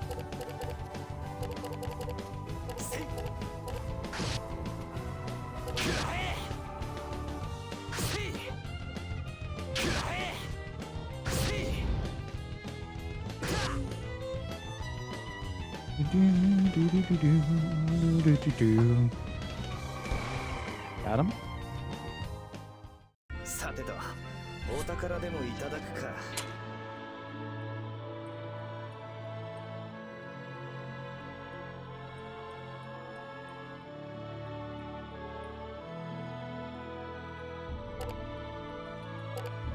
Yeah, I'll take this because I do need the extra money. Hey, Foxhound, how's it going? Hopefully you're doing well.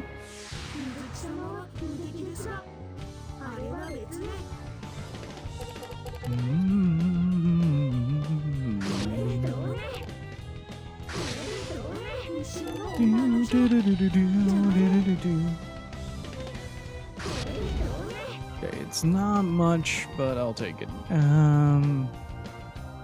Like naturally with fire, it's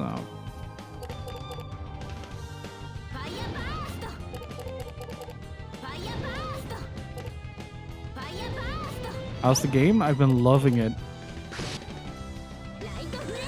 Progress is a bit slow. Like we just had a big boss fight that lasted about 2 hours. But generally, like the game has been fantastic. Storytelling is really good. We're kind of approaching like the crescendo of the second arc. So hopefully we'll get some good stuff.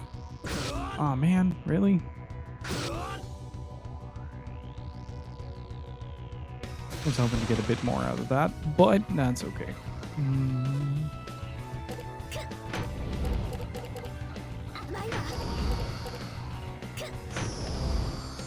Nice. Do let me know how you're finding it. I've been really looking forward to trying it.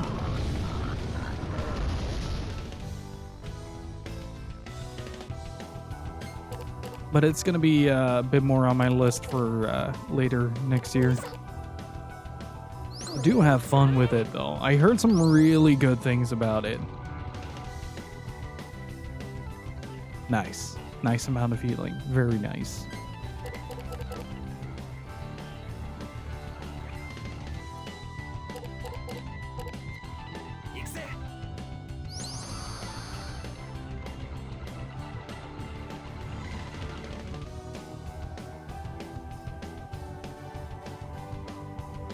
Fuzzy wuzzy coat.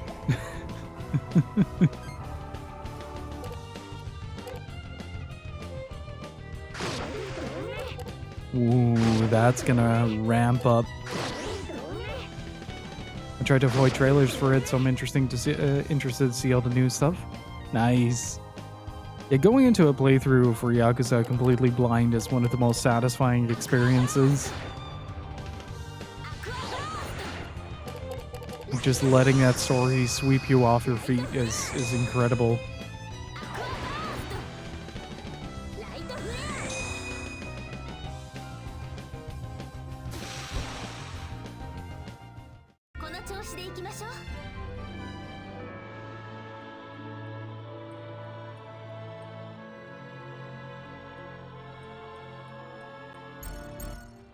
Oh, nice. I might be able to get a bit of pocket change from that. I played through Judgment and Lost Judgment recently as well. Really enjoyed those. I still gotta get my hands on Lost Judgment, but Judgment was fantastic. Hell of a final boss fight. Really had a good time with that.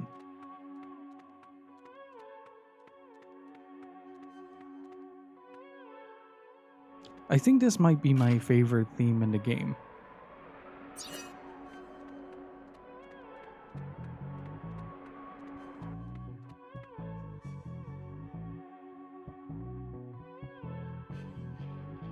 Alright, let's rest up first.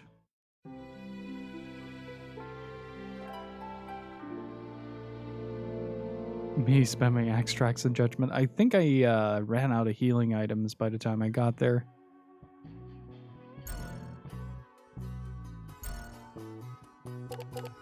So like you had one of those mutual one hit away from death kind of deals.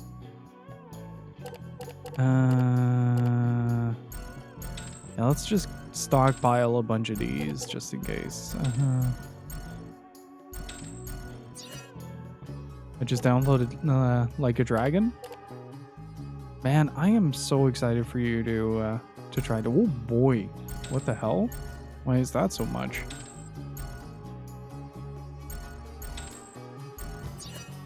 I'm gonna snap a bunch of photos. So we're just doing some grinding and talking a bit about RPG mechanics and stuff like that.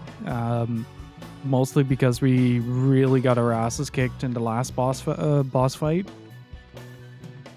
So I'm kind of trying to get a little bit of a head start so I can push the story a bit more. Ishin was really fun. Story is one of my favorites.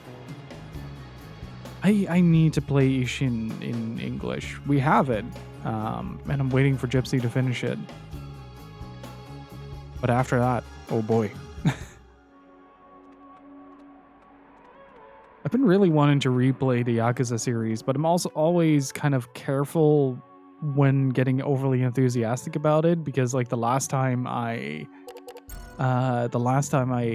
did the Yakuza series, I did basically everything in a row, and I do not recommend doing all the Yakuza in a row. By the end, steam was coming out of my ears.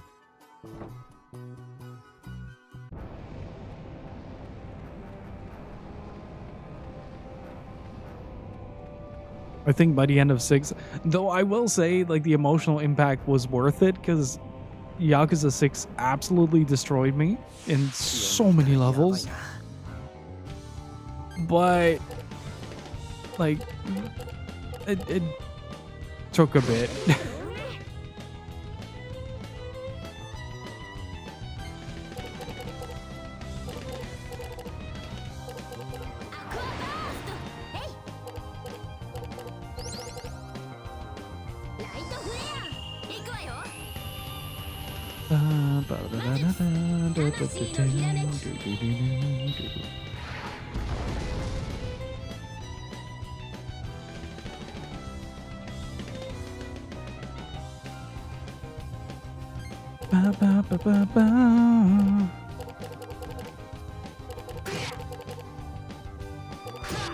Oh no, the bacon has gone bad.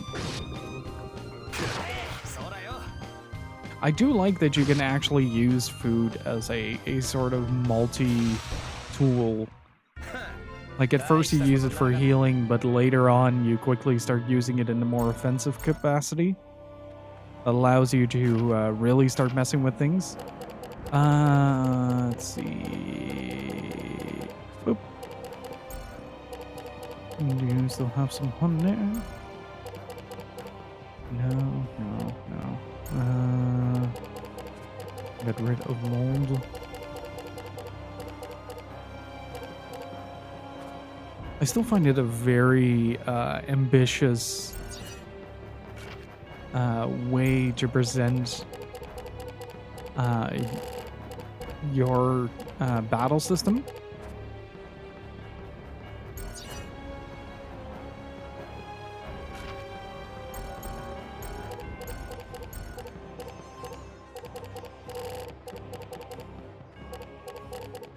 Because you do need to keep a lot of extra things in mind that you don't have to think about in most RPGs.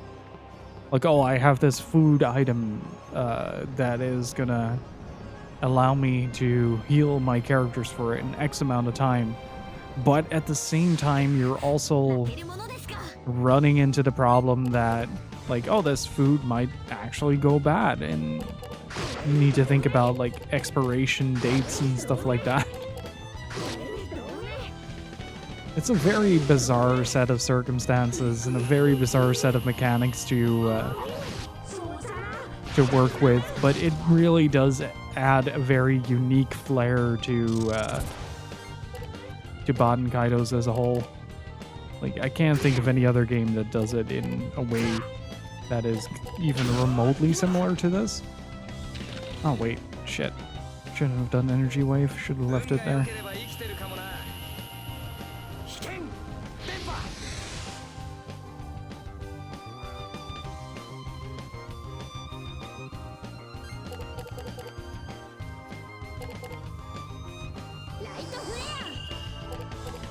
Alright, bacon slap. Experience bacon death. Would have been real funny if he died because of the bacon. Wait, what? Did he just blow himself up? No, I'll take the card. Alright, I'm gonna sell that card and level everybody up twice. But like, even the leveling system, like, everything in this game is settled around preparation and kind of figuring out what the optimal setting is for everything. Like, for instance, I use a lot of fire spells in this configuration, but for this particular part in the game, that's not something that is ideal. Like, you don't want to you don't want... Wow, I blanked on that sentence. Good lord, it's getting late. But you don't want fire in a lava cave, because, like, it's just ineffective damage. But at the same time, like, the versatility allows you to make combinations you otherwise wouldn't be able to.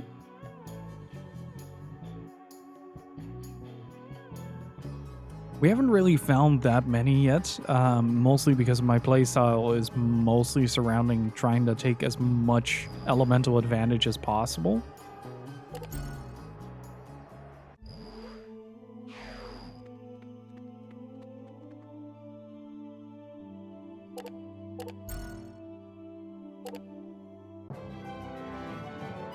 Level 31. Once you hit the 40-hour mark, for me, 40 signifies, like, this is an RPG that I enjoy. Like, I've gotten this far, I'm gonna see it through. Like, it's the 40-hour mark and the level 40 mark.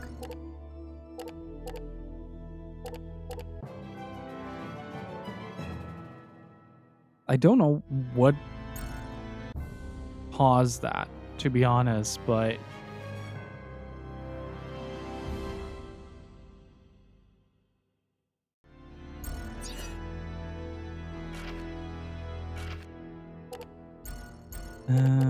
let's see. Gabari should have a bunch of weapons that he can just straight up add.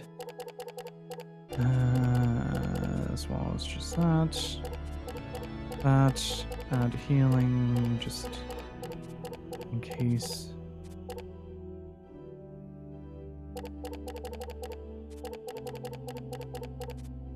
There you go. Everybody's strong. I think Zella is the only one under... Oh no, everybody's level 30 and up. But I do like this. Like, you have to think about, like, oh, am I gonna progress with this level and run the risk that I might end up in a sort of dead drop? But then again, you can sort of mitigate that by changing your deck around. Like, it's a very odd, like, balancing that I've never really experienced in any other game. It's like the level of preparation goes beyond just equipping a sword that is better than the previous sword and then hacking away with it. It's more or less like you have to figure out what the optimal strategy is and then build a deck around it. And it's something that I really like to do myself with like deck building games like Arkham Horror or, well, Pokemon Trading Card or Yu-Gi-Oh! Or something like that. I really love deck building games in general.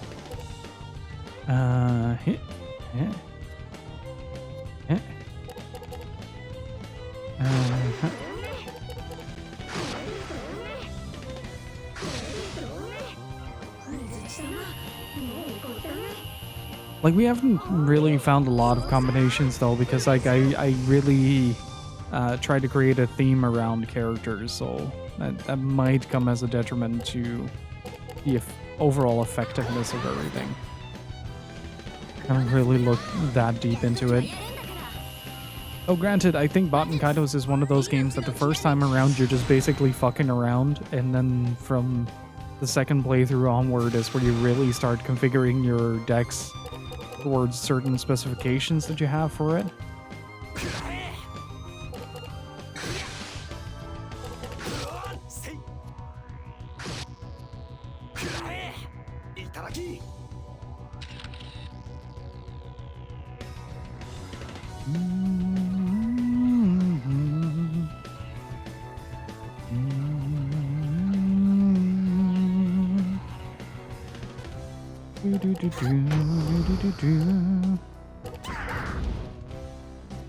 Let's cure that damage. Oh, it's a one-use thing. Interesting. That's interesting. I did not expect that to switch around.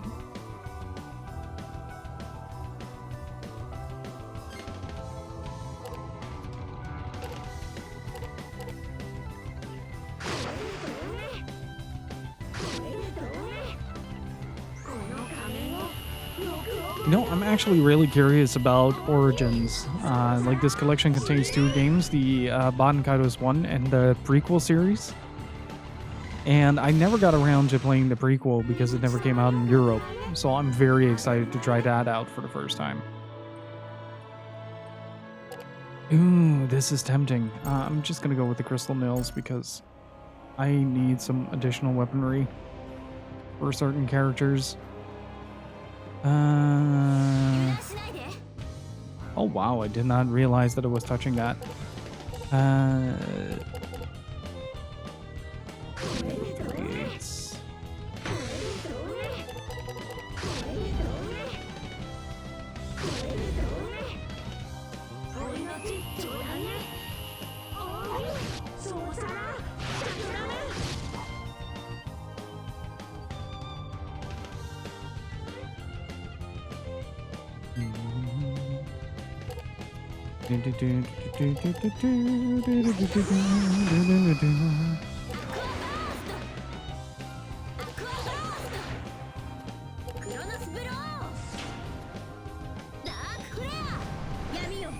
Okay, that should negate the light damage.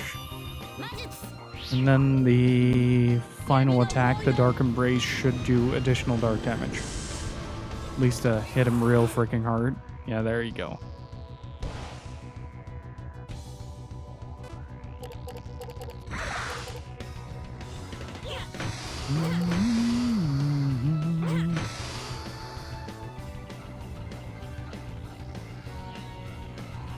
It's interesting to see, though, that the momentum of this game very much reminds me of how Final Fantasy IX feels.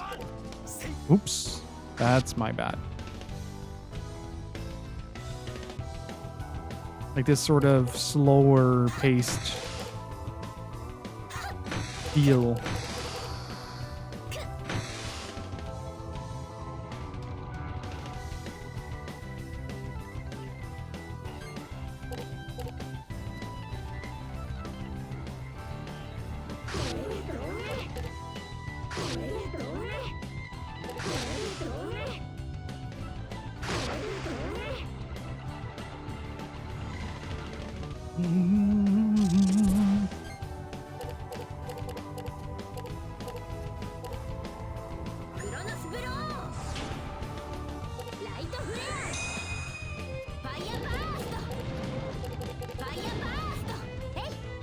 Bacon.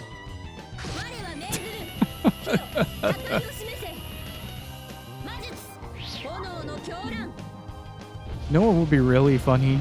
If you get like a crossover with Shadow Hearts and they just throw like that tiny gremlin wizard. Like, oh, I'm just gonna cast Bacon and he just comes flying in. Though granted, that would be a very Shadow Hearts move.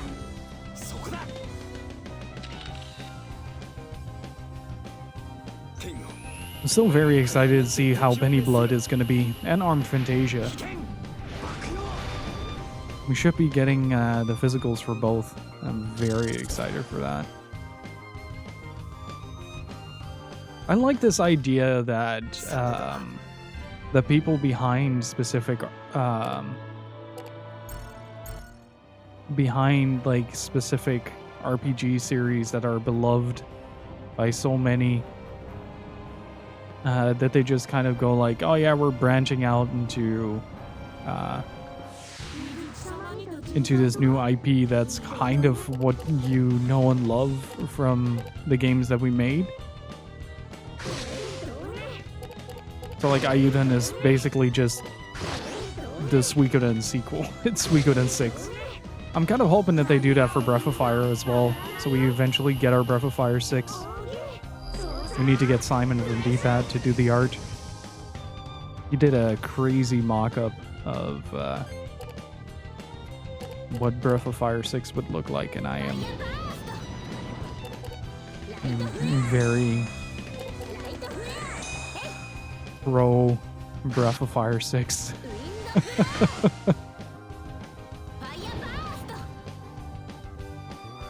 We'll never get Breath of Fire 6, but we might get Ayuden Chronicles that is Breath of Fire. That's what I'm saying. Like, it doesn't need to be Breath of Fire per se, but I'd be very happy if like an Ayuden Chronicles idea, like Armed Fantasia, Armed Chronicles Ayuden Penny Blood of Fire. I don't know.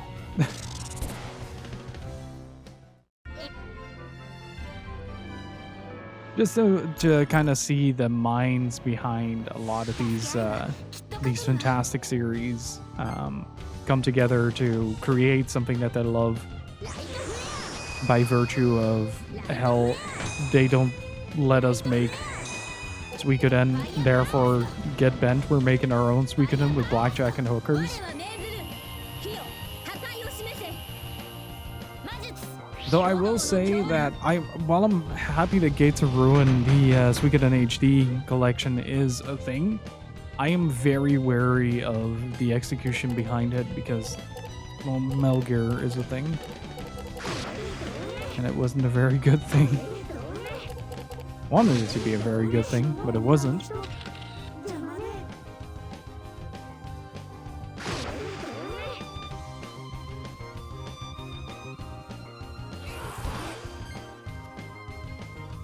Oh, what? I have questions in regards to what happened there.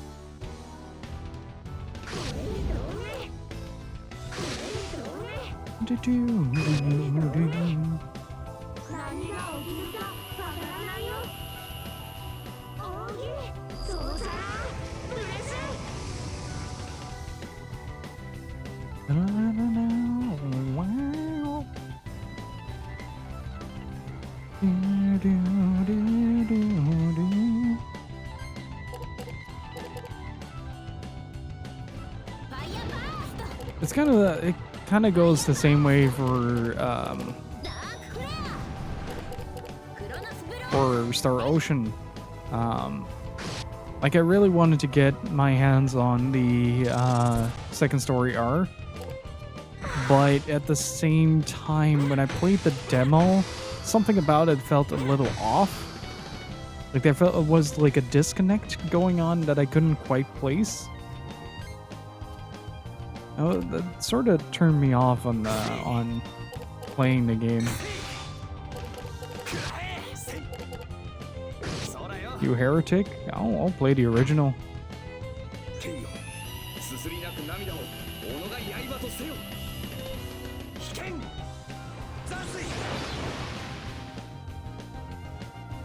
But I remember what it was. The individual components look really beautiful, but they never really took the time to see how like object A matches with environment B. So what you get is this sort of pixelated character walking through a world that doesn't feel like the character is attached to the world. It's sort of like a floating sprite that just kind of hovers there. And that was sort of how the entire experience was, and I didn't really like it. I wanted to, but I didn't.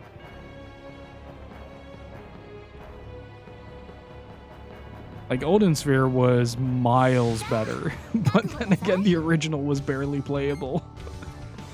That was such a difficult game.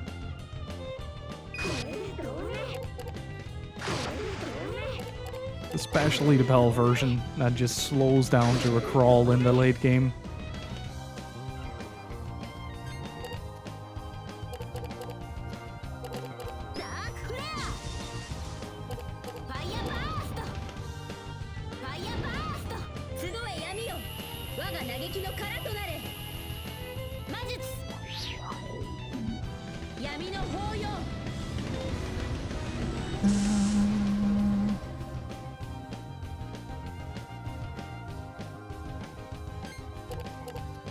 Like, I do think it's cool that they made a remake of Star Ocean, especially after First Departure R. But there's just, like, first of all, First Departure R was a €25 release, and like locally, Second Story R is like what, 55, 60? I was like, if I have the original, does it add any extra value to having that original? And I just really couldn't answer that for myself, and that's a real bummer. At least I think that's a bummer.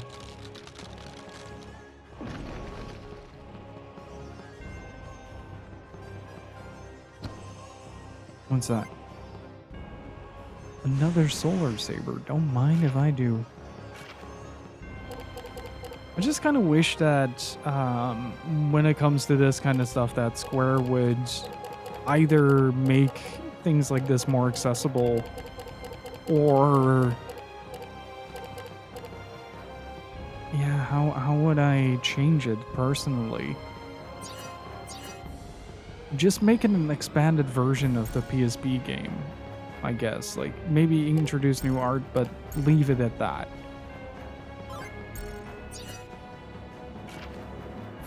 Because, like, that disconnect is really weird. And it doesn't really feel good.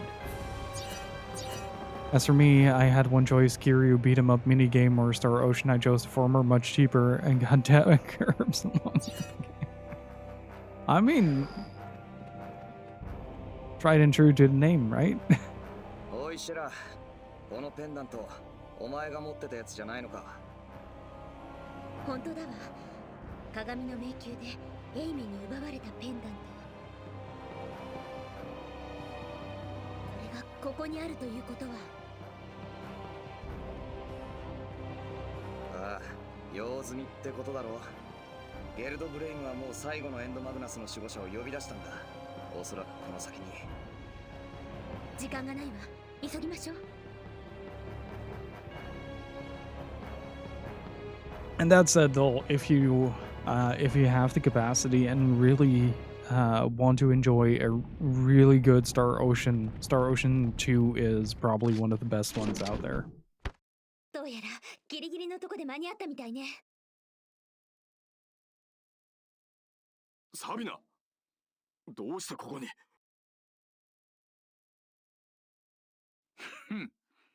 やはりジャコモたちでは始末できなかった。しかしもう遅いわ。最後のエンドマグナスは封印により解かれ。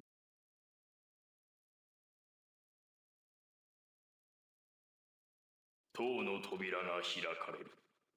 The gate of マルペルシュロの呪詛。まずい。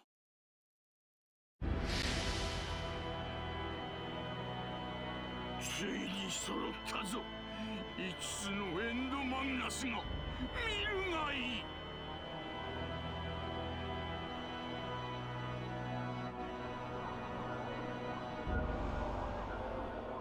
Oh shit.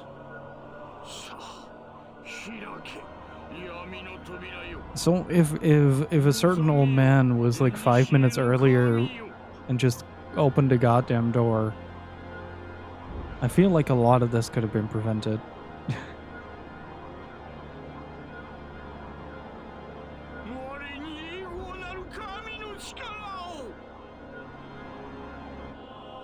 Gelda Blame's voice actor is going to town though. I love it.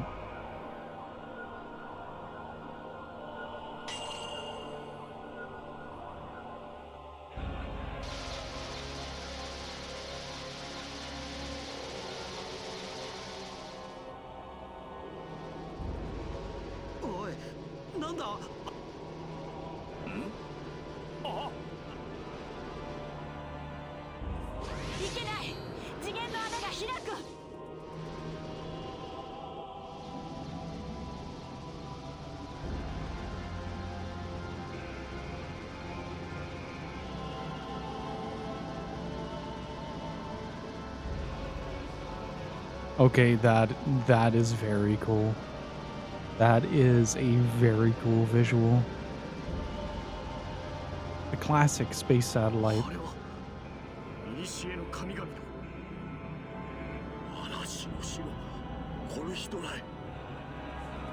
つのエンドマグナス、全て解放されてしまったのか。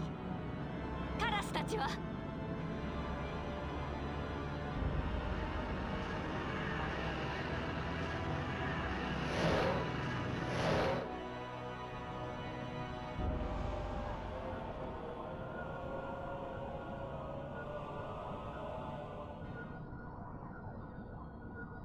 エンドマグナスが完全に解放されない。どうした。なぜ神は目覚。Oh.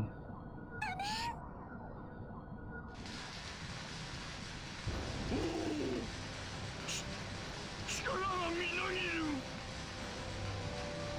熱い。燃えるようだ。これがマルペルシュロの息吹か。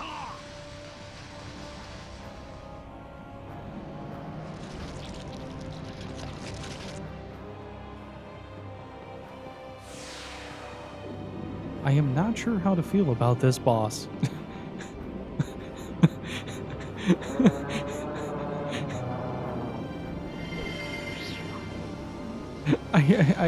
Yeah. Oh. Let's go. Get the good music.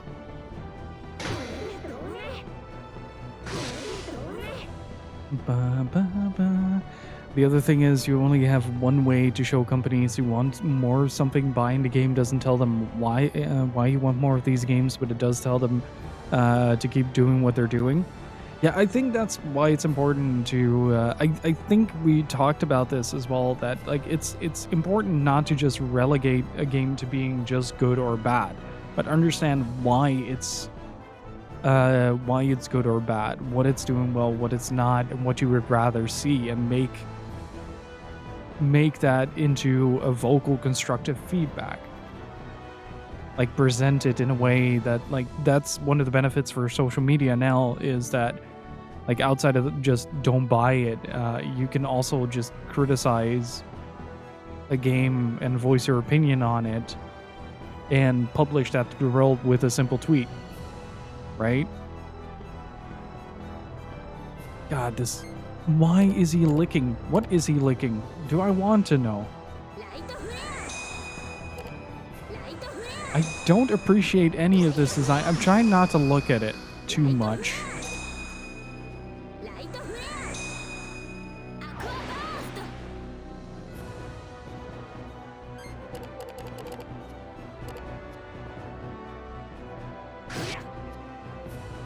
Oh, we can still make it work. We can still make it work.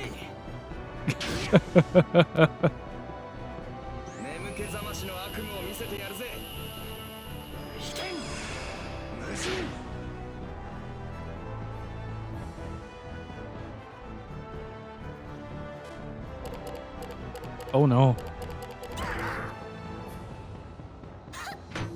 Wait, how many hits is this gonna be? And is this gonna be one of those situations where it's gonna be like a multi-hit thing where... Oh.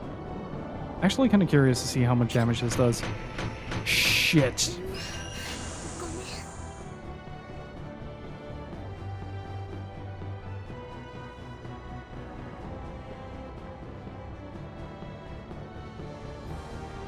Have I ever told you guys about how hard I yelled at the screen?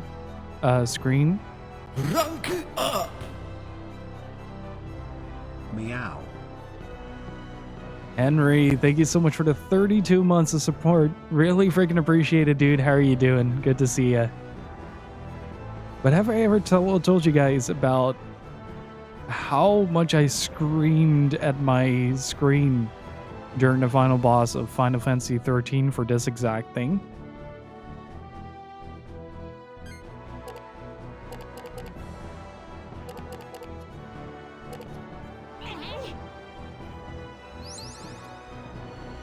Good to have you back, man. It's not even a status ailment, I think. Right. Oh, wait, it is. It is. I might be able to cure her. Oh, wait. That works way different in this game. That's interesting. Please don't. Divine Seal. Please seal those titties away. Ooh, almost used the wrong thing. Please don't kill Mizuti. Please don't kill Mizuti. I only have one holy grill.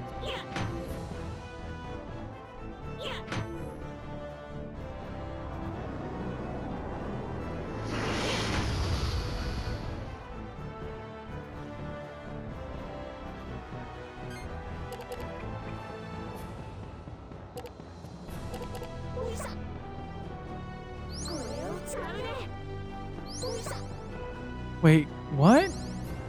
Why doesn't that work? Shit.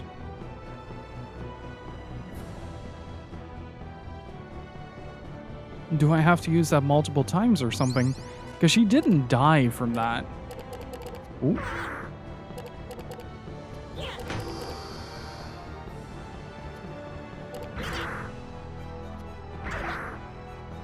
Might have to equip something with more death resistance here.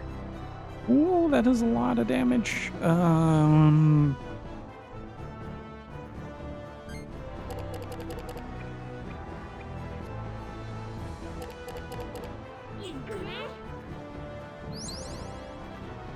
Although I don't think it's only Final Fantasy 13. Final Fantasy 13 has one of the most egregious versions of that. Because, like, Orphan can just death ray your main character and it will be an instant game over and there's not much you can do against it.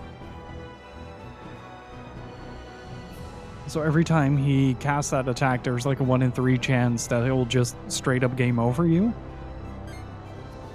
And that was one of the most insufferable bits about that game. It's just right at the end.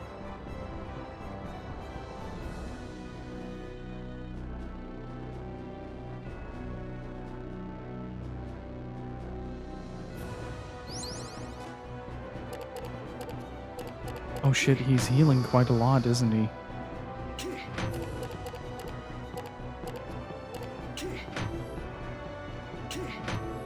Okay, I gotta be careful with this. Yes, it counted correctly. Ooh, that's the wrong one. It's literally the final boss, yeah. Like you're in the final stretch and suddenly, boom, it just takes you out and no questions asked. Just have a nice day.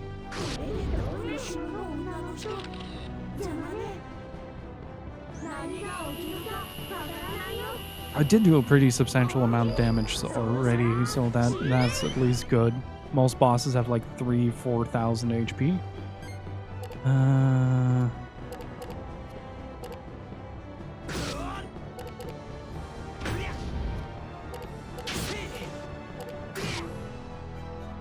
Is that why I got green tea? Another divine seal. He is probably healing up quite a lot. No, it's... Oh! That was like all the way the wrong button to press.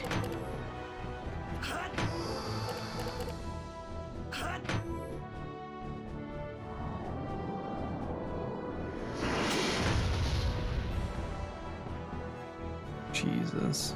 That's so much damage. I just don't get the cards that I need for anything here. This is brutal.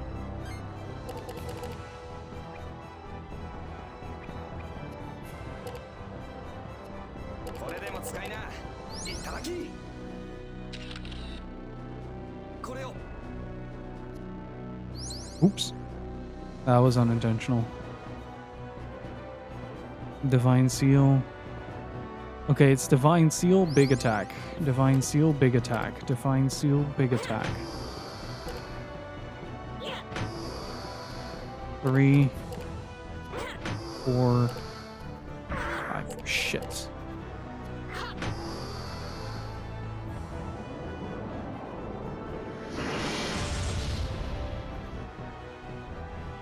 No, at least I did a massive heal beforehand.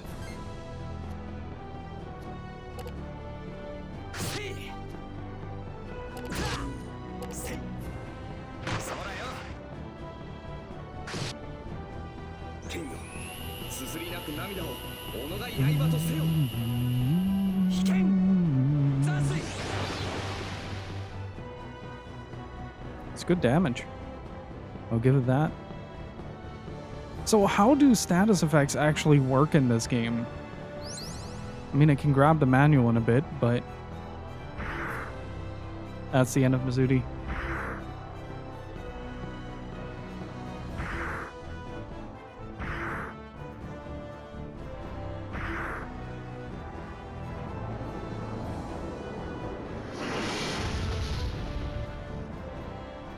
Jesus.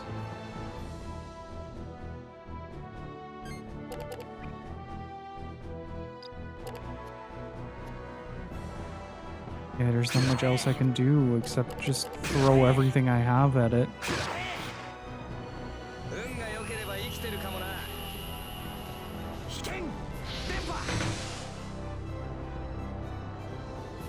Can I even beat this thing? Doesn't feel like it. Yeah, that's the end of Mizudi. Oh, wait, no, Divine Seal? Maybe? Yes.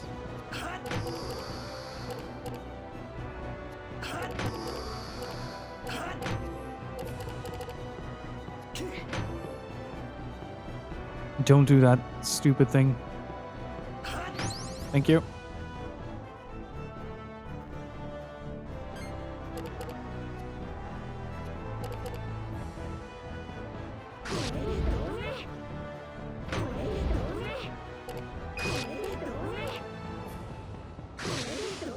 I'm not getting any damage off the ground like this. Shit. Oh no. That's the end of Mizudi. Guaranteed. Oh, wait. Yeah, that's it. That shuffle was so ill-timed. Oh, it resists it. Yeah, that's the end of Mizudi. Can we solo this boss? The answer is hell no.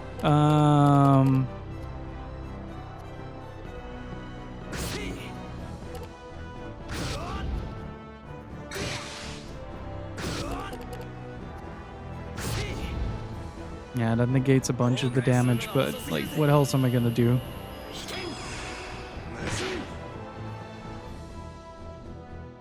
Mhm.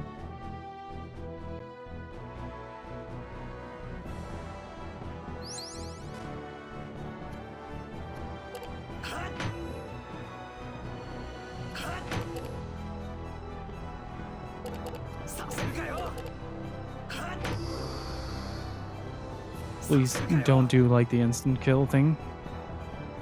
Okay, so far so good. What do I have?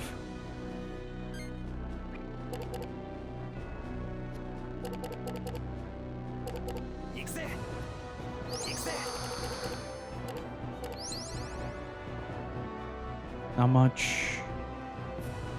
Divine Seal. I don't think I can beat this. Like, the second he took out the first character, that was kind of it. I'm afraid. Like, I don't really know what else to do against him.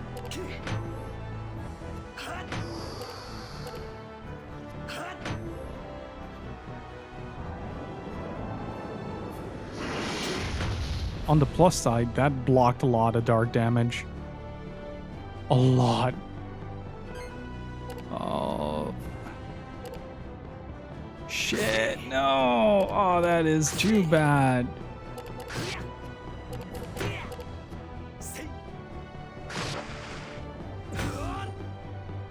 Hey, thanks for stopping by, Molokov. Really freaking appreciate it, dude.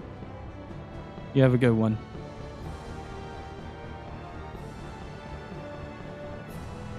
Man, the difficulty just cranked up, didn't it?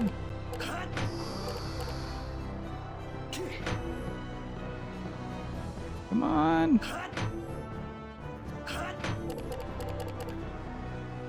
Oh, no, that's a bad move.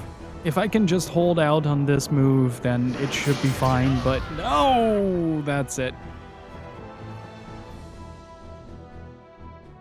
That is unfortunate.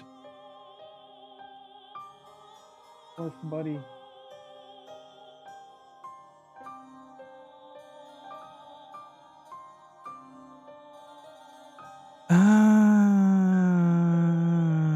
Let's try this one more time. I want to see if I can actually bosses get SMT levels of mean. Yeah, I just don't like instant kill. It's such a mean mechanic. Yeah, that's obviously not gonna work, so hopefully.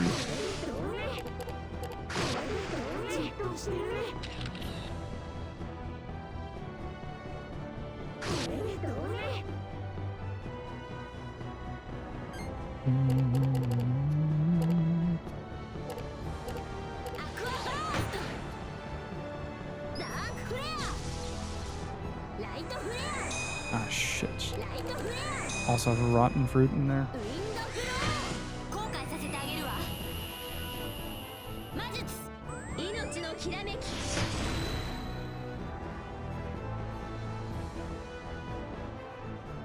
I wonder if this guy is immune to stuff.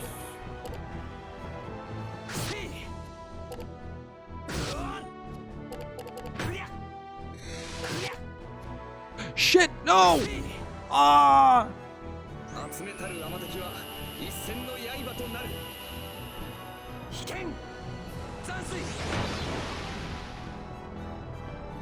Ah, that was... So how do status effects work in this? Because I believe that she is gonna go down pretty hard now again.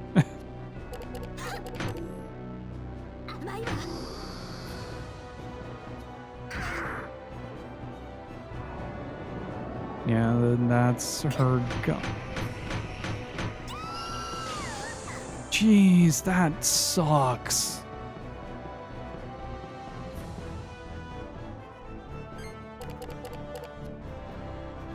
Yeah, and of course, from that exact moment, nothing works in my favor. Of course, like I get 2 good combos off, and that's it. That's the whole spiel.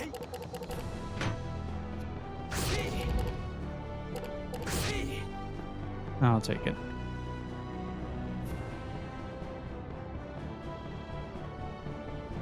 Yeah, he's gonna start healing.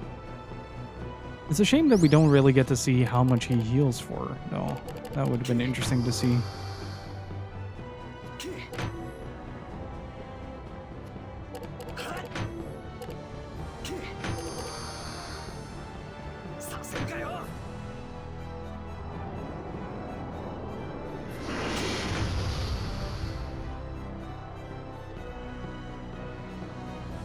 That was a decent block. Let's try to keep him up. Shit. That is a really bad hand to work with.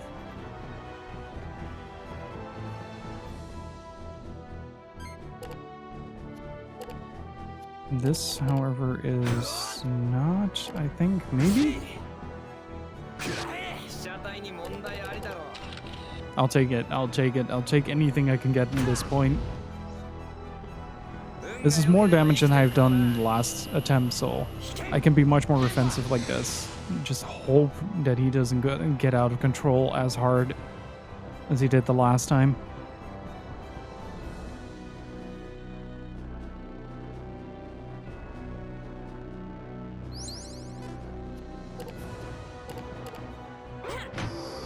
I'm playing with the added difficulty level of having a dog that is chewing my foot.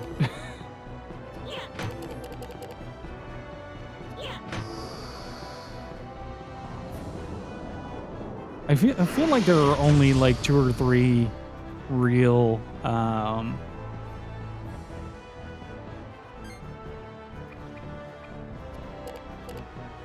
resurrections in this game.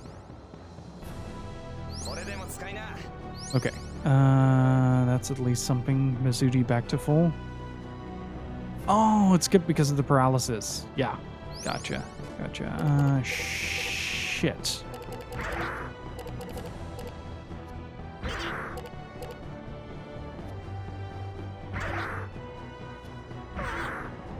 Yeah, that might be a pretty hard blow for Mizudi.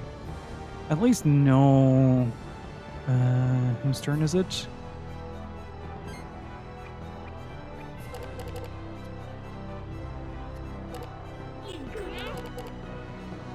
Okay, at least I can do this, so that's good.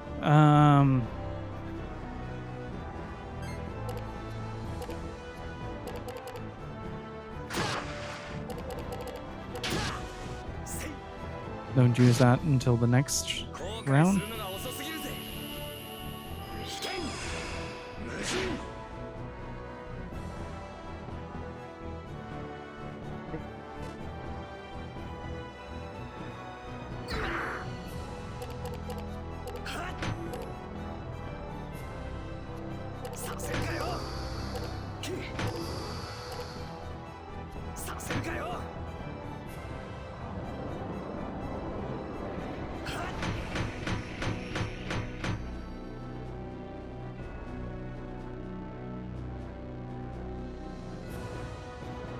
I hate that he does that multiple times. Or that he even can do it multiple times. I should say, like, that is not okay. Like, as an opener, I can understand it, but...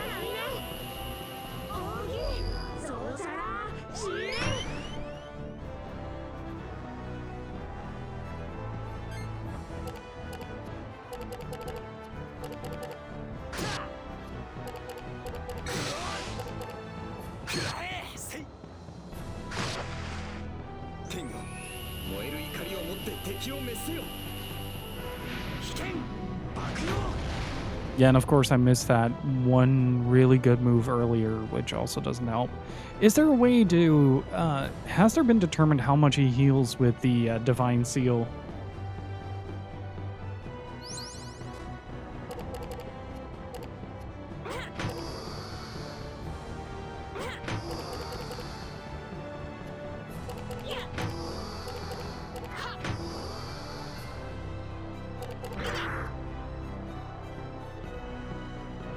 Okay, I'm okay with poisonous pollen. That's okay.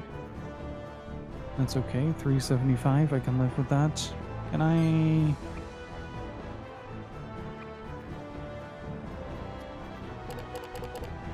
Does that actually cure it all? Oh!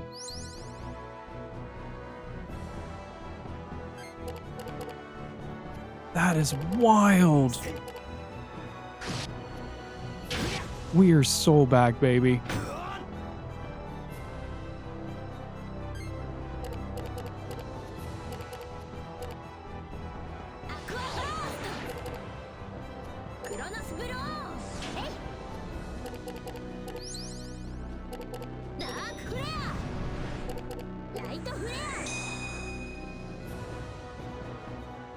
Okay. But I feel like this does mean that his thing goes up, right?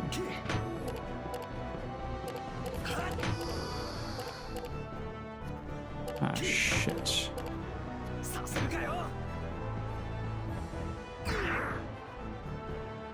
Just a quick second, chat. Just a quick second.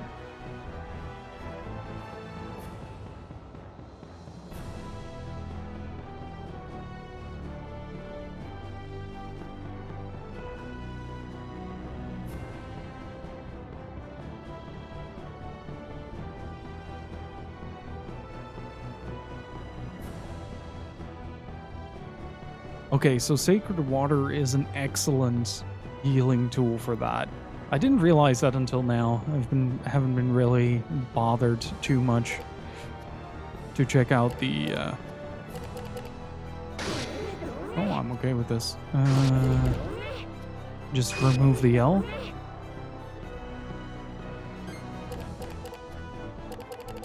Ah, shit. Should have healed. Should have healed. Should have healed.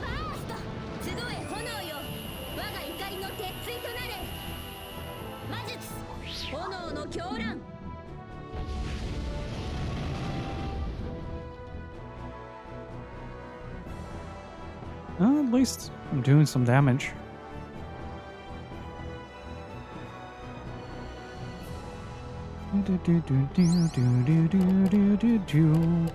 That might be the end of Mizudi, but I think there is a Sacred Water in there. Not quite sure though.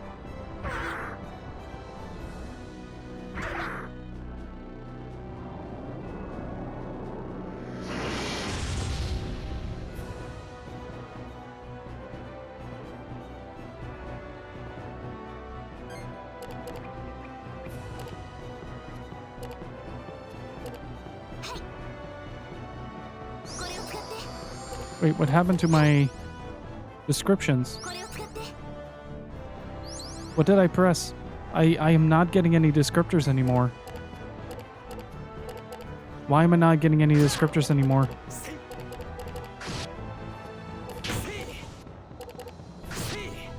I'm not seeing any damage numbers anymore. What? Why am I not seeing that? Did I press something?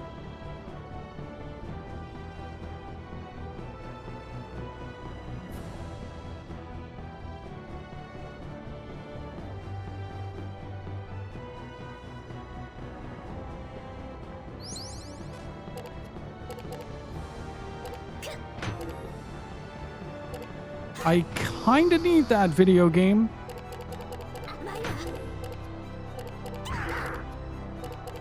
I kinda need that. What happened?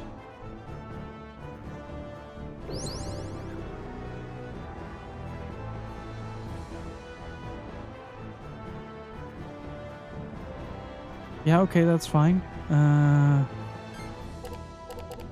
Oh, there it is. Whew.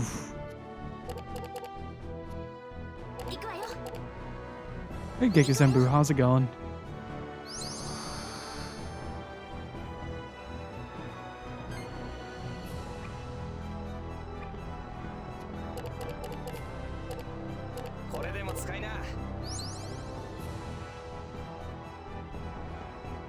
It's not much, but it's the least I can do here.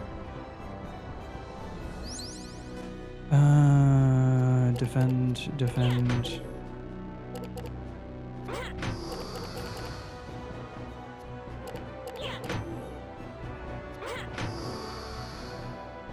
Just in case. Oh, he's not doing the big thing.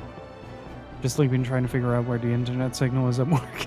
Just imagine you running around with your phone, trying to push it into as many corners as possible.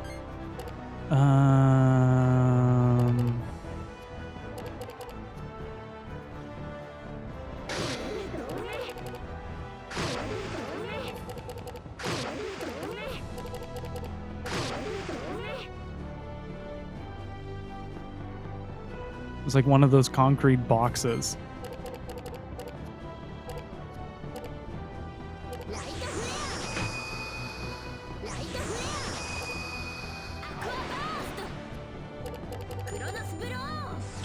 At least I'm getting a lot of spells off. I still don't know what he heals though.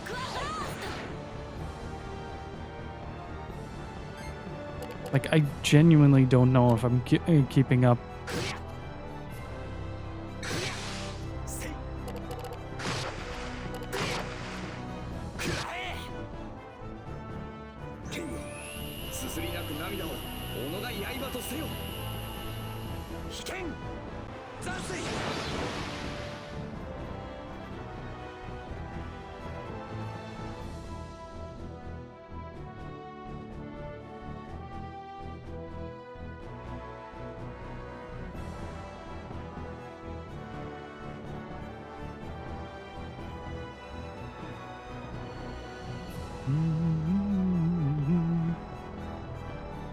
Come on. Oh.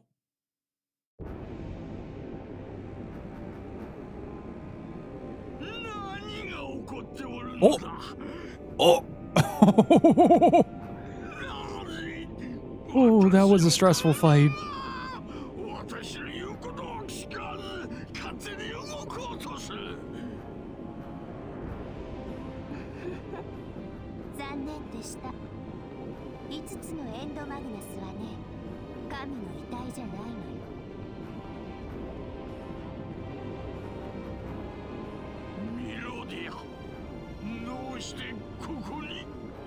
Wait, we've seen her before, haven't we? They Victus!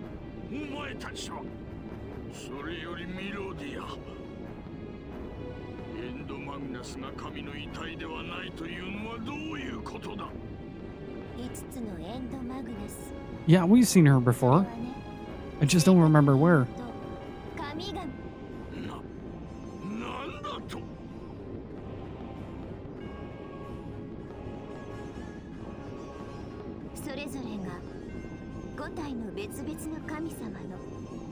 Oh, right, she was the Princess of Candyland. That's right.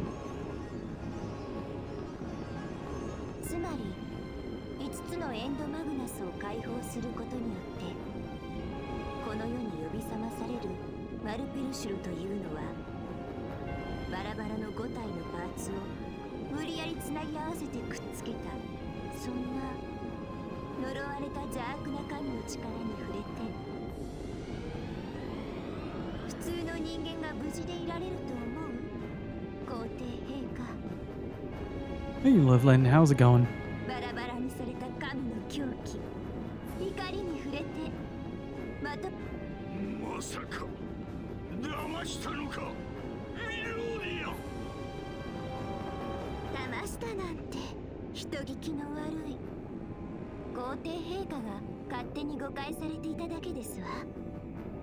I mean...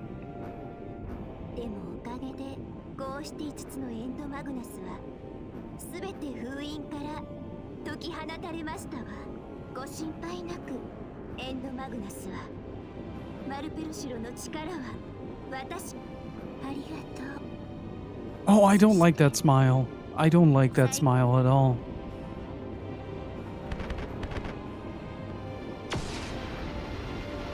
What do you mean I could have just used a gun this whole time? Why are you even using a trumpet? Lewd. Oh, okay, bye. Not even the Terminator thumbs up. That took some restraint. さて、茶番はよくやってくれました。すべて計画通りね。それでは約束通り、あなたの報酬を受けなさい。なんだと？やはり裏切り者が。Very 計画通り。誰か水木様に嘘ついたか？いい加減正体を表っ。待ってみんな。彼女にミロディアに協力してた。 Son of a bitch, really? That's what he meant? That's what he meant? Really? You filthy hypocrite! カラス？そんな。水木様、騙したかカラス。なるほど。おま。カラス、本当にお前が？ああ。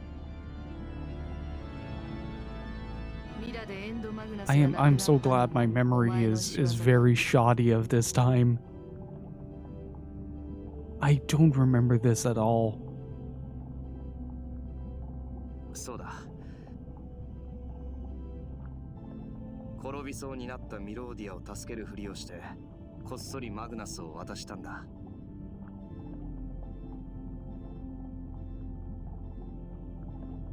下手に抵抗しないことね。マルペルシュロを今ここで目覚めさせられたくなければ。おいカラス、正気か？お前本当に？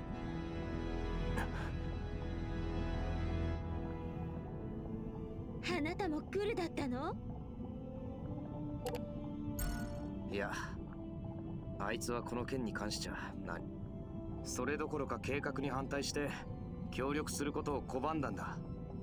それで俺たちはあいつに術をかけて。 Hey, don't drag me into this, Callus, you son of a bitch. それまでの記憶を消してしまうことにしたんだ。この世界に精霊として呼び出されてから後のことは何一つ思い出せない。すべて忘れてしまえと強力な暗示をかけたんだよ。シェラ、サダルスードのあの月魂の森で。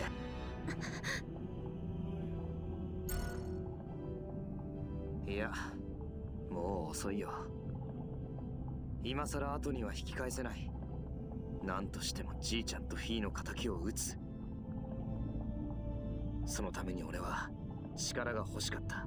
俺には精霊の力がどうしてもお前が必要だったんだよ。だけどそれも Bullshit. You just needed some money to buy some Pokemon cards. That's all you needed. 俺は目覚めてるよ、いつだって。Does it count as trick, backstabbed, and bamboozled if you played yourself? Like we killed Giacomo already. Why?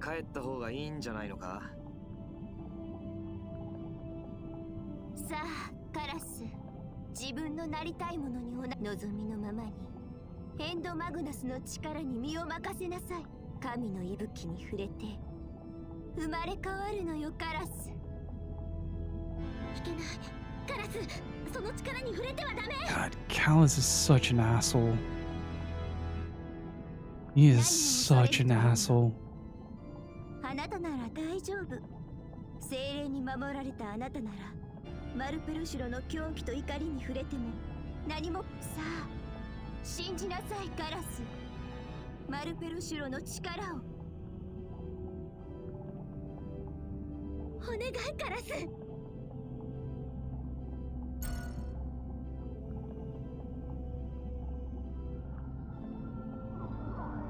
Are we finally ascending to Whale? Are we becoming Whale?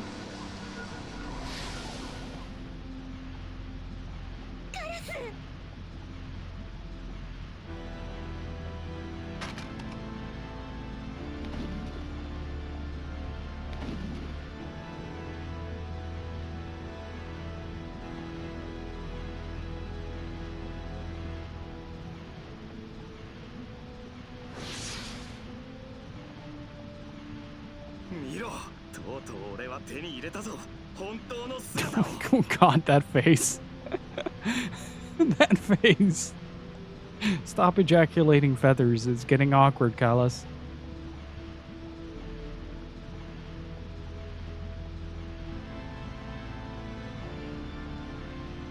この美しい翼を見るがいい。これでもう俺は完全だ。 Mizuri is just vibing in the background. Not a care in the world. 力が溢れてくる。偉大なるマルペルシュロの力。神々の命の火だ。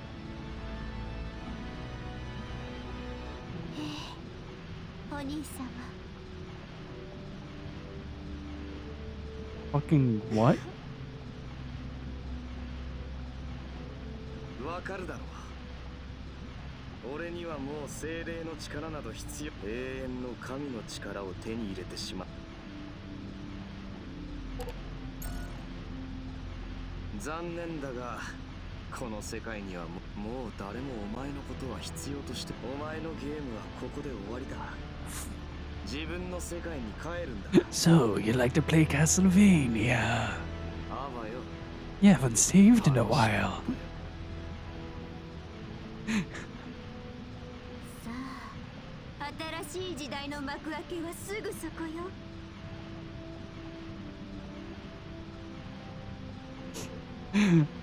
Is this like the birthplace of pathetic?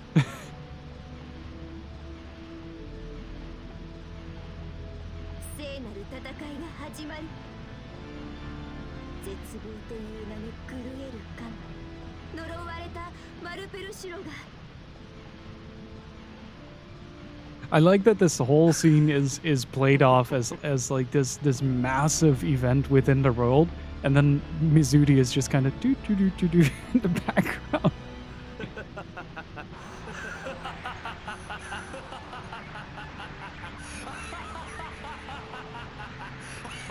This is so cool. This is so cool, though. Please roll fake credits. Please do it.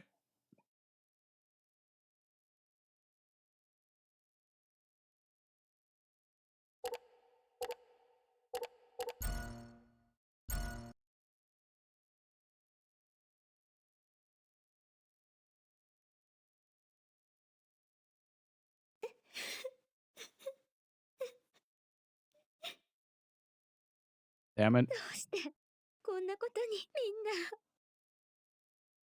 みんな。 Damn it.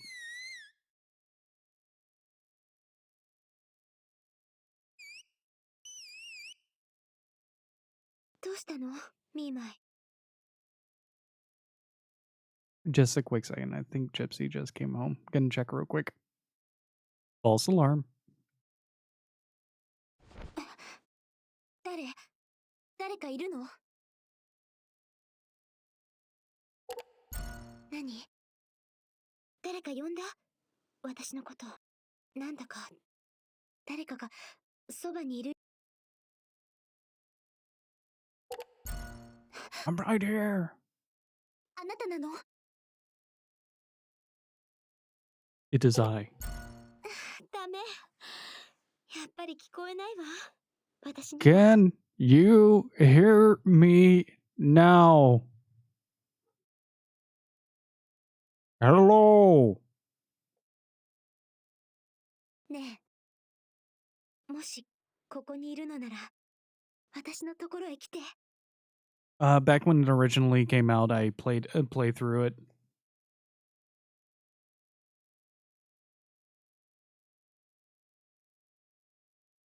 Pretty sure.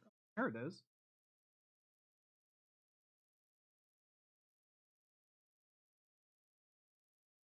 私を一人にしないで。カラスをこのままにしておけない。 But I did play the original Baten Kaitos back when it came out in the Gamecube. お願い。私に力を貸して。 But I have played similar looking games, like very colorful RPGs. さあ。 I'm right here. Scarf! ね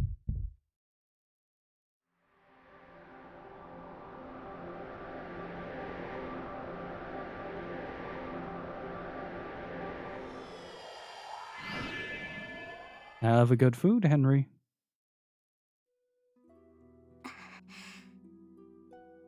あなたなのね。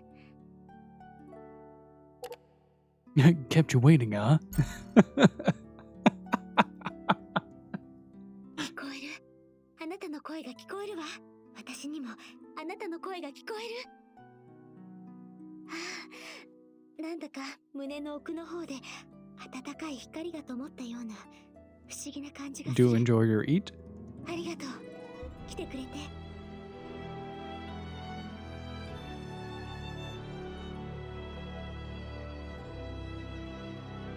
Man, I am so glad that I don't remember that twist. That was an absolute what the fuck moment.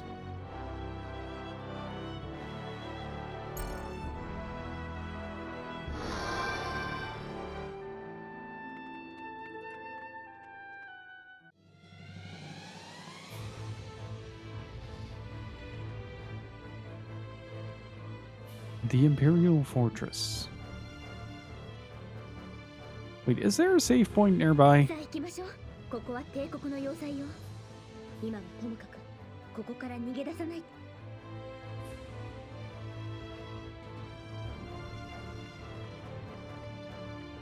Wait, did I get all the cards back at the very least?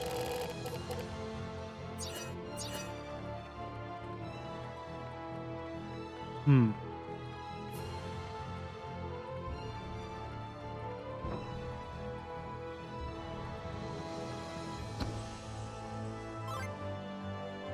Yes. Oh, finally.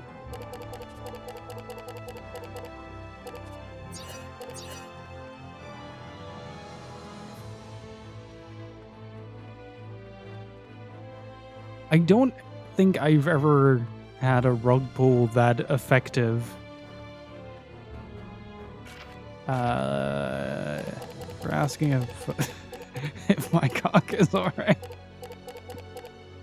There he is.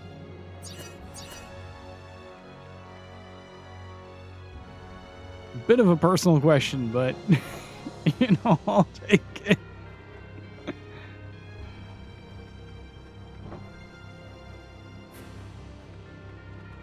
There is a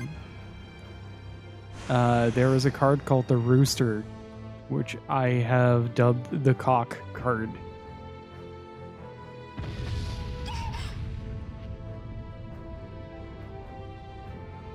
何の音かしら。向こうの方から聞こえてきたけれど。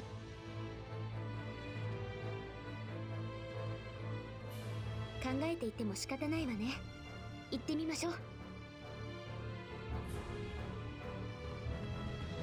Like already the level of teamwork is so much more level than with Callus. Like with Callus it felt mostly like we were being used. And now it's more like, oh yeah. Oh wait, new shit. There you go. What is the new... Ooh. What if I exchange that for that? Whispering Wind. It's the most explosive fart that you'll never hear coming. And you were actually being used. Yeah, it's such a like it works on so many levels. It's really cool.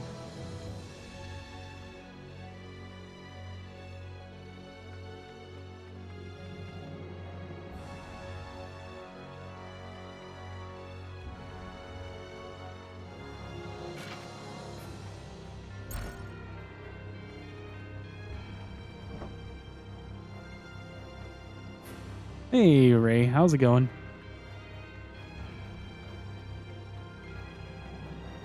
Oh, hey. Somebody blasted a hole through here?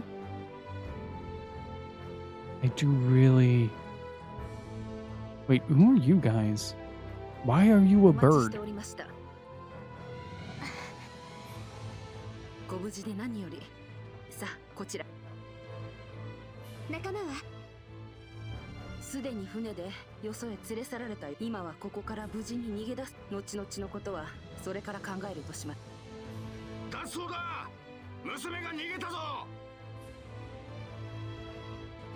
Nice. That sounds like a good time.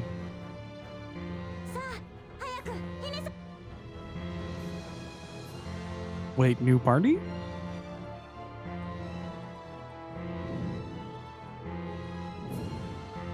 What is this creature? That's a big old dragon. 白き翼を持つ闇が、世界は暗き災いの渦に音もなく飲み込まれる。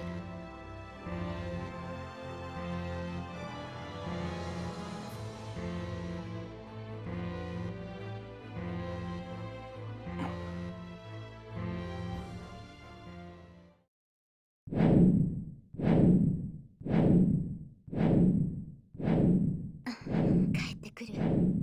帰ってくるから。Basically, he pulled a reverse Uno on us, and it turns out he has been using us to get the 5 parts of Malpertio in order to like become super powerful, and now he has absorbed all 5 parts of Exodia, and he is now part Exodia. So he basically rug pulled us and turned out to be the bad guy. 何を言うのだ。他の者たちではよく頑張ってくれた。今回の件で One insane turnaround. That is, like, it felt so hopeful, and like right up until the end, like it felt so hopeful, but it was way too soon to be confronted with like a final boss. So either we're gonna have like the kill god arc, or something was gonna happen. But I like that they planned those seeds of doubt as part of a constructed narrative, and just sort of let you kind of figure it out, and all the way because you're controlling Callus. He's like the person from whose perspective you're looking, and that's really clever to use that against the player. 良いですね、シェラ。はい、ありがとうございます。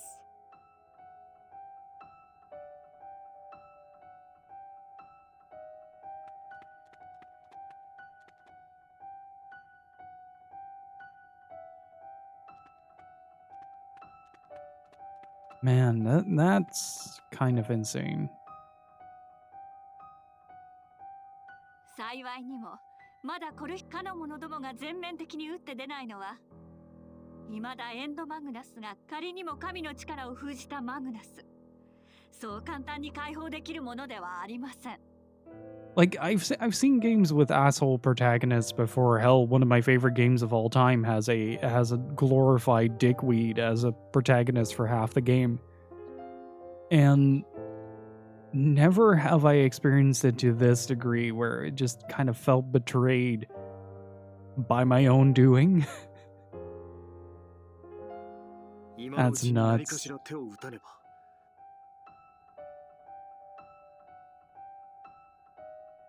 ええ、それは私たちでどうにかしなければなりません。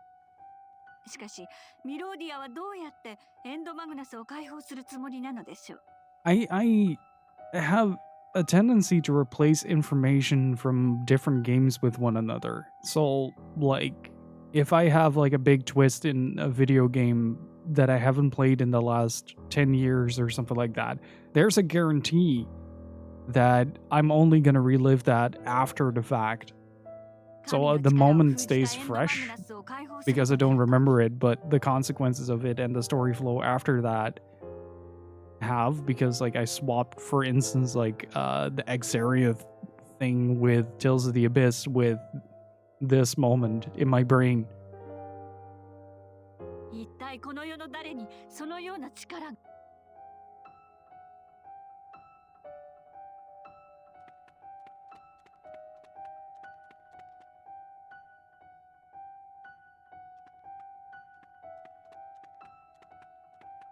Let me save the game. Bork bork. Now Gypsy came home.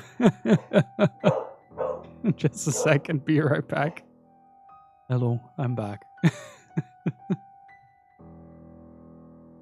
Yeah, whenever Gypsy comes home, Worf will start barking to kind of announce that somebody is at the door. And then you guys can hear the barking.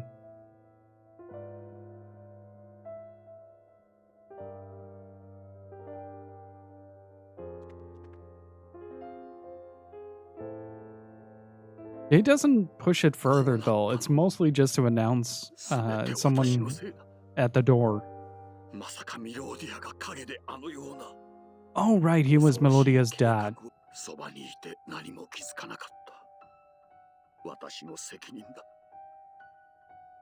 Well, what I do find really interesting with this game is how well they managed to hide that whole plan to turn Callus into Maupercio in plain sight. Like, now that I think about it, like, it's hell obvious, right?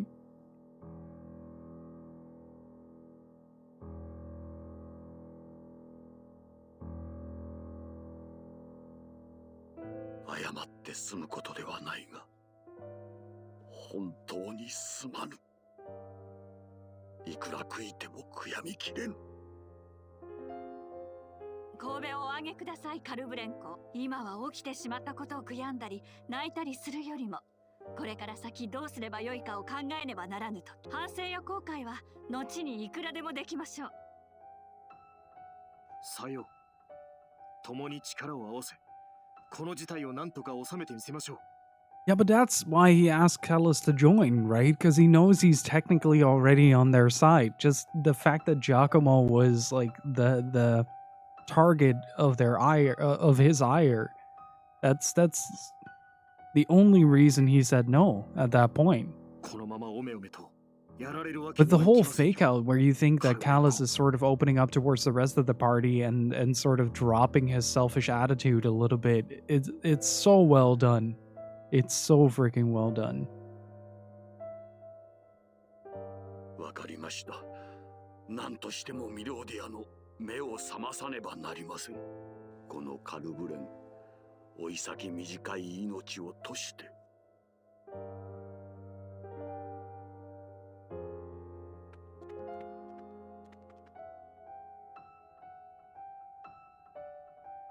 それで、こちらの現状だが、ミローディアとその取り巻きどもは、次元の渦よりなだれ込んできた闇の眷属どもは、小出しに攻めてきては暴れている。だが、こちらもそれなりの覚悟をして待機していたからな。Okay, so they haven't been sitting in their hands. That was one of the things that kind of bothered me, how idle the approach was of the other kingdoms. Like their reluctance to fight against the Empire eventually gave the Emperor the means to actually succeed in his plan, though like succeeding in and of itself was like a massive backfire. さほど大した被害は出ていない。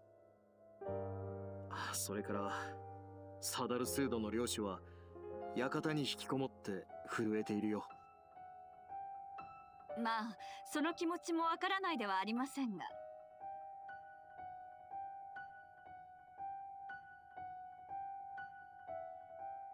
さてシェ、あなたはすぐにでも囚われた仲間の救出に向かいなさい。あ、そうだな。彼らを見殺しにはできない。はい。各大陸のそばにコルヒドラへの出現と同時に小さな次元の裂け目が5つ生じています。帝都から彼らを乗せたと思われる船がその裂け目に向かったという知らせが入って、おそらくギバリたちはそこに囚われているのでしょう。シェラ、申し訳ないのですが、今のは。いえ、心配なさらずに。仲間の救出へは。君一人でか。大丈夫かシェラ。大丈夫です。私は一人じゃありませんから。そうか。今君には精霊がついているのだったな。皆無事で戻ってくることを信じておるよ。どうかくれぐれも気をつけて。はい、行ってきます。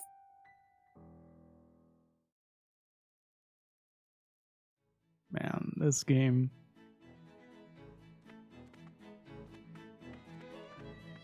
Oh, we have to look at this walk cycle the entire time now. Oh no. Not sure if that's a good thing. Because it's the exact same walk cycle of that one scientist from Michigan Report from Hell. Dr. Connor! Whee!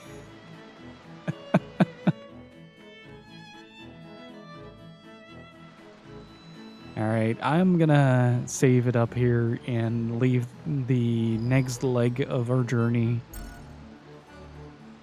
for Friday. So do look forward to that. It's been an absolute pleasure. Like, I am so glad that my memory is about as shoddy as it gets at times. Oh man, what a twist though. What a freaking twist. Incredible. Absolutely incredible. Thank you so much for hanging out, everyone. Really freaking appreciate it. Hopefully you guys had fun. If you're new to the stream, do consider hitting that follow button. We'll be back on Friday with on the next time on Gil's stream. Will the band get back together? Will Lord Percio be defeated? Find out on the next stream. Strambalsy. Stramballs. That's new term for streaming now. Stramballs. Or just balls with a Z.